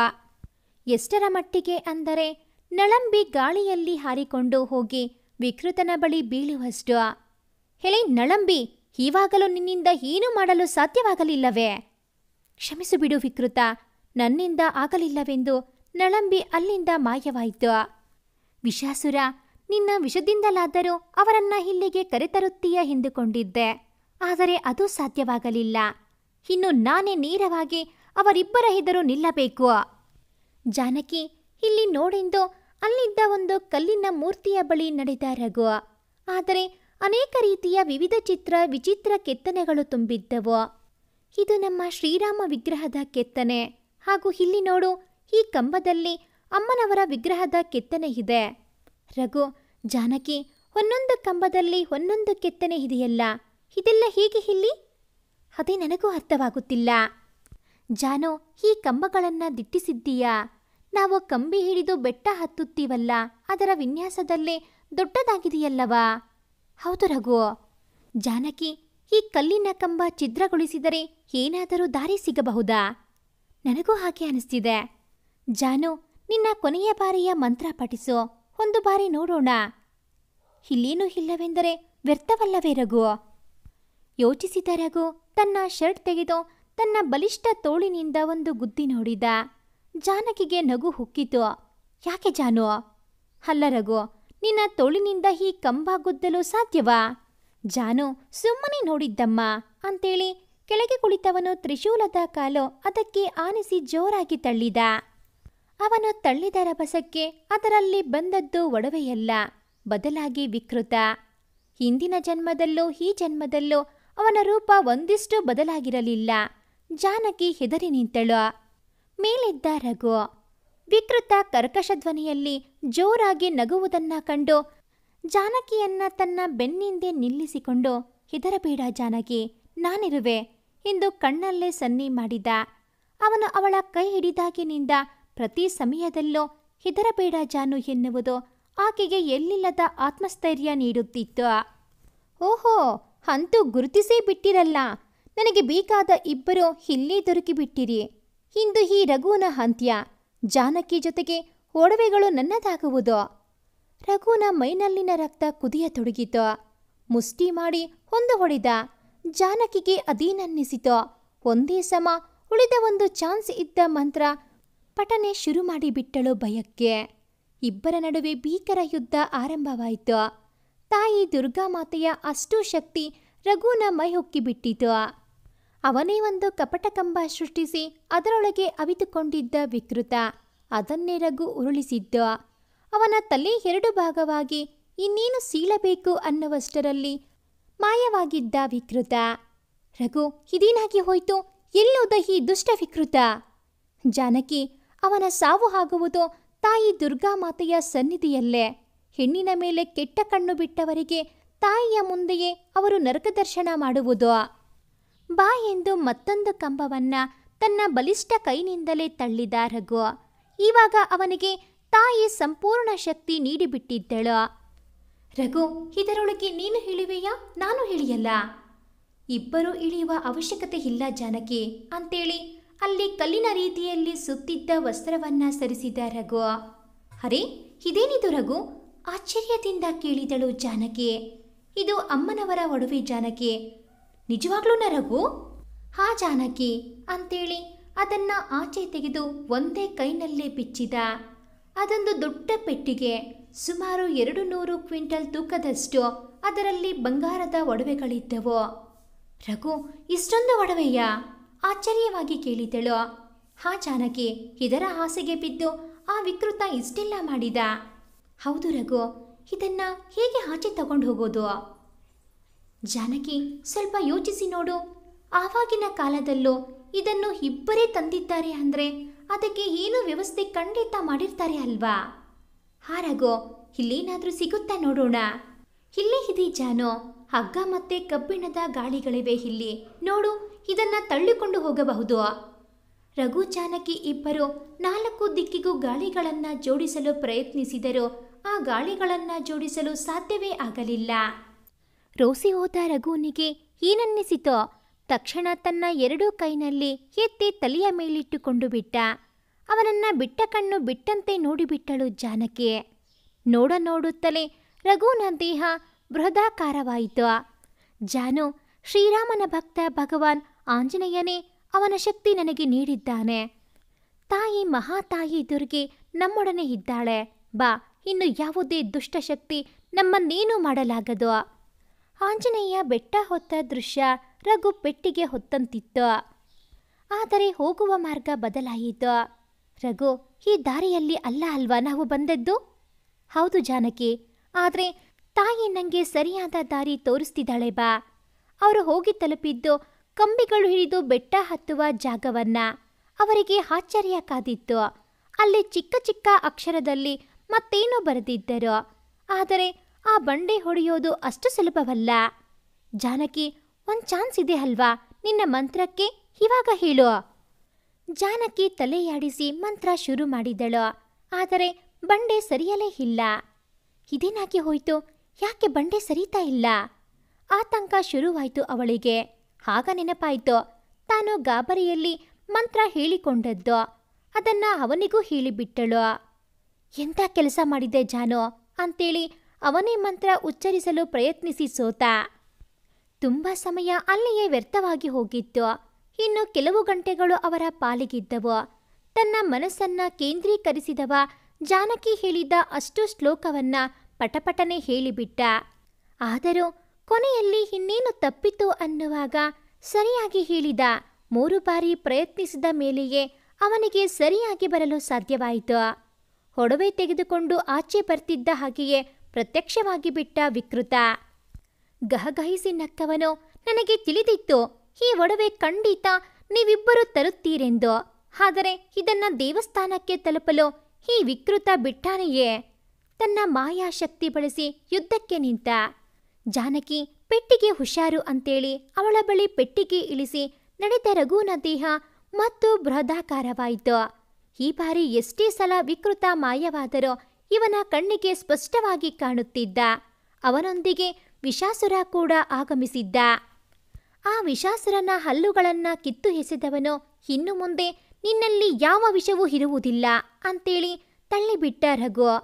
ವಿಕೃತನಿಗೆ ಚೆನ್ನಾಗಿ ಹೊಡೆದು ಅವನ ರುಂಡಾಮುಂಡ ಚೆಂಡಾಡಿಬಿಟ್ಟು ಅವನ ಕರುಳುಗಳ ಆಚೆ ತೆಗೆದುಕೊಂಡು ಅವನಲ್ಲಿ ಸೋರುವ ರಕ್ತವನ್ನ ಅಲ್ಲಿಂದಲೇ ತಾಯಿ ದುರ್ಗಾಮಾತೆಗೆ ಸಿಡಿಯುವಂತೆ ಎರಚಿದ. ಅಲ್ಲೇ ನಿಂತಿದ್ದ ಜಾನಕಿ ರಾಕ್ಷಸನ ರೂಪ ತಾಳಿದ್ದ ರಘುನನ್ನೇ ನೋಡಿ ಹೆದರಿದ್ದಳು. ಜಾನಕಿ ಎಂದು ಕೈ ನೀಡಿದ ರಘು ಹೆದರುತ್ತಲೇ ಅವನ ಬಳಿಗೋಡಿ ಬಂದವಳು ಅವನನ್ನ ನೋಡಲು ಕಣ್ಣು ಮೇಲೆ ಬರಲಿಲ್ಲ. ಅವಳ ಕೈ ಹಿಡಿದು ಇಬ್ಬರು ತ್ರಿಶೂಲದ ಕಾಲನ್ನ ಅವನ ಮೇಲಿಟ್ಟರು. ಅವನಲ್ಲಿ ಅಡಗಿದ್ದ ದ್ವೇಷ, ಅಸೂಯೆ, ಆಸೆ, ಕಾಮ, ವಾಂಚ ಎಂಬ ರಾಕ್ಷಸರು ಒಬ್ಬೊಬ್ಬರಾಗಿ ಮತ್ತವನ ಮಾಯಾಶಕ್ತಿ ಎಲ್ಲ ಆಚೆ ಬಂದವು. ಅವನೊಬ್ಬ ಸಾಮಾನ್ಯ ಮನುಷ್ಯನಾಗಿ ತನ್ನ ಪ್ರಾಣ ಬಿಟ್ಟ. ಅಲ್ಲಿಂದ ಒಡವೆ ಸಾಗಿಸಿದವರ ಮುಂದೆ ಬಂದ ಶಾಸ್ತ್ರಿಗಳು, ನಿಮ್ಮಿಂದ ಈ ಕೆಲಸ ಖಂಡಿತ ಸಾಧ್ಯವಾಗುತ್ತದೆಂದು ನನಗೆ ತಿಳಿದಿತ್ತು. ನಮ್ಮೂರನ್ನ ನೀವು ಉಳಿಸಿಕೊಟ್ಟಿರಿ ಅಂತೇಳಿ ಅವರು ಕಲ್ಯಾಣಿಗೆ ಧುಮುಕಿದಾಗಿನಿಂದ ಆರಂಭವಾದ ಪೂಜೆ ಇನ್ನೂ ಮುಗಿದಿರಲಿಲ್ಲ. ಹಾಗಾಗಿ ಅಲ್ಲಿಗೆ ನಡೆದರು ಅವರೊಡನೆ. ಶ್ರೀರಾಮ ಜಾನಕಿಯ ವಿಗ್ರಹ ಕದ್ದದ್ದು ವಿಕೃತನೇ ಆದರೂ ಅದನ್ನ ನಿಮ್ಮ ಪೂರ್ವಜರು ಆಭರಣಗಳ ರಕ್ಷಣೆಗೆ ಬಳಸಿಕೊಂಡರು. ಅಂದು ವಿಗ್ರಹ ಕಳುವಾದ ದಿನವೇ ನಿಮ್ಮ ಪ್ರಾಣ ನಮ್ಮ ಪ್ರಾಣ ಹೋದದ್ದು. ನಿಮ್ಮ ಪ್ರಾಣ ಅಂದ್ರೆ ನೀವು? ರಘು ಜಾನಕಿ ಇಬ್ಬರು ಅನುಮಾನಿಸುತ್ತಲೇ ಕೇಳಿದರು. ನಾನು ವರದಾ ಶಾಸ್ತ್ರಿಗಳೆಂದಾಗ ಜಾನಕಿಗೆ ತನ್ನ ಹಿಂದಿನ ಜನ್ಮದ ತಾತನನ್ನೇ ನೋಡಿದಷ್ಟು ಆನಂದವಾಯಿತು. ಅವರನ್ನಪ್ಪಿ ಕಣ್ಣೀರ ಕೋಡಿಗೆ ಹರಿಸಿದ್ದಳು. ಶ್ರೀರಾಮ ಮತ್ತೆ ಜಾನಕಿ ವಿಗ್ರಹ ವಿಕೃತ ಪಡೆದರೂ ಅವನಿಂದ ವಿಗ್ರಹ ತಗೊಂಡು ಹೋಗೋಕೆ ಆಗಲಿಲ್ಲ. ಆಗ ನಾನು ಮತ್ತೆ ನಿಮ್ಮ ತಂದೆ ಇದೇ ವಿಗ್ರಹಗಳನ್ನ ಕಲ್ಯಾಣಿಯಲ್ಲಿ ಇಟ್ಟಿದ್ದೆವು. ಅಲ್ಲಿ ರಾಜರು ತೋಡಿದ್ದ ಸುರಂಗ ಮಾರ್ಗ ಇದೆಯೆಂದು, ಅದರಲ್ಲಿ ಅಮ್ಮನವರ ದೇವಸ್ಥಾನಕ್ಕೆ ಸೇರಿದ್ದಿದೆಯೆಂದು ನಮಗೆ ತಿಳಿದಿತ್ತು. ನಾವಿಬ್ಬರೂ ಇವುಗಳನ್ನ ಭದ್ರವಾಗಿರಿಸಿ ಇಲ್ಲಿಗೆ ತಲುಪಿದಾಗ ಆ ವಿಕೃತ ನಮ್ಮಿಬ್ಬರನ್ನ ಕೊಂದುಬಿಟ್ಟ. ಕೊನೆಗೂ ನಮ್ಮ ಆತ್ಮ ಮತ್ತೊಂದು ಜನ್ಮ ಪಡೆಯುವುದರಲ್ಲಿ ಸಫಲವಾಯಿತು. ಶಾಸ್ತ್ರಿಗಳೇ, ನೀವು ಇದ್ದೀರಾ? ನನ್ನ ಆತ್ಮ ಸಂಗಾತಿ ಜಾನು ಇದ್ದಾಳೆ. ಹಾಗಾದರೆ ಅಂದಿನ ನನ್ನಪ್ಪ ಇದ್ದಾರೆ ಅಂತೀರಾ? ಖಂಡಿತ ಎನ್ನುವ ಮಾತಿಗೆ ಹಿಂದೆ ತಿರುಗಿ ನೋಡಿದರೆ ಡ್ಯಾಡ್ ಎಂದು ಓಡಿ ಹೋಗಿ ಅಪ್ಪಿಕೊಂಡ. ಅಂದ್ರೆ ಆವಾಗಿನ ಅಪ್ಪ ಇವಾಗಿನ ಅಪ್ಪ ಇಬ್ಬರು ಒಂದೇನಾ? Oh my god, I am so happy dad. ಹೌದು ಮಗನೇ, ಆದರೆ ನನಗೆ ಪೂರ್ವಜನ್ಮದ ನೆನಪು ಅಷ್ಟಾಗಿ ಇರಲಿಲ್ಲ. ಮತ್ತೆ ಇಲ್ಲಿಗೆ ಬಂದಾಗಲೇ ಅದರ ನೆನಪಾದದ್ದು. ಆದರೆ ಸಂಸ್ಕೃತ ಶ್ಲೋಕದ ಬಗ್ಗೆ ಅತಿಯಾದ ಒಲವು ತಾಯಿ ನನಗೆ ನೀಡಿದ್ದಳು. ಆದ್ದರಿಂದ ಮುಂಚೆನೇ ನಾನು ಕಲಿತದ್ದು ನಿನಗೆ ನೀಡಿದೆ. ಬನ್ನಿ, ಆಭರಣ ಶುದ್ಧಿಯ ಸಮಯವಾಯಿತು. ಶಾಸ್ತ್ರಿಗಳ ಮಾತಿಗೆ ಎಲ್ಲರೂ ಅಲ್ಲಿಯೇ ಜಮಾಯಿಸಿದ್ದರು. ಅಂದು ಅಮ್ಮನವರ ಒಡವೆ ಹಾಕಿ ಹೋಮ ಹವನ ಮಾಡಿ ತಾಯಿಯನ್ನ ಸಂತಸಗೊಳಿಸಿ ಅಂತೂ ಊರನ್ನ ರಕ್ಷಿಸಿದರು ರಘು ಜಾನಕಿ ಇಬ್ಬರು. ನಿನಗೆ ಮದುವೆ ಮಾಡೋಣ ಅಂತಿದ್ದೀವಿ, ಹೆಣ್ಣು ಕೂಡ ನಿಶ್ಚಯವಾಗಿದೆ ಅಂದ ಪಟೇಲರ ಮಾತಿಗೆ ರಘು, ನನ್ನ ಆತ್ಮ ಸಂಗಾತಿ ಎಂದು ಜಾನಕಿ. ಅವಳಿಲ್ಲದೆ ರಘುನ ದೇಹ ನಿಚ್ಚಲ. ಎಂದೆಂದು ರಘುನಿಗೆ ಜಾನಕಿ. ಈ ನನ್ನ ಆತ್ಮ ಸಂಗಾತಿ ಜಾನಕಿ, ಅವಳೇ ನನ್ನ ಜೀವನದ ಸಂಗಾತಿ ಕೂಡ. ನೀವು ಯಾವ ಹುಡುಗಿಯನ್ನ ನೋಡಿದರೋ ಶ್ರೀರಾಮಚಂದ್ರ ಏಕಪತ್ನಿ ವೃತಸ್ಥ. ಹಾಗೆ ಈ ರಘು ಸಂಜೆಯಾದರೂ ನನ್ನ ಆತ್ಮ ಸಂಗಾತಿ ಒಬ್ಬಳೇ, ಅದು ಜಾನಕಿ. ಅವಳೇ ರಹಸ್ಯ. ಅವನ ಮಾತಿಗೆ ನೆರೆದವರು ಚಪ್ಪಾಳೆಗರೆದರೆ ರಹಸ್ಯ ನಾಚಿಬಿಟ್ಟಿದ್ದಳು. ಶ್ರೀರಾಮ ಜಾನಕಿಯ ಕಲ್ಯಾಣೋತ್ಸವ ಹತ್ತಿರದಲ್ಲೇ ಇದ್ದ ಕಾರಣ ಇವರ ಕಲ್ಯಾಣದ ಮುಹೂರ್ತವು ಅಂದೇ ಇತ್ತು. ಅಂದು ಶ್ರೀರಾಮ ಜಾನಕಿಯ ಕಲ್ಯಾಣೋತ್ಸವ ಜೊತೆಗೆ ಸಂಜು ರಹಸ್ಯಾಳ ಕಲ್ಯಾಣೋತ್ಸವ ಅದ್ದೂರಿಯಾಗಿ ನೆರವೇರಿತು. ಊರಿನ ಜನರ ಕಲ್ಯಾಣಕ್ಕಾಗಿ ರಘು ಜಾನಕಿಯ ಕೊಡುಗೆ ಅಪಾರ. ಪಟೇಲರ ಮನೆ ಸೊಸೆಯಾಗಿ ರಹಸ್ಯ ಕಾಲಿಟ್ಟಳು. ಊರಿನಲ್ಲಿ ಹೊಸ ಯುಗದ ನಿರ್ಮಾಣ ಮಾಡಿದ್ದ ಸಂಜಯ್ ರಹಸ್ಯ ಸುಂದರವಾದ ಸಂಸಾರ ಊರಿನಲ್ಲೇ ಶುರು ಮಾಡಿದರು. ಇಲ್ಲಿಲ್ಲದ್ದು ಪ್ಯಾರಿಸ್ನಲ್ಲಿ ಏನಿದೆ ರಘು, ಅಲ್ಲಿ ಹೋಗೋದು ನನಗಿಷ್ಟವಿಲ್ಲವೆಂದ ಜಾನಕಿಯ ಮಾತಿಗೆ ತಮ್ಮ ನೆಲೆ ಬಿಟ್ಟು ಎಲ್ಲೂ ಹೋಗುವುದಿಲ್ಲವೆಂದು ಸಂಜು ಮಾತು ನೀಡಿದ. ಎಷ್ಟೇ ಕಷ್ಟ ಬಂದರೂ ಕೊನೆಯಲ್ಲಿ ಇಬ್ಬರು ಚಂದದ ಜೀವನ ಶುರು ಮಾಡಿದ್ದರು. ಈ ಒಂದು ಕತೆ ನಿಮಗೆ ಇಷ್ಟ ಆಗಿದ್ದಲ್ಲಿ ಪ್ಲೀಸ್ ಲೈಕ್ ಮಾಡಿ, ಶೇರ್ ಮಾಡಿ, ಹಾಗೆಯೇ ಕಾಮೆಂಟ್ ಮಾಡೋದನ್ನು ಮರಿಬೇಡಿ. Thanks for watching this video.